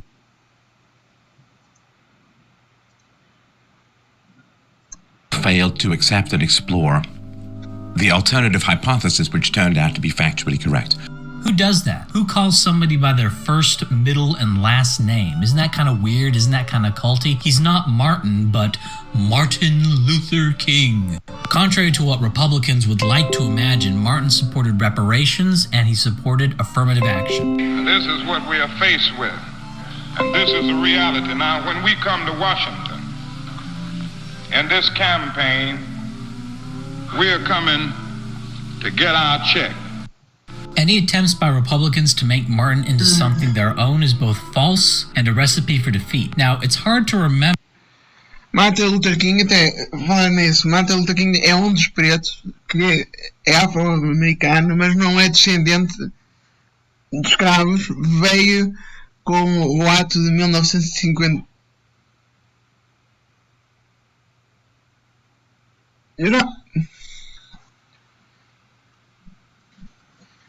MLK ou Martin Luther King, comunista, hardcore comunista, é daqueles pretos que é afro-americano, mas não é descendente de escravos, mas sim descendente de imigrantes que vieram com o ato de 1952. Aquilo que eu já mostrei aquele vídeo.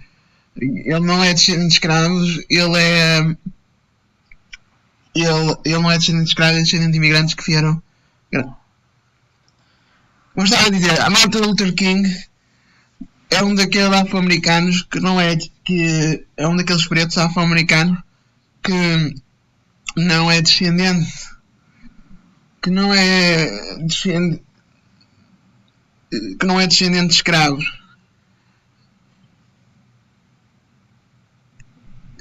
Arthur Luther King Arthur Luther King, que era comunista, que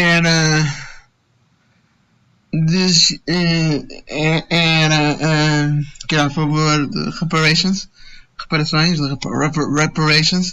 nós já provámos que os pretos não têm direito a nenhuma, pelo contrário, têm direito a pagar, não a receber. É um daqueles pretos que é afro-americano, mas que não é descendente de escravo. Não é descendente de escravos, mas sim descendente de imigrantes que vieram graças ou por causa, para ser mais correto, o ato de 1952. Continua. Remember when the first accusations were made, but at least the alternative hypothesis, which turned out to be factually correct. Who does that? Who calls somebody by their first, middle, and last name? MLK era afro-americano que não é descendente de escravos, é descendente de imigrantes graças ao ato de 1952. Ou por causa do ato de 1952. Supported affirmative action. This is what we are faced with, and this is the reality. Now, when we come to Washington, in this campaign, we are coming to get our check.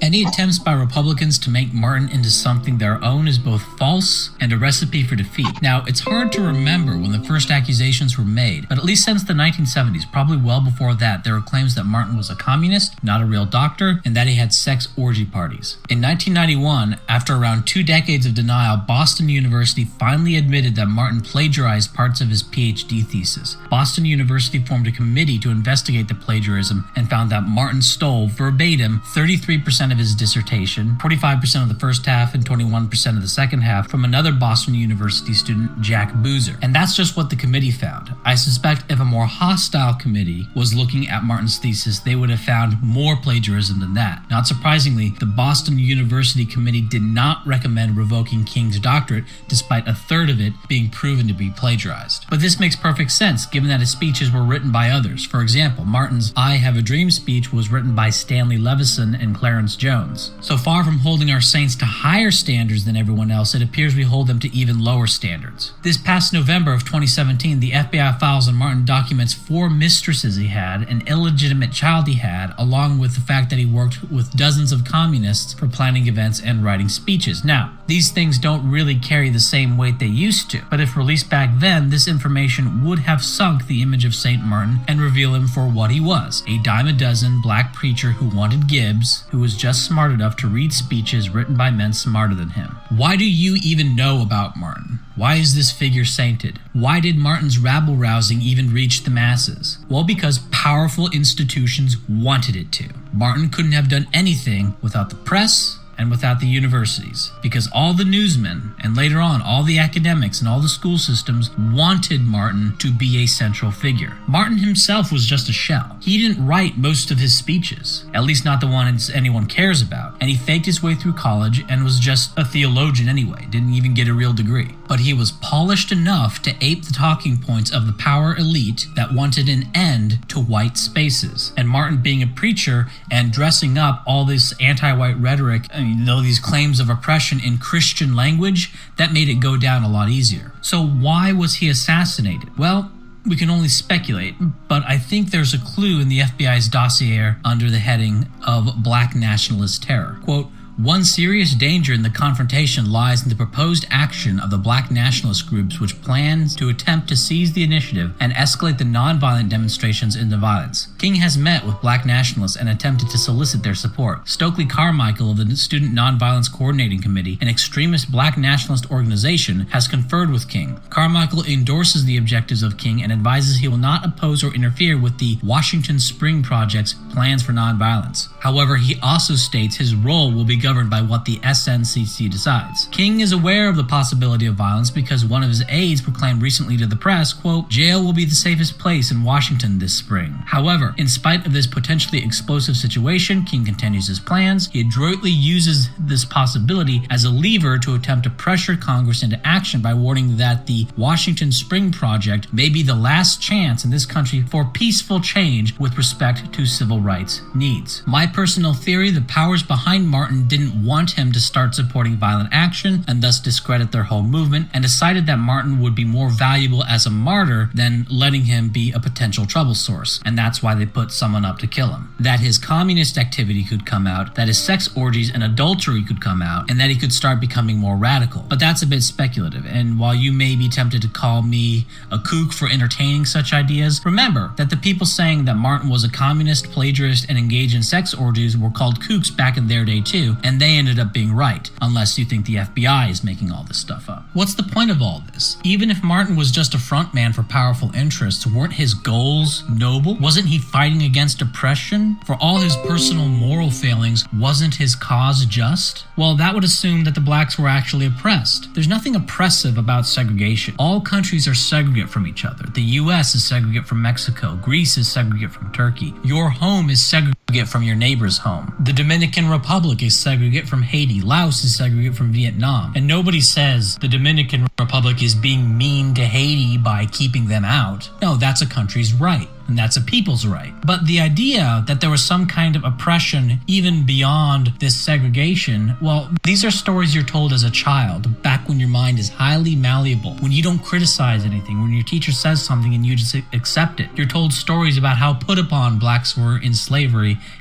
and then in segregation. But this whole narrative was established long before most of the research I'll be citing here was ever even done. The narrative was put in place before the homework was done. And the research I have here mostly comes from the National Bureau of Economic Research. And if you want to read the papers yourselves, click on the description, click on the relevant articles, and then click on the paper cited for the point you want to look at. So let's start with something simple: height. Now, Black people today are actually ever so slightly shorter than white people today. This is something not a lot of people know because they watch the NBA and they imagine that black people are taller. No, they're actually slightly shorter. But during slavery, the blacks were actually taller than their contemporary whites, and this is evidence that their nutrition was probably better than whites. And back in those days, your standard of living was very closely related to your nutrition, and this is evidence that, at least in terms of relevance to nutrition, blacks back then were better off than whites back then on the whole. But what about expropriated labor? As slaves, they had all the value of their labor taken from them. Well, we know that the profit rate on slaves was around 12.69%. That's how much profit was made on slaves. By contrast, short-term money loans, which is an indicator of the profitability of the rest of the economy, were about 9.98% over the same time period. Now, this is lower than slavery, but remember, the business receiving the loan has to be more profitable than the interest rate on the loan is in order to pay it back, which means that the profit for the economy at large was probably about the same as it was for slaves, which means slave labor was being expropriated about as much as non-slave labor. So in terms of alienated labor, the value of labor taken from the black slaves, it was about the same as for the rest of the economy. But weren't they worked brutal, inhumane hours? Well, no. Slaves only worked around 89% as many hours per year as whites, around 2,798 hours per year versus 3,130 that the whites worked. In fact, Trevon Logan compared the volume of cotton picked per day on his family farm versus cotton picked per day throughout the South back then. And he found that his children on his family farm picked 95% as much cotton per day as the slaves back then did. So the idea that slaves were pressed to work particularly hard sounds like a myth. It seems like they only worked around 5% harder than family farms in the 1970s did.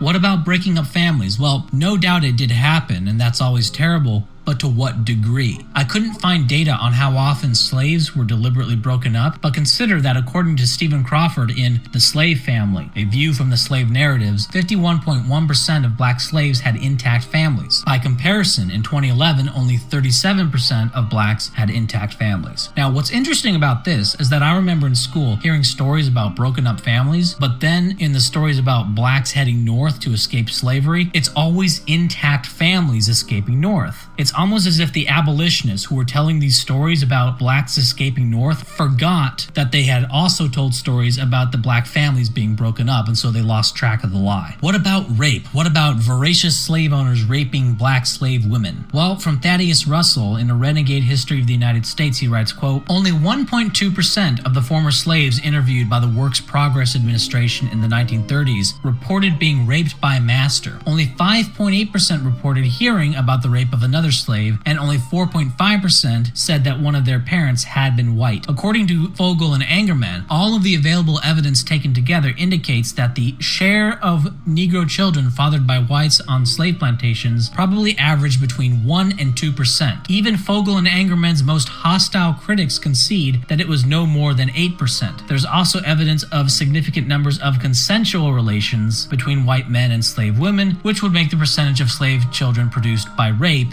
even smaller. But even with these reported numbers, how much of that is just hearsay or crying rape for the pity points it gives you? And compare this to today, where 22% of black women report having been raped. But also, just do a pinch test. How many white men have any sexual interest in black women whatsoever? Not a whole lot. And it's not an insubstantial number of white men who, if they were literally just straight up offered sex by what is considered to be an attractive black woman, would just say no. This idea that white men were going out of their way to rape black women in large numbers, it seems implausible given how many white men generally don't find black women attractive and wouldn't even have sex with them if offered. And on the issue of literacy, in 1870, the first census with any data on black literacy, we know that 20.1% of blacks were literate. Now keep in mind that in that same year, Russia had a literacy rate of 15%, lower than that of the US blacks. And the continent of Africa didn't achieve a 20% literacy rate until around the 1950s.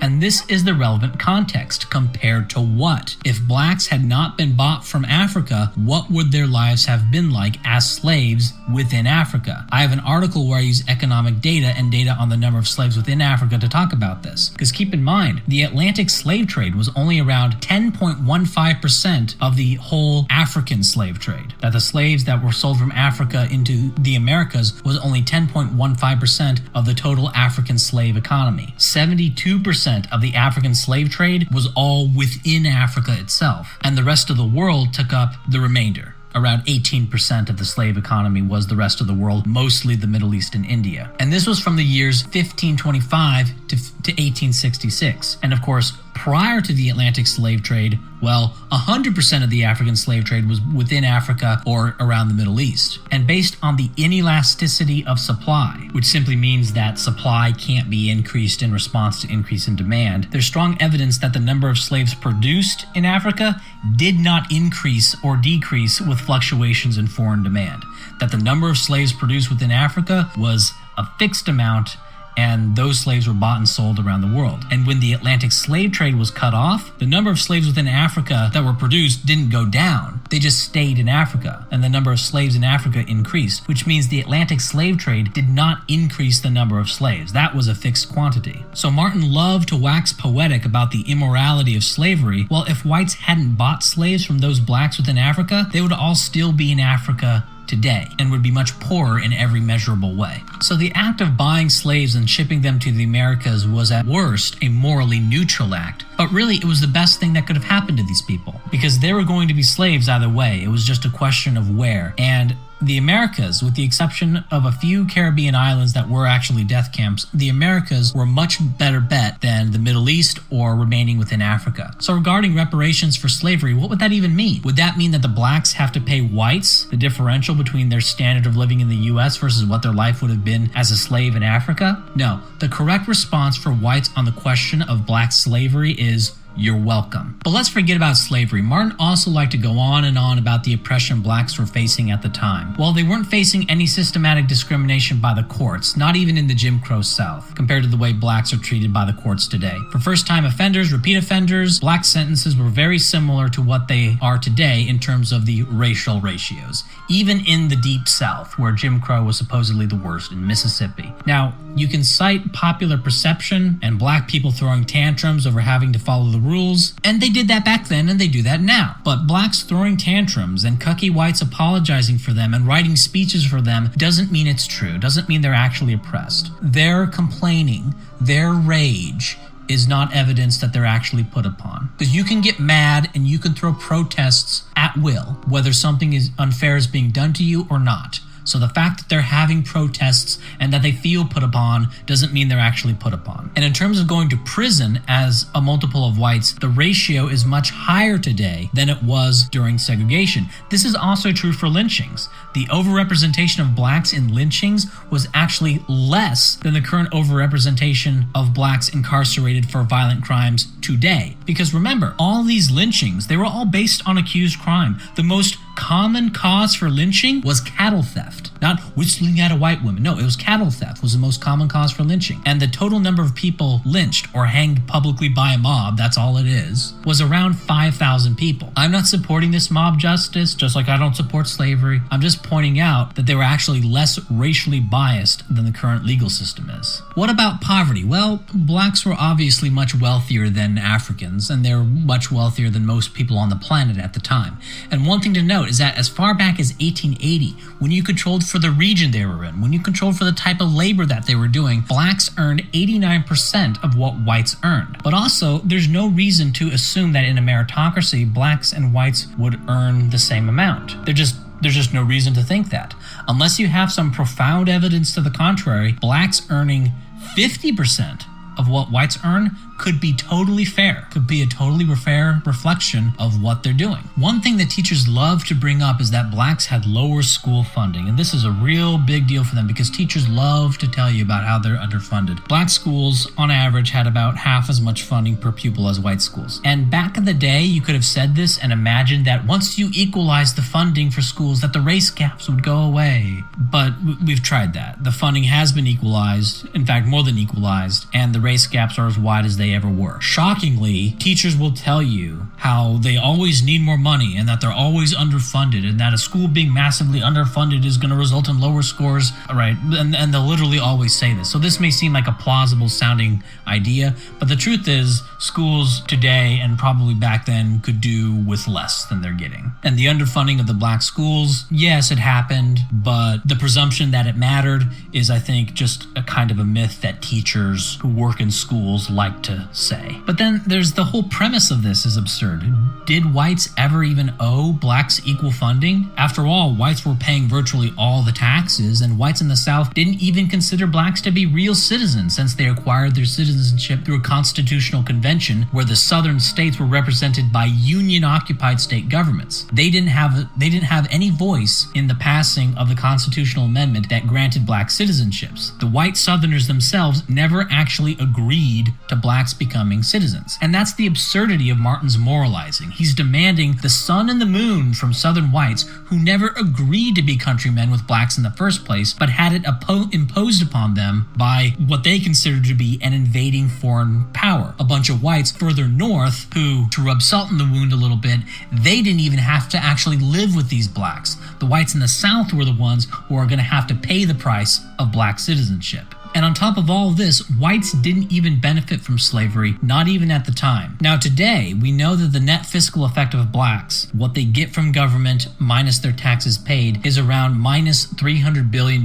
per year. So whites are paying a very heavy price for slavery today. That's about half the defense budget. But even at the time, Southern investment was directed towards the dead end of slavery, right? A kind of feudalism, while in the North, all the investment was being diverted into industry. At most, you could say that blacks made a few plantation owners very wealthy by working on cash crops. But whatever wealth that the black slavery generated for a few really rich whites in the South, that was more than wiped out by the cost of the Civil War. And that's really the most important takeaway. Blacks benefited massively from being slaves in the US as opposed to being slaves anywhere else, while whites have been paying heavy price for it. Even at the time, whites did not benefit from slavery. From having the southeastern United States be a pre-industrial backwater, to the cost of the Civil War, to having to deal with third world Gibbs voting of blacks in the US, to the direct financial cost of blacks in the US, the blacks have been nothing but a ball and chain around the neck of white America. So what was the noble goal that Martin wanted? Well,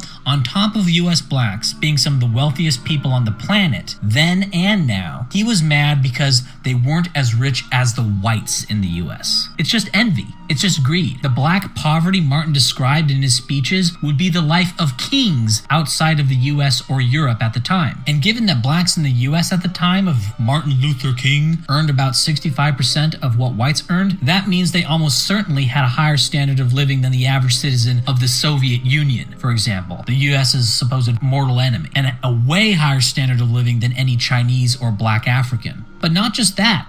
Martin didn't want just the money and the Gibbs and the stuff. No, Martin wanted to deny white spaces. Because whites like having their own pools. They like having their own churches. They like having their own schools free from the chaos that you get from black neighborhoods and black schools. Martin wasn't satisfied with just funding equality, with just getting the money from whites, with just taking their stuff. No, he wanted whites to let him into their clubs. I mean, what kind of a psycho thinks that way? This is not noble. This is not nice. This is not good. This is pushy and domineering and kind of sick. If someone doesn't like you, just stay out. What is your problem? What's wrong with you? Here's something most people don't realize. The 1964 Civil Rights Act didn't matter much because that just removed laws requiring discrimination. The big opposition to the civil rights movement, the forced association movement, came with the Second Act, which forced whites to allow blacks into their diners, into their churches, into their schools, into their pools, into their bowling lanes. What kind of a psycho thinks this way? What kind of psycho demands access to spaces set up by other people? Why can't us whites just have a place for us, just have a space for us?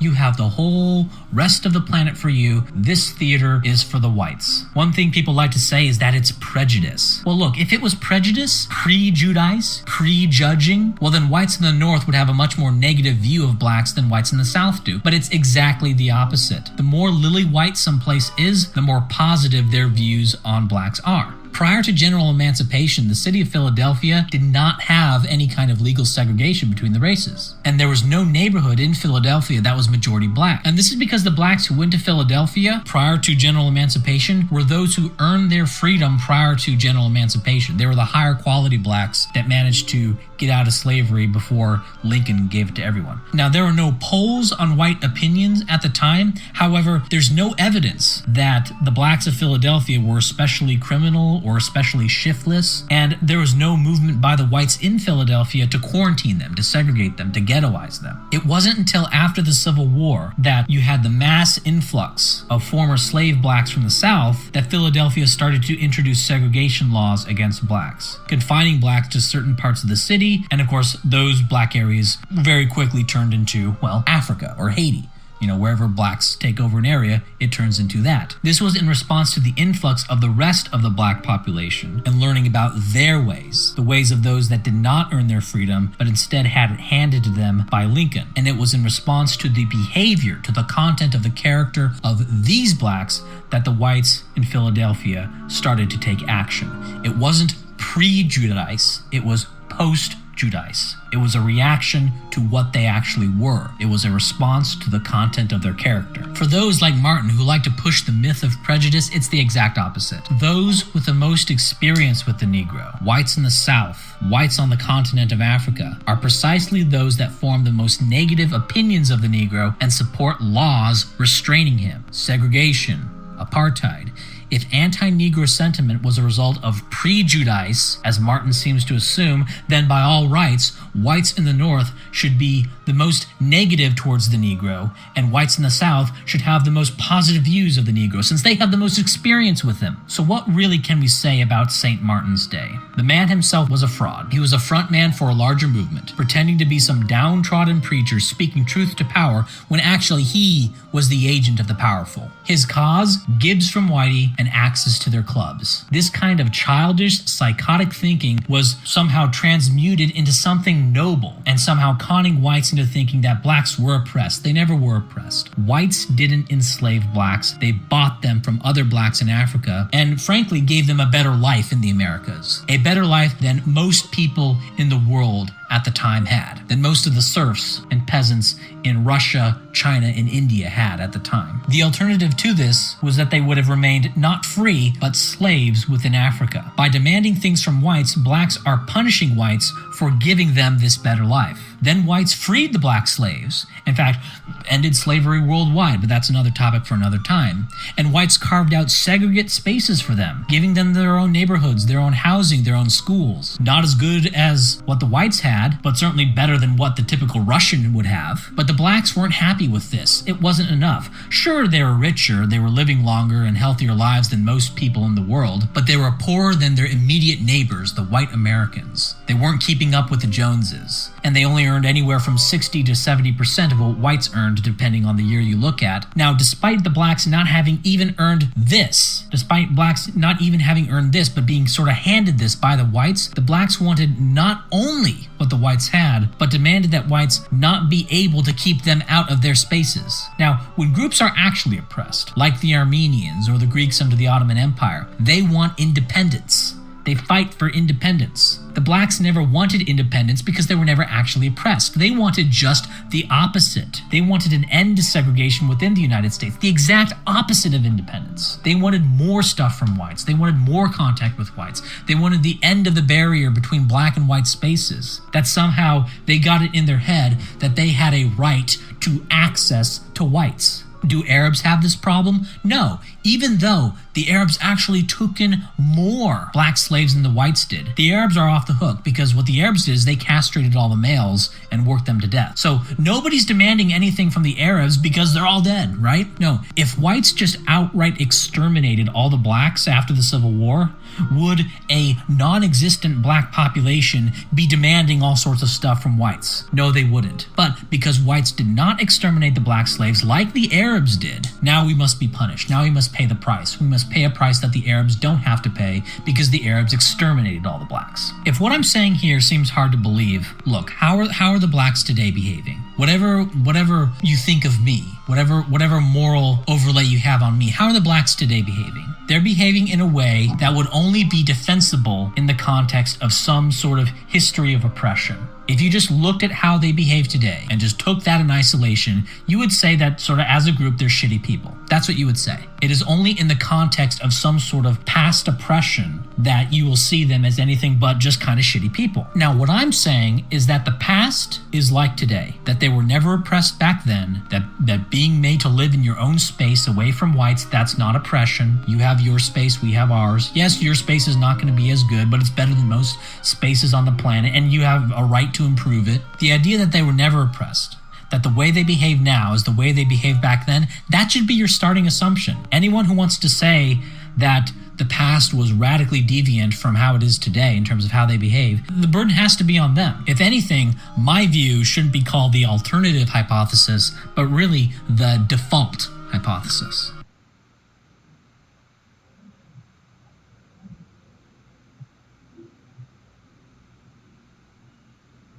Street Journal even. In that America, what hope do empirically provable facts have? Well, you pinpointed something that's very ominous. When national and political discourse is no longer rooted in verifiable fact, then facts are interchangeable with opinions. Truth is whatever you want it to be. And I write in the book about the nature of the permanent lie, that all politicians lie, all governments lie, as I.F. Stone said. But they lie for expediency. So, for instance, Bill Clinton argues that by passing NAFTA, there will be many more American jobs, good jobs. Bill Clinton doesn't make that argument anymore because it's false, and who knows whether he knew or didn't know, but it's false. With a permanent lie, reality, facts doesn't matter. So Trump wins by a landslide. Trump has the largest inauguration crowd in the history of, it's first guy to win Wisconsin in 50 years. It's endless. Not true. Right. It's endlessly, but it doesn't matter. And then you have media platforms that, like Fox News, that will propagate or disseminate these lies uncritically. And that has corroded discourse in the United States. The institutions, in a functioning democracy, you have institutions, and you cited them, the courts, academia, the press, that their job is to make sure that people speak about a verifiable reality. Those institutions have become corrupted, weakened, destroyed, or replaced with systems Fox, Breitbart, all of these right-wing propaganda outlets masquerading as news. The court system has been taken over and is now being finished off with appointments from the Federalist Society, which is this ideological right-wing. So, and that it creates a kind of schizophrenia where you may see reality in front of you, but reality is denied by the power elites and by the organs, the media platforms that disseminate the opinions of the power elites. And that really begins to sound like descriptions of totalitarianism someone like Hannah Arendt would write about. I don't want to let the clock get too far away from us here without giving you an opportunity to speak to what you see as the prescription for getting America out of this farewell tour. And here's just a few of the ideas that you advance in the book. A $15 minimum wage, a ban on for-profit health care, a dismantling of nuclear weapons, ending trade agreements, giving citizenship to undocumented workers. What do you think implementing that menu of policies would change? I think that it's about reintegration. So it's about taking this huge dispossessed segment of the American population and reintegrating them into the country. And of course, the opposite is happening through programs of austerity, slashing welfare. The original welfare program, which was cut by Clinton, 70% of the recipients were children.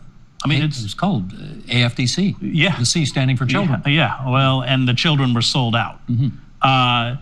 And there's been now a further slashing of availability of food stamps. Anyway. So you're taking a population in distress, and you are exacerbating that distress. So I wrote a book about the Christian right called American Fascists, and I came to the conclusion after 2 years of writing that book that the only way to battle the Christian right, which I see as a kind of Christianized fascist force, and I speak as a seminary graduate.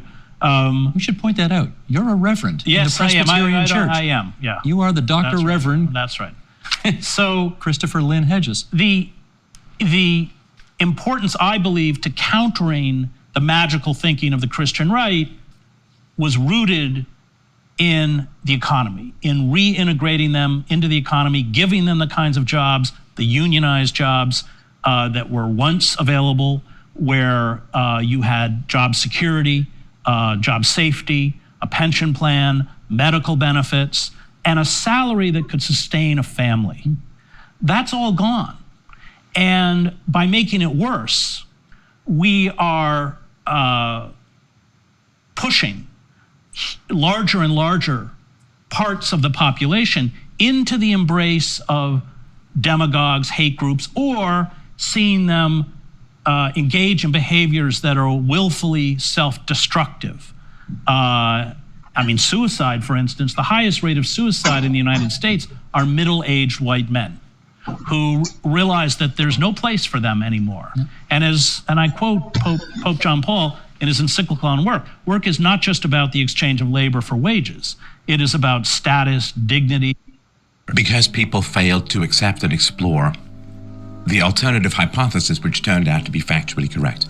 Who does that? Who calls somebody by their first, middle industry? At most, you could say that blacks made a few plantation owners very wealthy by working on cash crops. But whatever wealth that the black slavery generated for a few really rich whites in the South, that was more than wiped out by the cost of the Civil War. And that's really the most important takeaway. Blacks benefited massively from being slaves in the U.S. as opposed to being slaves anywhere else, while whites have been paying heavy price for it. Even at the time, whites did not benefit from slavery. From having the southeastern United States be a pre-industrial backwater, to the cost of the Civil War, to having to deal with third world Gibbs voting of blacks in the U.S., to the direct financial cost of blacks in the U.S., the blacks have been nothing but a ball and chain around the neck of white America. So what was the noble goal that Martin wanted? Well, on top of U.S. blacks being some of the wealthiest people on the planet, then and now, he was mad because they weren't as rich as the whites in the U.S. It's just envy. It's just greed. The black poverty Martin described in his speeches would be the life of kings outside of the U.S. or Europe at the time. And given that blacks in the U.S. at the time of Martin Luther King earned about 65% of what whites earned, that means they almost certainly had a higher standard of living than the average citizen of the Soviet Union, for example, the U.S.'s supposed mortal enemy, and a way higher standard of living than any Chinese or black African. But not just that. Martin didn't want just the money and the Gibbs and the stuff. No, Martin wanted to deny white spaces. Because whites like having their own pools. They like having their own churches. They like having their own schools free from the chaos that you get from black neighborhoods and black schools. Martin wasn't satisfied with just funding equality, with just getting the money from whites, with just taking their stuff. No, he wanted whites to let him into their clubs. I mean, what kind of a psycho thinks that way? This is not noble. This is not nice. This is not good. This is pushy and domineering and kind of sick. If someone doesn't like you, just stay out. What is your problem? What's wrong with you? Here's something most people don't realize. The 1964 Civil Rights Act didn't matter much because that just removed laws requiring discrimination. The big opposition to the civil rights movement, the forced association movement, came with the second act, which forced whites to allow blacks into their diners, into their churches, into their schools, into their pools, into their bowling lanes. What kind of a psycho thinks this way? What kind of psycho demands access to spaces set up by other people? Why can't us whites just have a place for us, just have a space for us? You have the whole rest of the planet for you. This theater is for the whites. One thing people like to say is that it's prejudice. Well, look, if it was prejudice, pre-Judice, pre-judging, well, then whites in the North would have a much more negative view of blacks than whites in the South do. But it's exactly the opposite. The more lily white someplace is, the more positive their views on blacks are. Prior to general emancipation, Vocês perguntam com razão porque é que eu estou a falar disto que está a acontecer na América quando eu sou português e estou aqui em Portugal, porque isto que está a acontecer na América, se nós não tivermos cuidado aqui em Portugal, vai ser o nosso futuro, porque cada vez maior é a população vinda da África, somente da Somália, Angola, Moçambique e Eritreia, cada vez é mais em Portugal, e já temos quase a mesma população preta em Portugal que a América tinha antes de 1952. Em breve vamos ter exatamente a mesma ou mais população negra do que a América tinha em 1952, e depois vamos ter depois vamos começar a ter mais população negra do que a América tinha, por exemplo, nos anos 60, a esta velocidade. E eles são. Eu não queria ser, mas eu só tenho que salvar às vezes. Querem uma prova? O som é acrescentado, mas tudo o resto é tal e qual, não foi modificado em lado nenhum. Só o som é que foi acrescentado. WWE Intercontinental Championship match. It's straight ahead on SmackDown Live. The Miz said that his success pays the rest of the men's locker room's salaries, and SmackDown Live GM Daniel Bryan said, well, if that's the case, let's put them to work. Avoiding that kick and getting a 2 count, blocks the right hand, unloads a right of his own. And the lunatic fringe lighting up the Miz. Goes up, lands on his feet, and again he's fighting off the lumberjacks. Face first into the ring post. Agora, preto usar roupa é cultural appropriation. Preto usar roupa é cultural appropriation. Goes up, lands on his feet, and again he's fighting off the lumberjacks. Face first into the ring post. Ambrose going all the way up to the high red district. Lunatic fringe elbow. Cover. Oh, and Miz just escaped. Lunatic lariat turns the Miz almost inside out. What the Corbin? And now all the lumberjacks.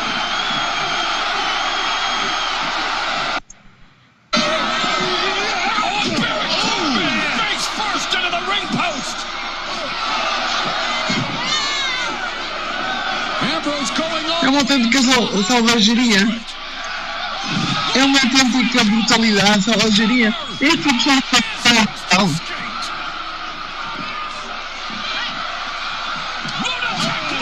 turns the Miz almost inside out. What the Corbin? And now all the lumberjacks. Chaos on SmackDown Live. Almost as a matter of time of pandemonium. That's what we're seeing. And signs of things to come 5 days from tonight at the 30th annual Royal Rumble. É uma autêntica selvageria, não entendo que isto. Lumberjacks trying to keep him from. Isto é um parlamento inteiro. Não é um show, não. É um parlamento inteiro que se comporta assim. Este pessoal que vocês querem no nosso país. Dean Ambrose going for broken. He's lucky he didn't break anything as he wipes out the Miz and the lumberjacks. Somewhere in that pile is his opponent, the Miz. There he is. Não se para invadir Uganda ou para matar todos os pretos por causa dessa selvageria. Estou a dizer para não deixar entrar cá em Portugal. Não deixar esse tipo de selvageria entrar em Portugal. The Intercontinental Championship up for grabs. The Miz nursing his right rib cage. So before saying anything about the Universe enthralled with the action. Going to clean it houses. This is supposed to be for the Intercontinental Championship. Leverage.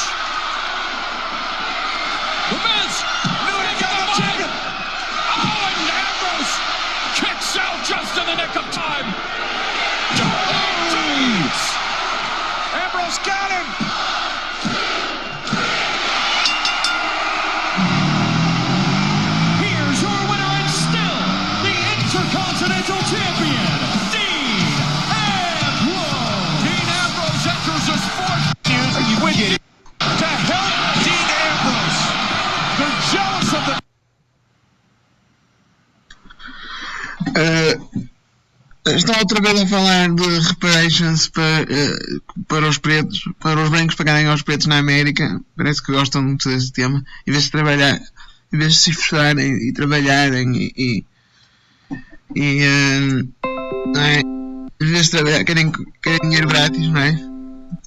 Querem dinheiro pago pelos brancos. Estão outra vez a falar de reparations na América. O facto interessante é o facto que a primeira pessoa na América a ter um escravo foi um preto. Vamos ver este vídeo. Africans. Anthony Historians estimate that approximately 90% of the black shipped in the transatlantic slave trade were captured and then sold to Europeans by other Africans. Anthony Johnson arrived in the Virginia colony in 1621 after being captured in his native Angola by an enemy tribe and sold to Arab slave traders. After 15 years of indentured servitude, Mr. Johnson and his wife Mary gained their freedom. By 1651, the Johnson family owned 250 acres of land and had 4 white indentured servants and 1 black. On March 8, 1655, a North Outras palavras, ele teve 2 escravos brancos e 1 escravo preto. Hampton Court ruled in favor of Anthony Johnson, who was accused of unlawfully keeping his black indentured servant as a slave. The landmark decision made Johnson one of the Virginia colony's first legal slave owners.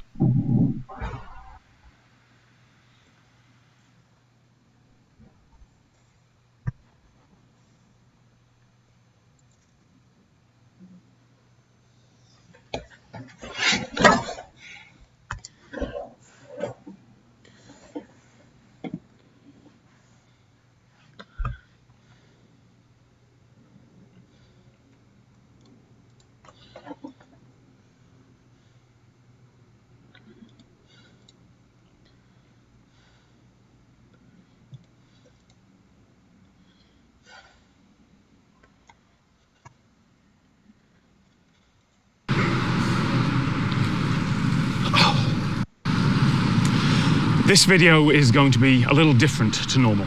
I went to a place called Coober Pedy to tell a story about water. Coober Pedy is a town in the Australian outback. The record high temperature here was set this summer just gone, 47 Celsius, 118 Fahrenheit. But while the surface may be hot in the blazing sun, the town has a fairly simple and free air conditioning solution. About half of the homes here are underground, and a lot of them were dug out by hand many years ago. The rock under the surface stays at around 23 Celsius year-round, and so do any rooms that you dig out of it. My hotel room is underground. I don't mean it's in a basement, I mean the entire hotel is just dug into the side of this hill. I'm walking on the ceiling.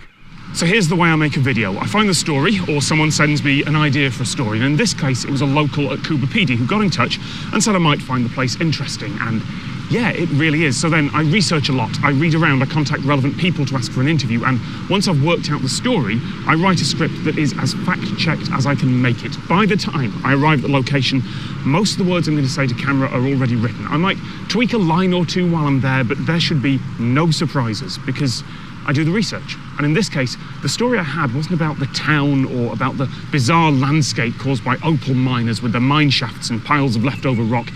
That's all been done. This is not a place that's friendly to humans, but we built a town here anyway, because there was money to be made. Opal mining is the main industry here. Well, that and tourism these days. I talked to a few people in Coober Pedy. One said that opal mining was still the main industry.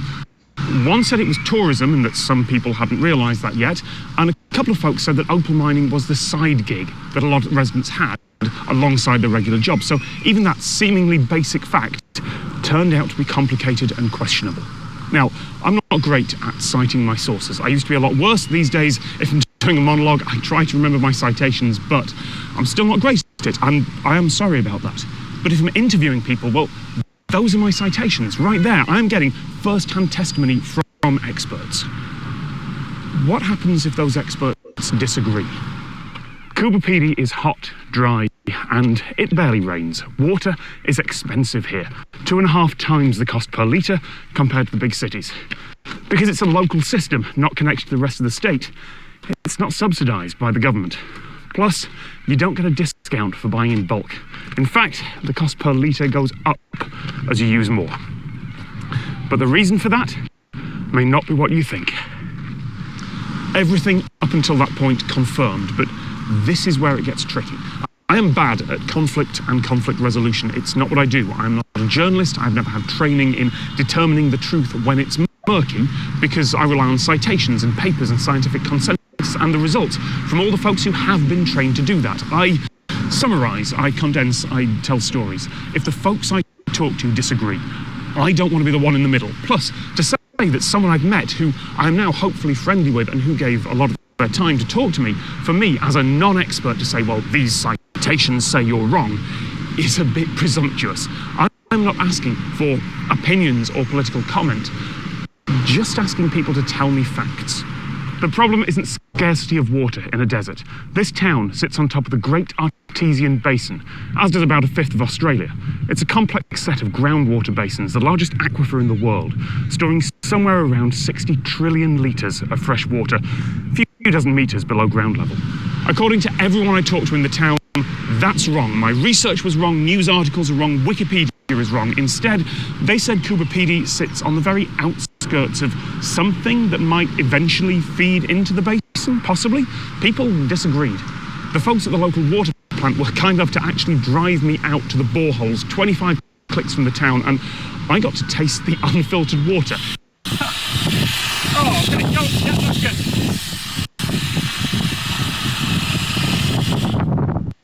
Yeah, it's not great, is it? No. It is warm and full of iron and a bit of salt. There is a reason that there's massive equipment back in the town to filter what's pumped up. Anyway, point is, while it is groundwater, apparently it's not quite from the Great Artesian Basin itself, but sure, I can work around that. A recent long-term study showed that while everyone here having their own... A recent long-term study showed that while everyone here having their own swimming pool would be a bad idea, there's enough fresh water down in those rocks to reasonably support everyone here, if they can get that water to the surface, because pulling it up requires expensive equipment and a lot of power. There was a citation there. I looked at the relevant studies for the basin and I found that the consensus is that it is sustainable at current population, except that Coober Pedy might not use the basin. I talked to folks, including the mayor and the supply manager at the local water plant, and all of them gave difficult, complex, hedged, and sometimes conflicting answers on whether Coober Pedy can support people into the future. The groundwater level does fluctuate, apparently. It does have to recharge sometimes, apparently. Notice how I'm not quoting anyone directly there, because I am trying to avoid conflict. I don't want someone who has given their time and patience, someone who has been brave enough to stand in front of a camera for some British guy they've never met before. I don't want them to have to risk being fact-checked, not by everyone online, but by everyone in their own community. That's not fair to them.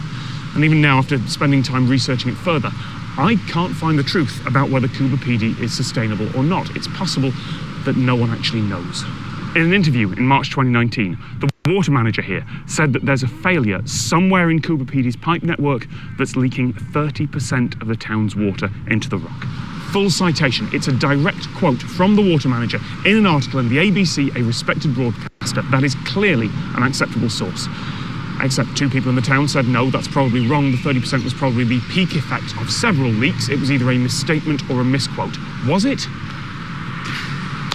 To make it worse, when I got to the town, I found that the politics were far more complicated than I'd realised. The mayor was lovely. He was the one that drove me out to see the opal mines. He was the one who showed me how close I could safely get to the mine shafts without falling in. But he's also not actually in charge of the town right now, because the entire local government has been suspended and an administrator has been appointed because of decisions that the council made before that mayor was the mayor. I had missed that entirely in my research because I was focusing on the water and I didn't look at the politics. So let's skip all my now questionable discussion and jump to my conclusion. Humans expand into any environment that we can. And no matter the problems with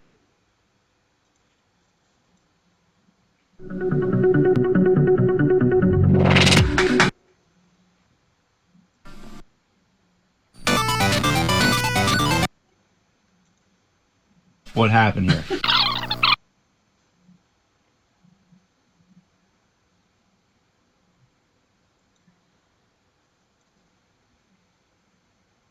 A new video clip shows what appears to be the staged drowning of a Syrian refugee.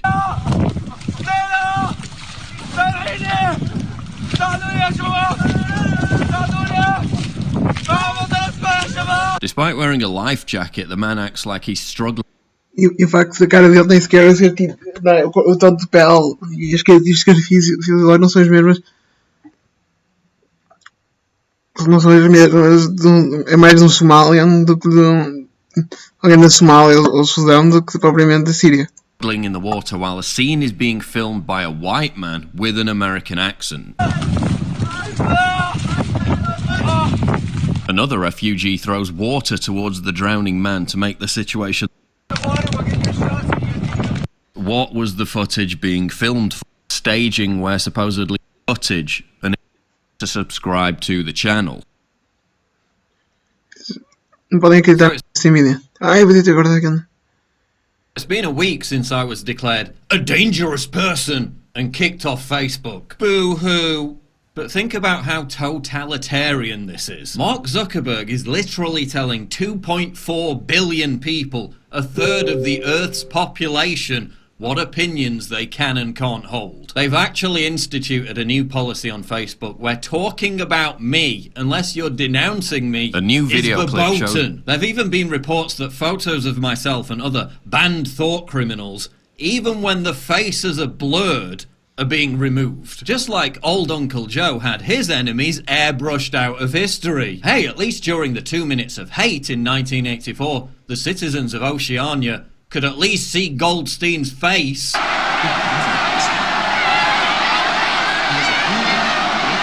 Zuckerberg is literally copying Stalinist Russia. Think that sounds like hyperbole? No. This is samizdat for the 21st century. Samizdat was a form of dissident activity to avoid Soviet censorship. Dissidents reproduced censored material at great risk to themselves because, much like Facebook controls the majority of online discourse, copy machines, printing presses and typewriters were all controlled by the KGB. The KGB enjoyed a monopoly, so they were able to monitor and manipulate public discourse, just like Facebook's monopoly allows it to monitor and manipulate public discourse. So eventually, dissidents had to produce handmade carbon copies of information, much like we're having to create our own social media networks simply to reach any kind of audience. When individuals were caught reading or transporting banned samizdat materials, they were hit with harsh punishment. Some were sent to gulags, just as I've been dispatched to the digital gulag. As may you be if you share my banned samizdat material on Facebook. And just like yours truly, to prevent other citizens from embracing their ideas,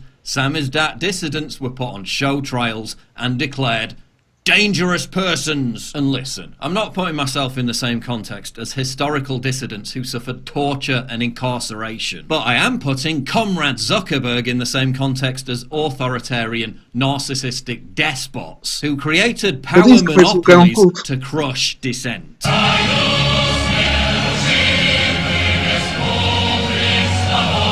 And just like the fictional thought police in Orwell's 1984, we've handed organised outrage mobs the power to remove people from society. There's no future for dissident voices on social media. Everything aggressive, cut off acts you want to avoid. Feminists are celebrating a bold new frontier in the fight for women's rights. Being proud of catching a sexually transmitted disease. No, this is not a joke. It's not a 4chan troll. Feminists are actually trying to convince people that women infecting themselves with syphilis and gonorrhea is some kind of accomplishment. Hashtag shout your status, which trended on Twitter last week, was a campaign started by Ella Dawson, a self-described feminist and, imagine my shock, gender studies graduate who says she is herpes positive and pretty cool with it. I'm not interested in playing identity politics. I'm a slut, and I have herpes. I'm still a person who deserves respect. In what messed up universe does having genital warts because you're a slut mean you deserve respect? Developing pus-filled lesions on your face and vagina isn't a social justice cause. Encouraging women to celebrate an infection that can damage the nervous system and lead to Alzheimer's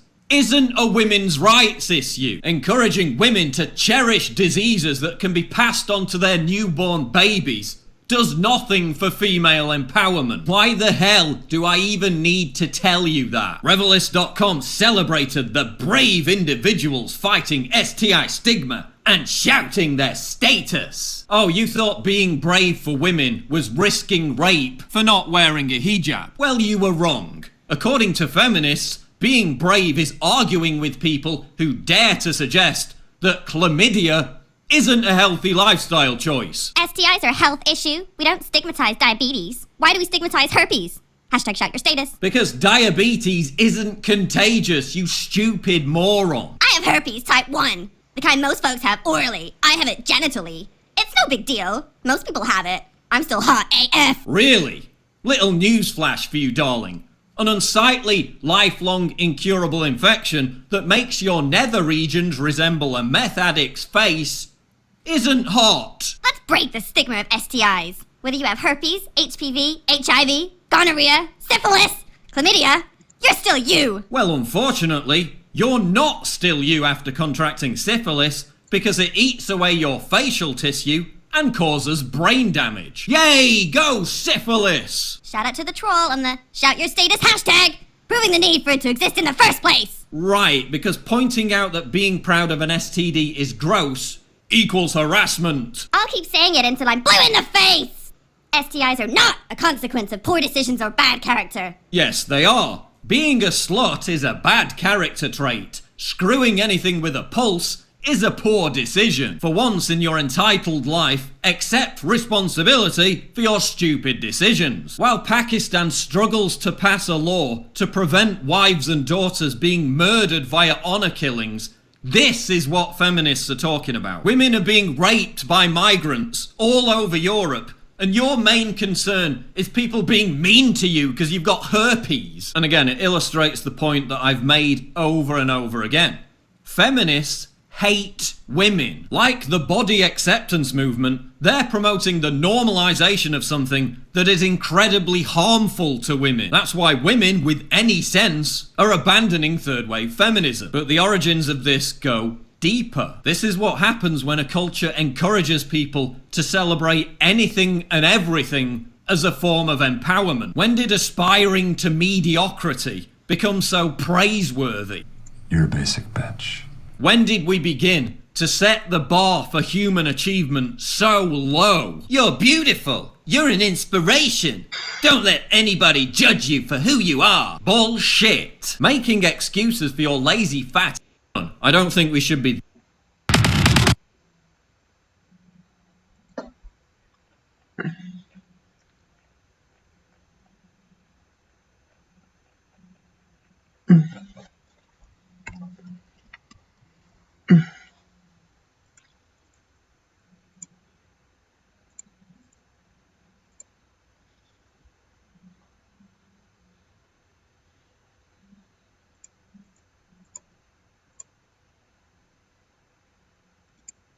Live to the DMZ. All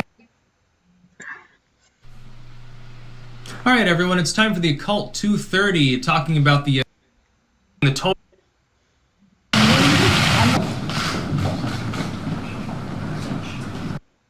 That is, and it's hard to actually talk about it because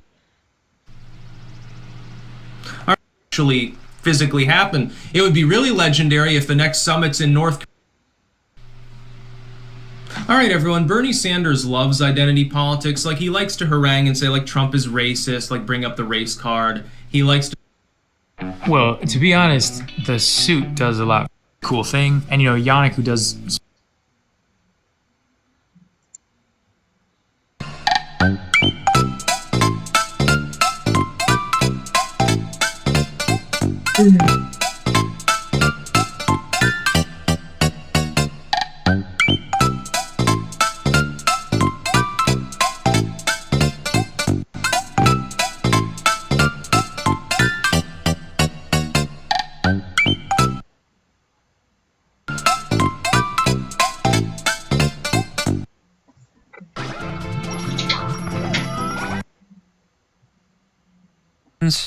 barely grows at all, and keep in mind that Asians have the highest average IQ. So what do you think is happening to our average IQ now? Whites and Asians have the highest average IQs, and they're the ones who have a lower and lower population. What do you think the result will be? Into this country unlawfully. What's up, guys? Welcome back to Newswave. So, looks like we had actually some more word from Nintendo about censorship and kind of their stance on it. They talked a bit about this at their annual gathering of the shareholders, so we're going to go over that a bit here. We also got a message from the Pokemon company and Masuda himself, and I question if they actually had to put a message out. We're going to go over all of that and why that message has done nothing but just make the Pokemon fandom even matter, it seems, online. So we got quite a few things to go over here, guys. If you missed it over the weekend, had some fun, took a look at Super Mario Maker 2 and kind of gave my impressions on it and thoughts on how much from what I've played from it so far. Did the podcast, and we also talked about a pretty cool little accessory that turns your Switch into a mini arcade cabinet. Make sure you check those out if you missed it. As always, guys, enjoy these videos. Make sure you are hitting the like button. It does help out, and get subscribed as we do all this gaming news and everything. Keep you up to date on the world of gaming throughout the week at 8 a.m. Eastern Time. Make sure you hit the little notification bell as well to keep up to date. Make sure you get those notifications that you've already clicked to be notified for. YouTube's weird. I don't know what to say there. But today we're actually going to start with some quick news. We're going to actually start with Panzer Dragoon because we saw, of course, the remake. It was revealed in Nintendo's Direct, and all we heard was, I guess, winter time. At least that's what was going around from some listings that popped up. However, Sega Bits is reporting at this time that it could be up until March 2020. So we're expecting it before March 2020, which, I mean, I guess winter technically goes, up to that point anyway. So sure, why not? The other interesting thing, though, is that it appears there will be a physical copy, but it will release later, mostly because Forever Entertainment technically needs to make sales, I guess, before the physical copy can become a thing. I know we get kind of annoyed about that, hearing that a physical copy will come later, so we may have to double dip, but that just seems to be the reality of some of these smaller creators and publishers and everything putting these games out there.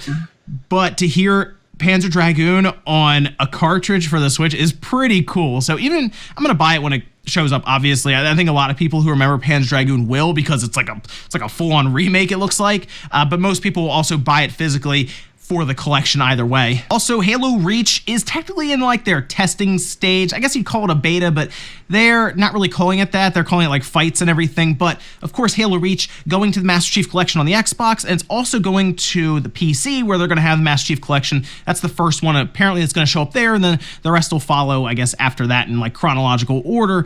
But they decided to choose some insiders to take a look at this thing. They call them like, they're Windows insiders, Xbox insiders, Microsoft insiders. But they chose just under 1,000, it looks like. So not even 1,000 people got a chance to play this thing. But it didn't stop people from leaking it online. In fact, the Halo Reach testing phase seemed to leak online to people.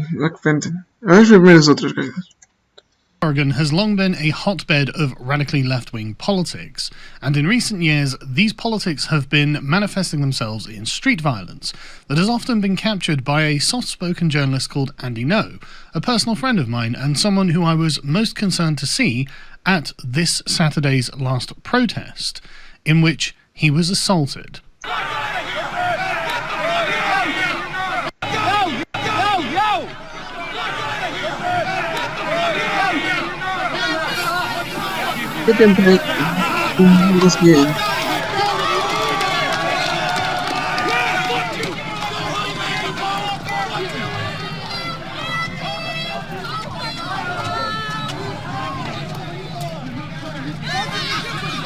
Fucking hound, bitch! I think you'll agree with me that that's truly heroic for a gang of black-clad communists to physically assault an effete Vietnamese immigrant who also happens to be a gay man. Very heroic. Patriarchy smashed. So this was the protest that he was attending.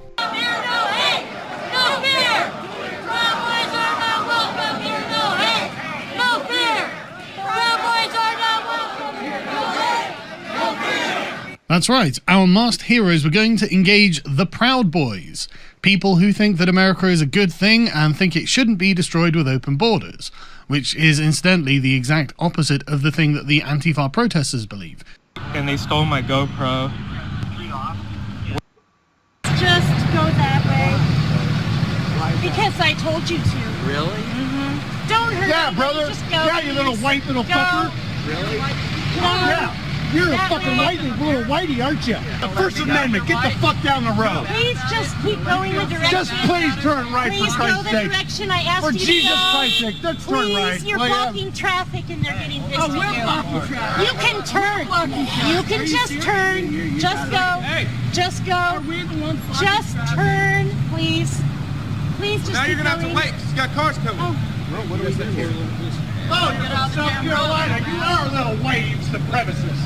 And if I can have someone come. Someone get my backpack. Where is it? Right there. Well, I can't.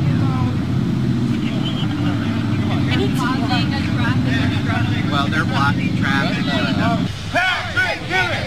Patrick, give it! Patrick, give it! As you can see, this is just a statement of dominance. They are not doing anything useful, and even if they were, they wouldn't have the authority to do it, and the police are right there, like down at the other end of the block, just watching them bully and harass and assault people in the street. Why are they being given license to do this? Why do the authorities not stop this?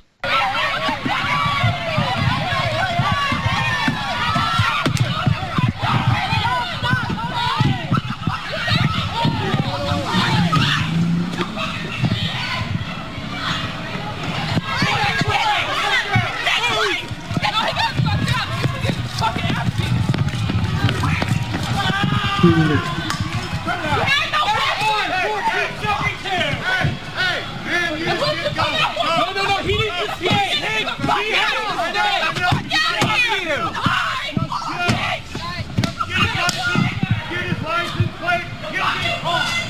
This is the end of the rule of law in Portland if the police are prepared to let this happen.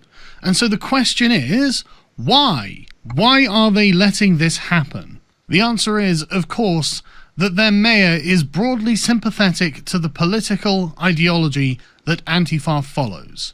After allowing Antifa to run wild, he defended his decision, claiming Portland is completely safe. He is allowing them to operate outside of the bounds of law and order.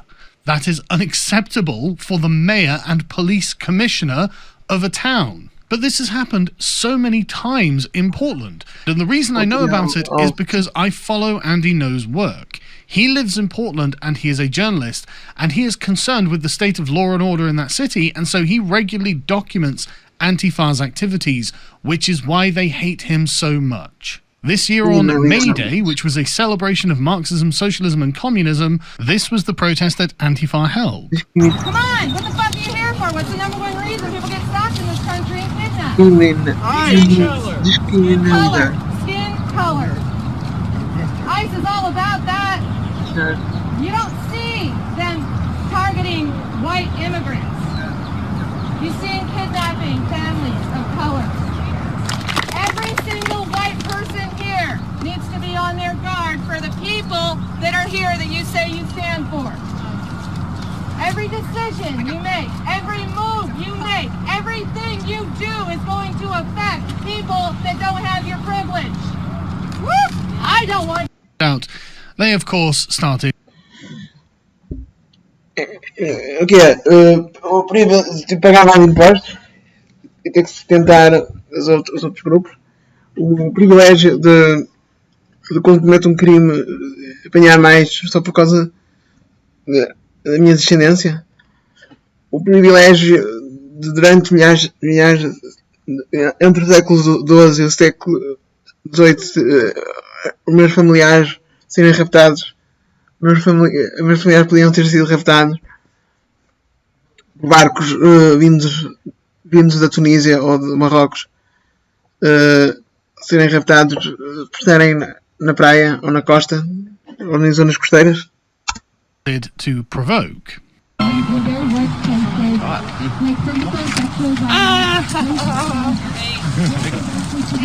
Oh, you don't even be violent. No violence. No violence. I'm not violent. Punch me. You good, Jumping on your side. No, they attacked Joey. Come on. In your face, my ass. Your glasses are on, motherfucker. As you can see in this instance, not only did they physically assault him first, but they then claimed that he was the one causing violence. This is the state of Portland in 2019. The mayor seems to be permissive of it, and he tells the police to stand down regularly and then defends his decisions. This has a consequence for the citizens of Portland, who actually get assaulted by these radicals. They actually have their lives disrupted by these radicals. What can be done? Abolish ICE! Abolish ICE! Abolish ICE! Abolish ICE! Abolish ICE! Abolish ICE! All cops are bastards! AP! AP! All cops are bastards! AP! AP! All cops are bastards! Abolish ICE! Abolish ICE! Abolish ICE! Abolish ICE! Abolish ICE! Abolish ICE! Abolish ICE! Abolish ICE! Abolish ICE! Abolish ICE! Shame on you! Shame on you! Shame on you! The thing is, these are children doing these protests. They are children who are making these attacks. Emotional children. They are the product of radical left-wing ideology run rampant in Portland. This is something that has been a long time coming, but really, it has to be understood that this cannot carry on. The irony of the most privileged people in Portland, Oregon, screaming about how everyone has privilege, and then using that privilege to, I don't know, block the roads around a hospital, really shouldn't go lost on anyone.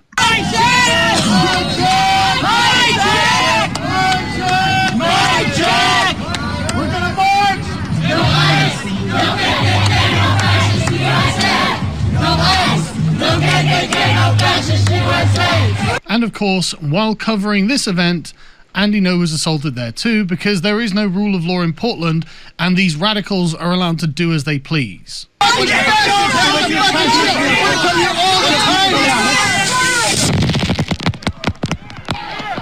The mayor of Portland is responsible for this state of affairs. He has been permissive of the people doing it because he supports their politics and should be removed from office. I'll leave a link in the description to a GoFundMe that people have been doing to raise money for Andy Ngo to presumably cover his medical costs and any other damages that he's incurred, because the communists won't leave him alone.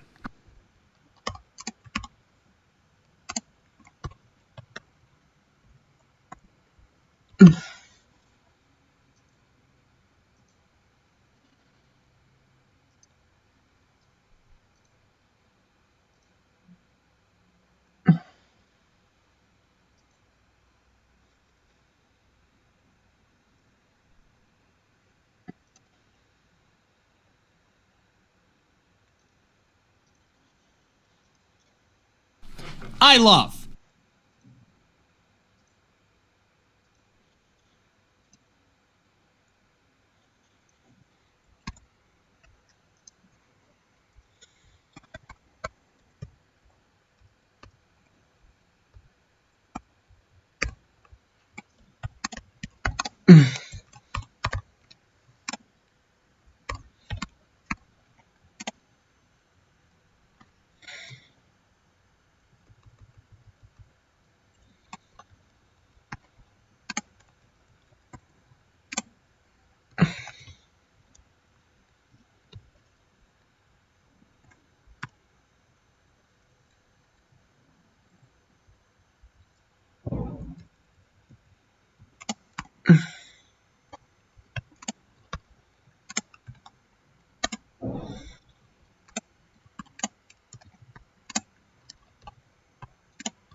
So a benchmark score has been released for the PlayStation 5, and it seems really damn impressive. Unless you're a PC elitist, then you don't care. Let's get into it. Skip it up and that up. Oh, mate. A known industry leaker known as API-SAC or API-SAC or API-SAK, I don't know, whatever how he says his acronym, released PS5 benchmark scores. And this could be the dev kit, this could be the console, we don't know. And we're thinking that these score numbers are from 3D Mark Firestrike and its AMD APU known as Gonzalo, which to me sounds like a kind of very rare cheese. I don't know why the theme of the day with Review Tech USA is cheese, but we'll roll with it. Well, anyway, it actually scored really well, the PlayStation 5 APU. Matter of fact, it beat out the 2070, 1080, and it just was right behind the 2080. Here are the score numbers. So in supposedly 3D Mark Firestrike, the RTX 2070 scored is for their time from I think women can do anything. Oh yeah? Well, according to Google, men can have babies, can get pregnant, can have periods, can cook, and think about nothing. Well, that's ridiculous. Men can't cook. Everybody knows that. But also, because gender is a social construct, then men and women are the same. So basically, when you say women can do anything, that means that men can do anything. So joke's on you. Just because they can doesn't mean they should. Such misogyny. How dare he? Sorry, I didn't mean to assume this person's gender pronouns. Okay, so I'm not going to react to every few seconds of this abysmal trailer, but I'll certainly talk about this, and also I'm going to discuss an article, which is an interview with Elizabeth Banks, the director of the film. Probably like yourself, I had no idea that this new Charlie's Angels film was even in production until the trailer dropped last week. No one asked for this film. There was zero demand for it. But someone in Hollywood greenlit this project, and what I want to know is, how is this film a thing? So in this video, we're going to talk about this new Charlie's Angels trailer. But first, a word from our sponsor for this video, Private, become heavily fractured. Previously available in my country. Furthermore, the software makes me totally anonymous online so that even my own looks like garbage. The same tired, cliched action scenes we've seen done better in other movies, unimaginative dialogue, cheesy quips, and a story that looks like rubbish packed into what looks like little more than a 2-hour big-budget music video. Also, Patrick Stewart is in this film, as one of 3 Bosleys, according to the cast breakdown. But he's literally in the trailer for like 2 seconds. And from this trailer alone, the script sounds so bland, cookie-cutter, and generic. Unless he doesn't. The Charlie's Angels movie adaptations from 2000 and 2003 featuring Drew Barrymore, Cameron Diaz, and Lucy Liu weren't exactly memorable. In fact, they were painfully awful. There's been zero appetite for a remake/reboot of this franchise, as it hadn't exactly left any serious cultural impact. But I think the cast was better and the actresses were popular. Someone had to tell me that this was Kristen Stewart. She's from the Twilight films, and I've seen none of those films. I always accidentally call her Kirsten Stewart. It's Kristen, isn't it? Kristen? It's Kristen Stewart. And the other 2 actresses I've never seen before. I don't know who they are. Elizabeth Banks, I remember from Scrubs. She's directing, acting in it, and she also wrote the story, and she's one of the producers. So she's obviously very passionate about this project. I don't believe that that passion is going to be shared by many members of the public, however. But nevertheless, here we are. Be careful watching this trailer because you will hemorrhage IQ points. That's how truly awful this looks. There's another closet. Oh my god. Oh, mints. Let's just stop the touching. Some of these blows up. Let's just stop the touching. Some of this blows up, he says, as he slaps the box out of her hands. Proof that writing film scripts these days consists of clacking on a keyboard without any coherent thought or logic. This looks like a cross between Ghostbusters, Spy Kids, Ocean's 8, and that Spice Girls movie. Anyway, on to this article by Collider.com. Elizabeth Banks wants Charlie's Angels reboot to send a message. Believe women. In 2019 is a high-stakes, and even me to translate that.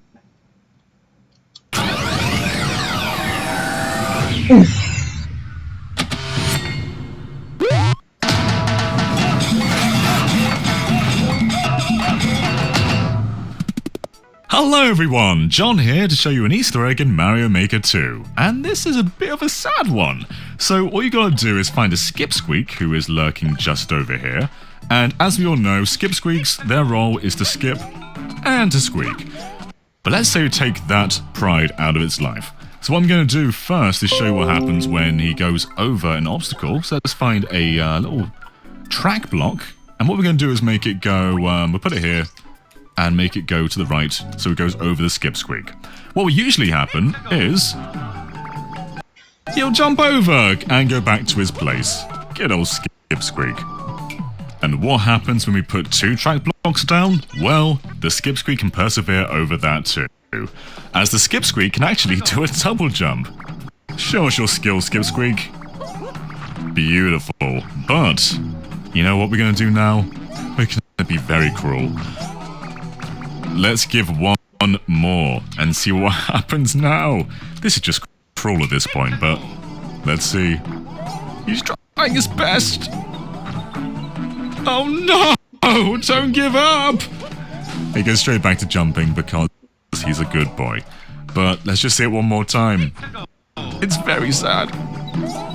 I just want to help him. I just want to help you. No! Oh, poor old guy. But that's the sad skipsqueak Easter egg in Mario Maker 2. Don't try this out.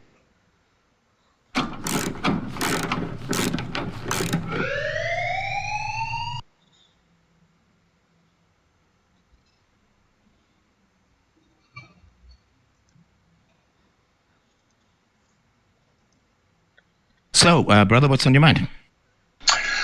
Okay, I wrote to you because I've watched many of your personal interviews with people. The evil things that he's doing. Back in those days, the law was whoever was living in the house and was a relative could take over the council rent. Anyway, so... and those are very cheap places, right? Like a lot of rent control. Well, they were back then. They were back then. Yeah. So we moved to a brand new block of flats, and it was all brilliant and great. And I really never thought much more of that until.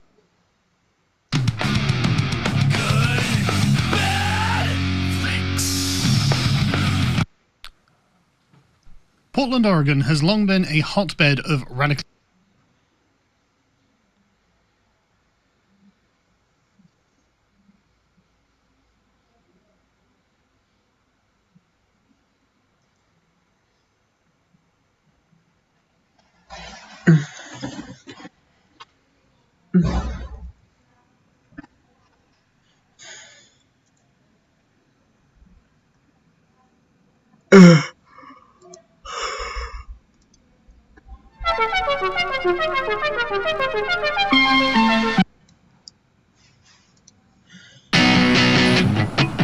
We're gonna give you situations about being responsible.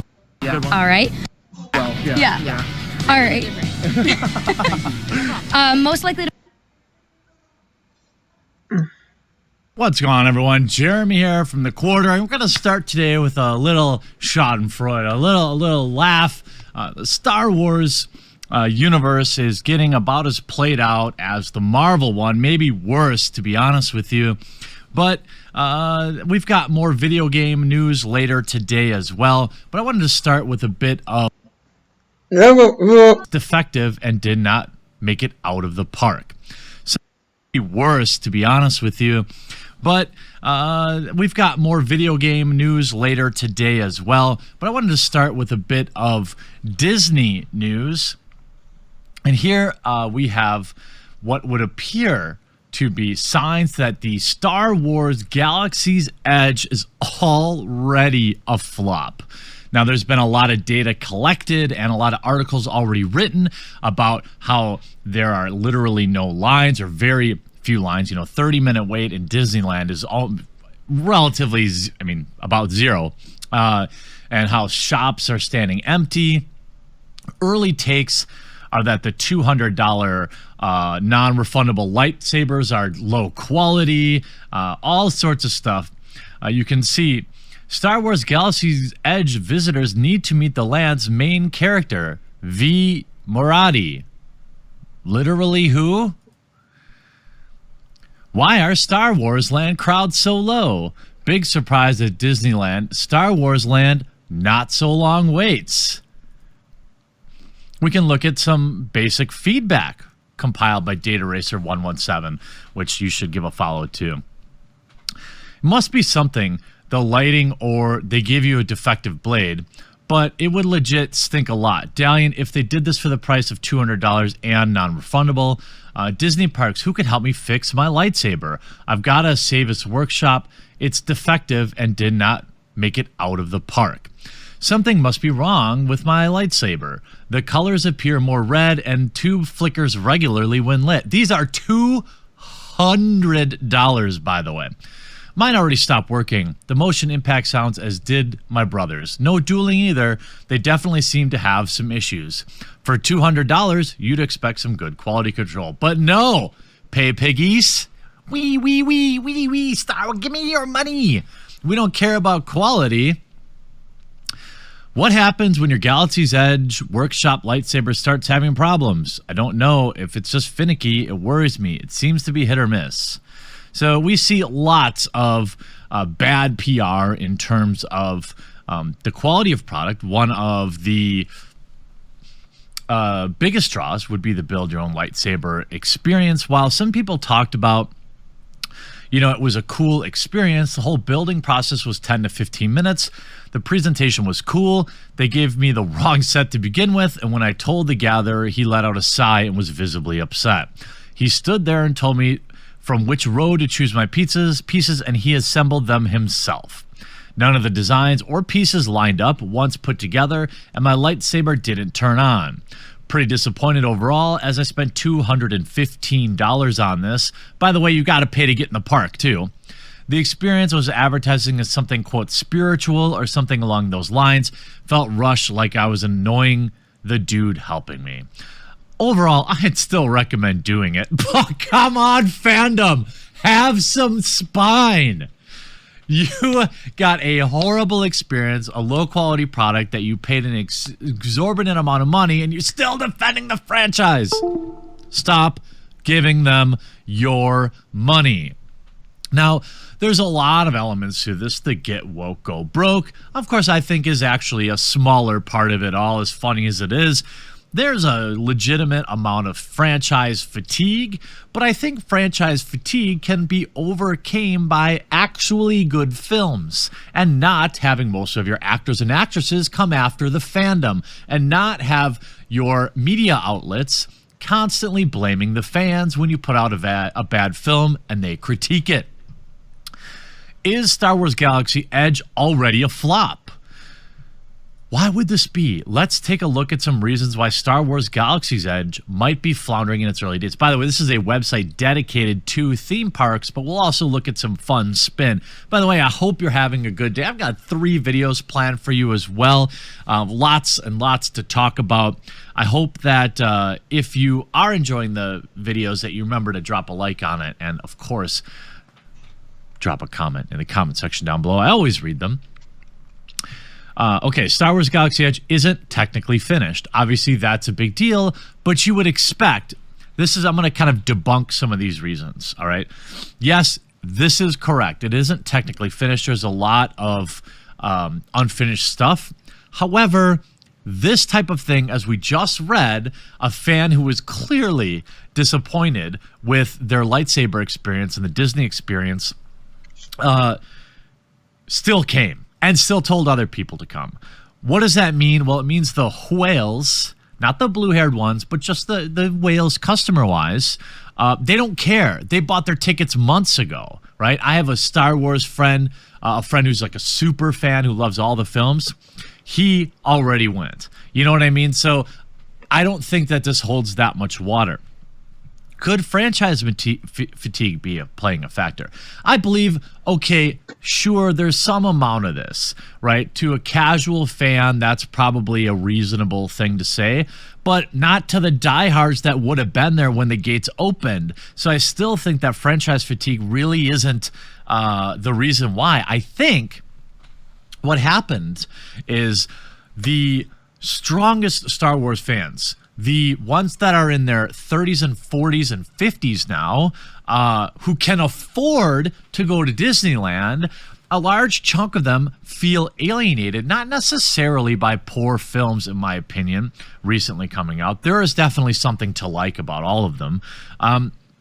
But by all the media surrounding it and all the actors and actresses not respecting the franchise, and wishy-washy takes from guys like Mark Hamill, who's happy to cash the check. Sorry, Mark Hamill fans. He's happy to cash a Star Wars check and then publicly bash the film outside of it. Look, you've got to pick a side, man. If you really didn't want to be a part of it, I think you should have stood by the sidelines and forget it. You're not going to use me to milk the fandom. Disneyland annual pass holders are largely blacked out for the summer. Now, that is probably a reasonable thing. Again, it doesn't dismiss the super fans who are just going to get in anyway, but it is a relatively reasonable point. And what do they mean about the blackout dates?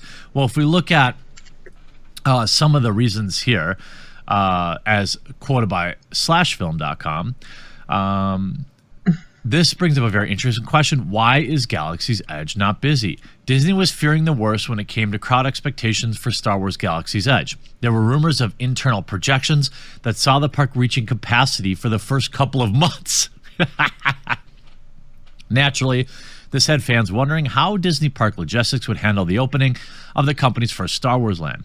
As you may know, they handled with a 5-prong approach. Now, extensive blackout dates for cast members and annual pass holders, creating new and limited time attractions in Disney California Adventures to lure crowds away. These include bringing back Soarin' Over California and adding Mickey's PhilharMagic to the Hollywood land, a 3-week preview period, which required reservations to enter the land for 4-hour timed periods.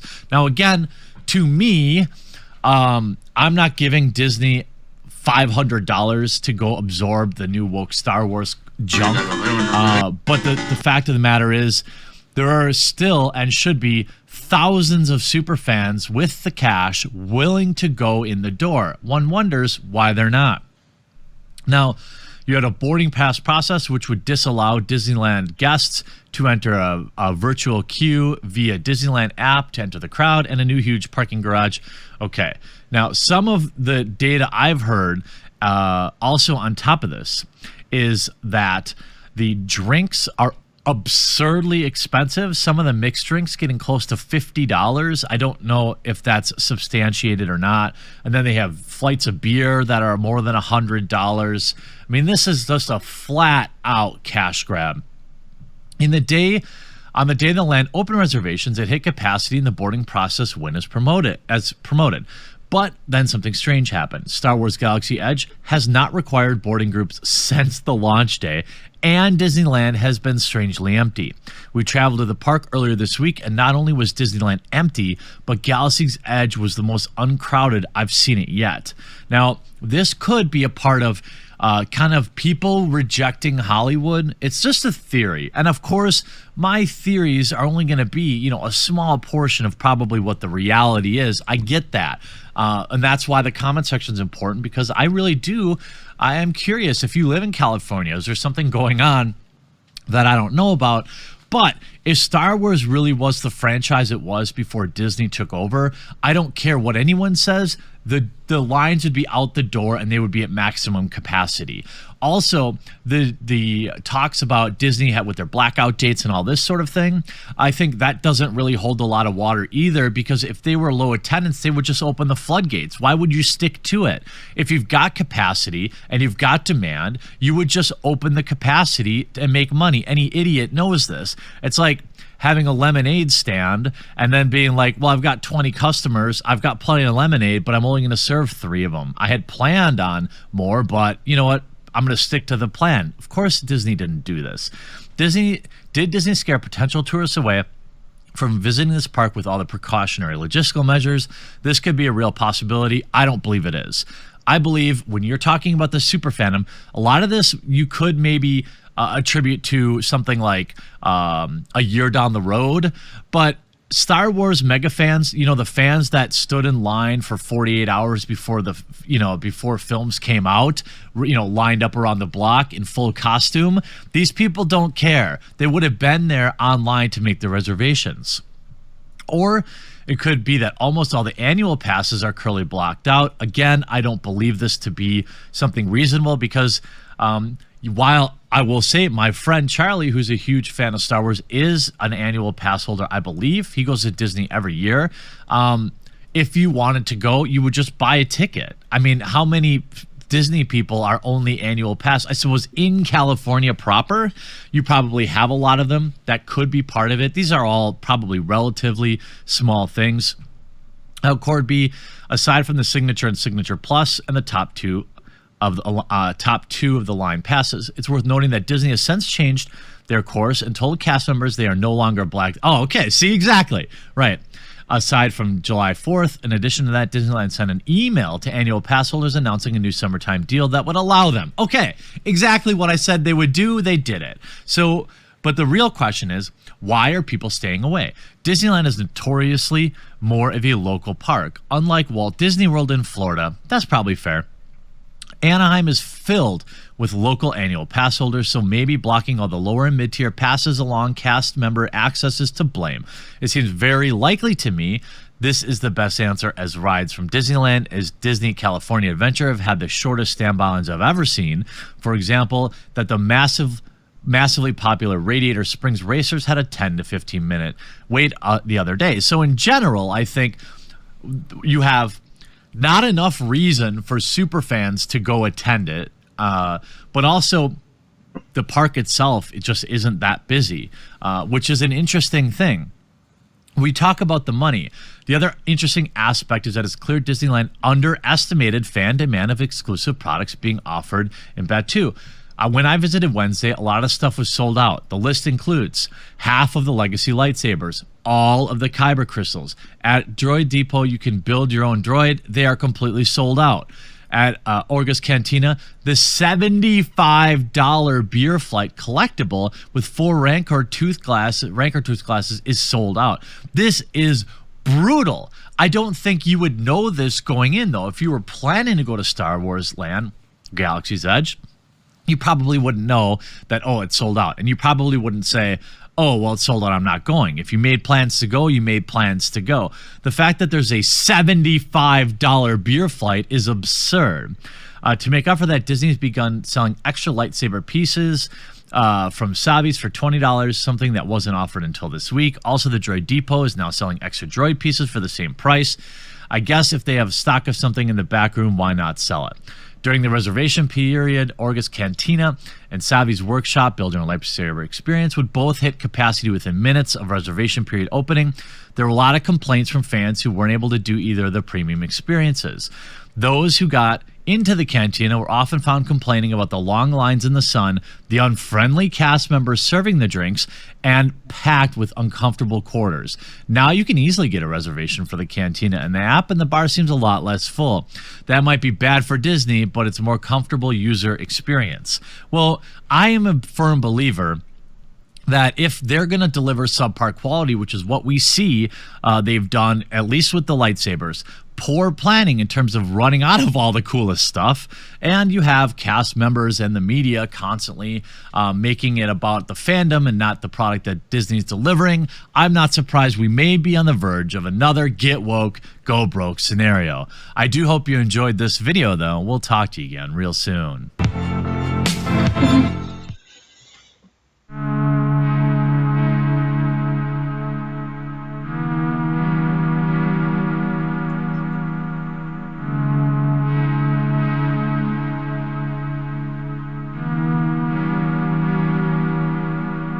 Brett Smith, Matt R., Jeremy Party, Kayoka 1986, Tio Blue Corp, Bone Daddy Jack 31, Alex Korpinski, Born Loser Gaming, Coop DeLoop, Walter Peck 1, Just Paranoid 72, Lonnie 556, The Charming Platypus, Mr. J, J Dorsey 69, Brandon Wallace, Fiend 78, Kyle Hall, Jacob Baker, Stinko Court 123, Lolo, War Necro Vomiter, The Verb 2995, Enrico Michelli, Jeremiah Rajan, Come Up Okay as Artist, Michael Frost, Flying Spider Baby, Miguel Brierly, Spooky Skeleton, Onyxium 88, Siatmi, 2 Fat Man Scoops, Derek McKean, Morden is Alive, Gilhair Violin, Robbie That Punk, Alejandro Guzman, Maxwell Rosenblum, Kevin Goggin, Proto D, Erica Killian, Virgilia Buma, Platypus, John Wayne,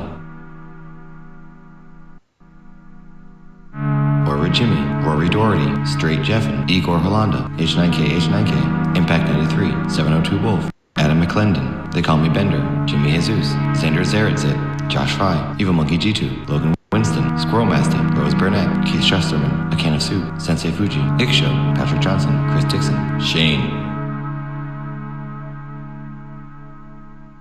Evan S, David Cavallari, Ivan Brooks, Daniel Young, Zeta Gunpla, Tim S, Magic Cake, Alex Ortiz, Renegade Piggy, Harrison 1875, Sammy Robertson, Brad B, Erica Judith Nemeth, Nathaniel Lewenby, Professional Zoo Tekken Player, MMA Panda, T-Con 321, Nachi Fleisch Hacker, The Great Nachini 2, Seraph, Chad Becker.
The Geordie Tiger, David Hicks, Seth Blaze, The Hellblazer, Joel Gardner, Evan S., Krista Fire, Crazy Monkey, John Archibald, Alex Young, and Ingrid Love. Thank you to Dad's first 100 subscribers, especially number 1, Brett Smith.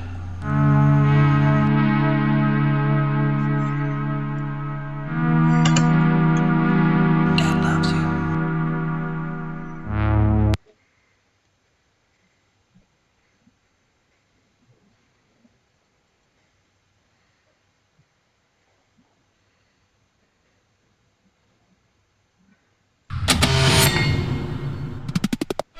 On Splatoon and Tetris 99, as the second Tetris theme following the Game Boy theme is gonna be Splatoon themed. If you play any time between the 12th and 16th of July, what's going on at the moment with the final Splatfest? In today's video, I go out with the old and in with the new.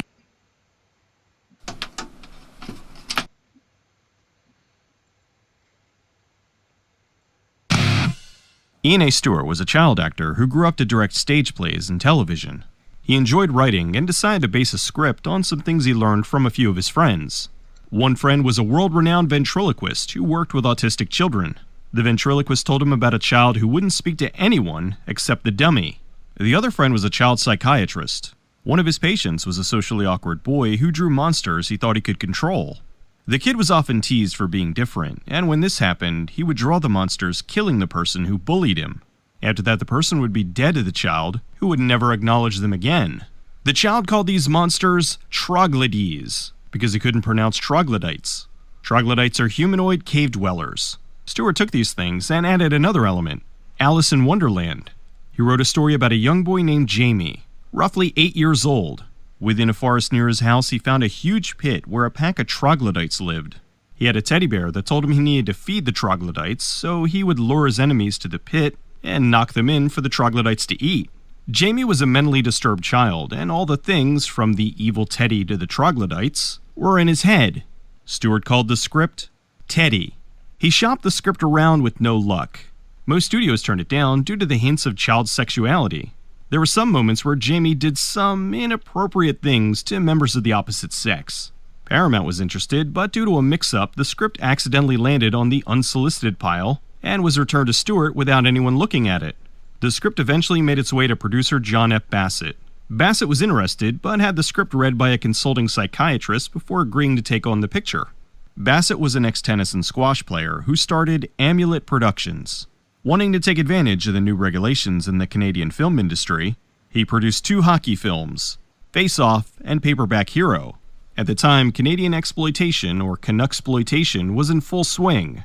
Due to a law that was put in place to help boost Canadian filmmakers, many were taking advantage of this to make their features, which is what they intended. I talk about this in a little more detail in my Ghostkeeper video.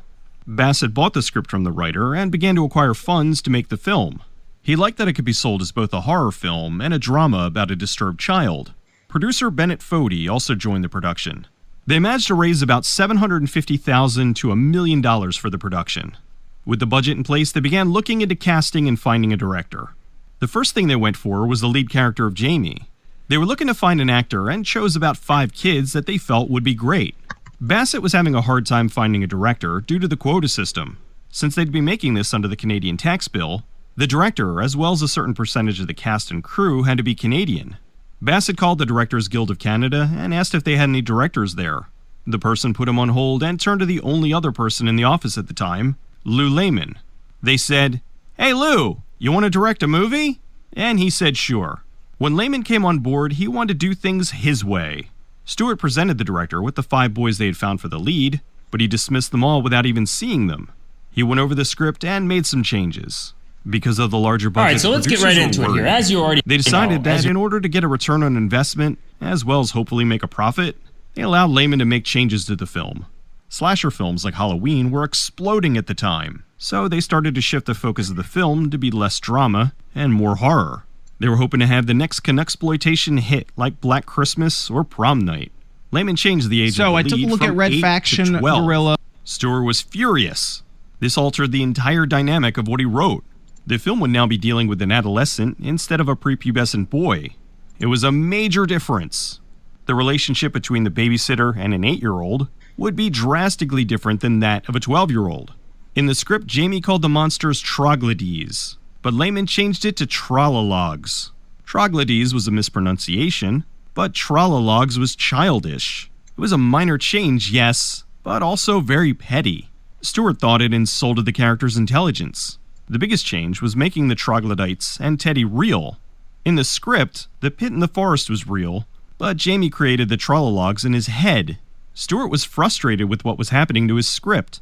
There was more material that focused on Jamie's mental state that Lehman removed because it was considered too intellectual for a horror film. The new script was significantly different from what Stewart wrote. It would revolve around the young, disturbed kid Jamie. His parents were going out of town to look for a new home after the father accepted a job in Seattle, so they leave him with a babysitter while they're gone.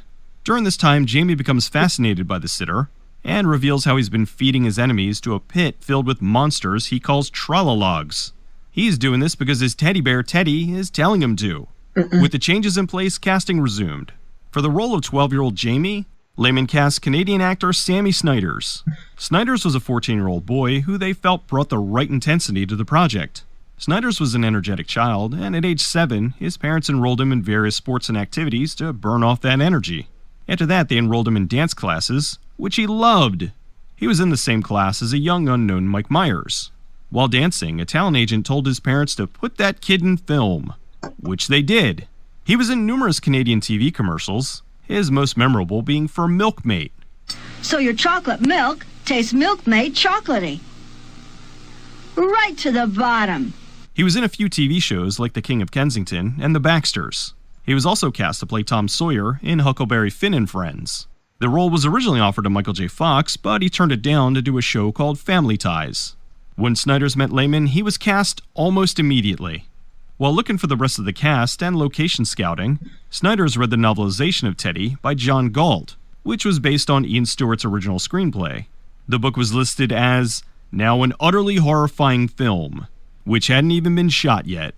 Even though this was a Canadian production, they chose to shoot in Beaver Dam, Wisconsin, an idyllic American town. The reason being was that John Bassett's daughter went to Wayland Academy in Beaver Dam, and he loved it there. They hired a young woman to play the role of Sandy, the babysitter. They shot with Jamie and this unnamed actress for a few days before letting her go because she wasn't the right fit. They ended up bringing in Jeannie Ellis, who was overjoyed to take on the role. She was in a few movies like Power Play and By Design, but they were small roles, and this would be her first lead. She also was in the show King of Kensington, but not in the same episodes as Snyders. The town of Beaver Dam was very happy to have them filming there. They hired some locals for the extras, as well as for the crew. Filming started in the fall of 1979. While Teddy was filming in the US, Stewart was writing another film for Bassett in Toronto. The library scenes were shot at the Wayland Academy. The pit was built in a wooded farm area located just outside of Beaver Dam. It was 30 by 40 feet wide and 18 feet deep. The design team built a framework around the hole and reinforced it with plywood in order to be able to support the filming equipment. For the trolologs, they originally hired local children to wear the costumes. Unfortunately, the suits were heavy and hot, which made them all very uncomfortable. Some of the kids were suffering from heat exhaustion and threw up in their masks or passed out. It was clear the kids weren't going to work, so they let them go and hired a team of little people to wear the costumes. The dead body the police find was the director's wife. The girl who gets killed by the trolologs was the director's daughter, Jennifer. The boy who gets killed was John C. Bassett, the producer's son. As a way to vent some of his energy when they weren't shooting, on Saturday nights, Snyders would dance at the local disco club. As filming progressed, there was a major problem: the nudity. Within the film, there were a few scenes that required nudity. They weren't gratuitous, but rather essential to the plot. The problem was Lehman's wife was on set while they were filming, and she didn't approve. So he just skipped those scenes for fear of upsetting her. Lehman seemed to want the film to be more comedy than horror. Some of the scenes are downright goofy, and in no way could be interpreted as scary.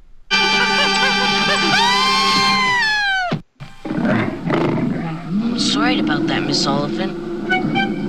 But like my father says, we all have to go sometime. The film has bizarre tonal shifts, from Jamie being downright creepy to over-the-top silly moments. On top of all the other changes, Lehman also decided to change the ending. Originally it was going to end with the camera panning out to see Jamie in a psychiatrist's office. Sandy was still alive, and it's revealed that everything that takes place after he gets slapped was all in his head. It was much more in line with the drama about the disturbed child instead of a horror film. The Trolologs were supposed to be a figment of Jamie's imagination, but Lehman changed it so they were real. This made the film less a dramatic chiller about the inner workings of a kid with mental problems, and turned it into a messed up kid getting revenge in humorous ways until finally getting his comeuppance at the end. The new ending was Jamie discovering someone else had a pit with Trolologs, and he gets a taste of his own medicine. While Lehman butted heads with the writer and the producers, the cast and crew liked him. He had a jovial sense of humor and made the shoot an enjoyable experience. As filming was coming to a close, Lehman hired composer Victor Davies to work on the score. Filming ran for a few weeks.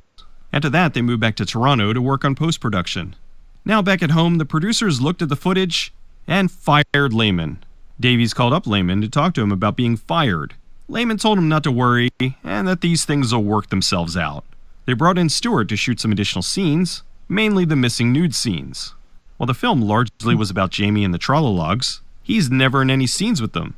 They shot all of his scenes in Beaver Dam and planned to film the Trolologs in Toronto.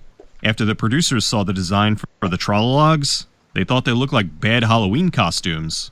They had the art director redesign them for the scenes they needed to shoot.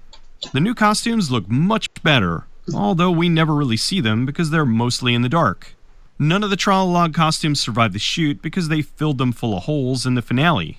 Now with all the footage, the producers tried working with an editor, but couldn't make sense of what Lehman shot. He storyboarded everything in his head, so they had nothing to reference, and the whole thing looked like a giant mess. After spending time with the footage, they finally gave up and hired him back to fix it. Lehman then put together his cut of the film. He sent a work print off to Davies, who was able to score the film in 3 sessions. He wanted it to sound like a Hollywood production, so he sank a chunk of his own money into hiring a larger pool of musicians. Davies was friends with the secretary at the studio, who told him that when he delivered the score, Fody was overjoyed. He said they got a $50,000 film score for only $10,000. He then spoke to Lehman, who told him the score was too good for the movie. Amulet Productions worked out a deal with New World Pictures to distribute the film, only they insisted on changing the name from Teddy to The Pit. The Pit was released on October 3rd, 1981, and did not do well. The weird tonal shifts didn't work for critics or audiences at the time, and it quickly disappeared. As things were coming to a close, Bassett spoke to Stewart about what they did to his script. He said, "Ian, we took your fantastic script and produced a piece of grade B garbage. Sorry." Stewart wasn't happy with what they did to his script, but he sold it to them and didn't have any say in the directions it went. He wished they would have kept what he wrote, because to him it was genuine. A sad tale of a broken child. Instead, it became the story of a perverted adolescent kid that frequently veered into comedy for comedy's sake. Even though everyone hoped this film would be a launchpad to something greater, it wasn't. Lou Lehman never directed again. He sadly died of a heart attack in 2000 at 66. John F. Bassett produced one more film, Spring Fever in 1986. He sadly died of cancer that same year at 47. Sammy Snyders did one episode of the TV show The Littlest Hobo, and then quit acting to return to dance. Dance was his one true love, so he became an instructor and eventually settled down to start a family. He's proud of his performance in The Pit. Jeannie Ellis continued acting in movies like Nomads and Blind Date. After roughly 25 years of acting, she retired to focus on her one true passion, voice acting. She's been in everything from the Super Mario Bros. Super Show to Jumanji, to video games like Mass Effect, The Elder Scrolls Online, and Final Fantasy XIII. She also teaches voice acting lessons on the side. Sonia Smits was in Videodrome, Odyssey 5, and just recently in the TV series Mary Kills People. Ian Stewart continued screenwriting. He was paid for his work, but unfortunately the vast majority of his scripts have never gone into production. He said that one day he'd like to write The Pit 2 as a way to fix what happened to his original script. He's spoken to fans of the film who saw it when they were younger and it always stuck with them. They felt something was wrong with the film and wanted to know what was really going on. He told them the missing component was what the director never realized, but he inadvertently left just enough to keep the audience wondering, as well as slightly confused. In 1987, the Canadian-American co-production The Gate is released. It's about a young boy who releases a bunch of small demons from a hole he finds in his backyard. While it's unclear if they took inspiration from The Pit, They do share more than a few similarities. Aside from what I mentioned earlier, there were even more differences between the script, novel, and film. The novelization was much darker and even had some Lovecraftian elements. The pit was located in Whatley's Copse, which was a reference to Wilbur Whatley from the Dunwich Horror. Teddy was also much more evil in the book. The book did a better job of explaining things, like how there were tunnels that led to other pits, which would explain how the troglodytes were able to travel and hide over the years.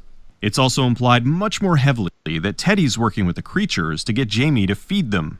This makes the reveal at the end that much more profound. The Pit is a bizarre film. It's definitely an oddity that shifts back and forth from borderline family movie to horror. Snyder does an outstanding job of playing the twisted kid, and Ellis shines as the babysitter at her wit's end. I do think they should have stuck closer to the writer's original ideas. It would have been more effective overall. There's so many oddball scenes that play out like a child's revenge fantasy. Look at the look at her face. I'm gonna look at these a lot. Snyder's did the voiceover work for Teddy, which further pushed the idea that Teddy being alive was all in his head. Even though it would have been more drama, the horror elements would have crept in and most likely would have made it scarier. For whatever reason, Lehman wanted to push the humor, and while the end result is funny, it undercuts what could have been. It's enjoyable, and I can see why it has a cult following, but it had the potential to be a fondly remembered classic about a disturbed kid instead of, well, this. I like it, but I can understand why some others may not. I can also see why Lehman never directed again. He didn't care about the film when he signed on, and yet still insisted upon making changes that no one else wanted except for him. Then he didn't have the guts to stand up to his wife to do his job. While I usually side with directors, in this case I side with the producer and writer, because they were the ones invested in this. Lehman didn't dislike the project, but I feel for him he saw it as a stepping stone. He had no passion for it, he just happened to be in the office when the producers called. The Pit was restored and put on Blu-ray by Kino Lorber under their Studio Classics line. It's yet another bizarre entry in the history of Canucksploitation, right alongside Zap Rousdower.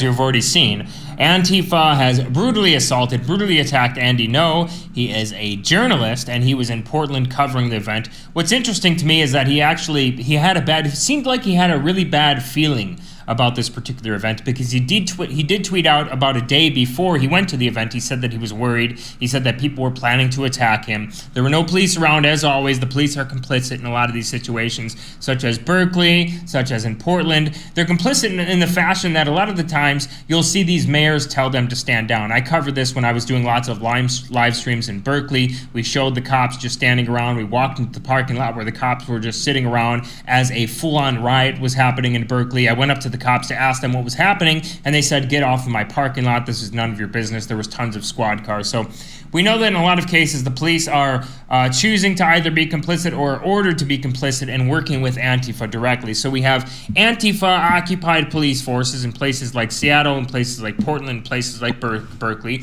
We also have Antifa-occupied media and Antifa-occupied journalists and Antifa-occupied government, actually, which we're going to get into next. We're going to talk about a lot about that. We're going to talk about the connections between Antifa and the media.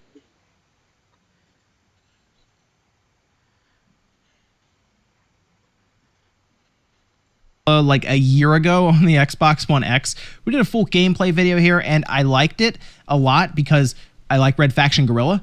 And we found out a month or two later that there were button prompts in the game. People data mined it and found Pro Controller ones for the Switch Pro Controller button prompts in there. So we kind of figured, okay, it's coming to the Switch at some point. Turns out it took like a year, but it is finally out. And I've had a chance to play it as THQ Nordic sent it over a bit early for me to check out. And I guess the question is, do they really fit all of that destruction onto the Switch within reason and have it perform fairly well? Oh yeah. You may have to excuse my excitement. What's up, guys? Welcome back to Newswave. So I played it back on the 360 when it first came out, and I really didn't hear anyone talking about it much, but the destruction mechanics in the game were awesome. They were amazing. I loved blowing up all of the different buildings using your that's the mode I'm going to play in. So the game takes place on Mars, go figure, remastered. And the idea is you're playing as like a resistance group against the EDF, and you're trying to essentially take over Mars. And it looks like it is working with a bit of a dynamic resolution, as when a lot media. We have a lot to get in today, but before we get started, I just want to let you know that this entire video has been sponsored by Noble Gold. Did you? Also another man that goes by the last name of Kelly, who was hit in the back of the head with a crowbar. We're going to get into who perpetrated that attack, or who allegedly perpetrated that attack. We see a couple of there was a 65-year-old male who was punched in the face repeatedly by Antifa. I believe that they broke his nose. Now, I can't show you any of these video clips, of course, because I'm not an authoritative news source, and YouTube only promotes the authoritative news source. And not only will they be able to show violent videos of kids being killed and things like that, they'll be able to get that video monetized. So for us, we can't even.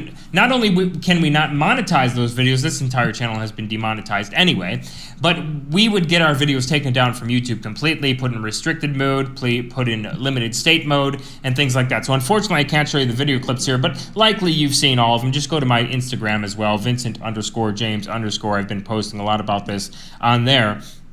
He wasn't the only one that was attacked, but he was the one that was the most famous for being attacked because he's appeared on Tucker Carlson, and as I said, he thought that this was going to happen. He tweeted about this particular thing happening. Now, it's very interesting to me how Carlos Maza, people like him, can encourage these sorts of violent attacks.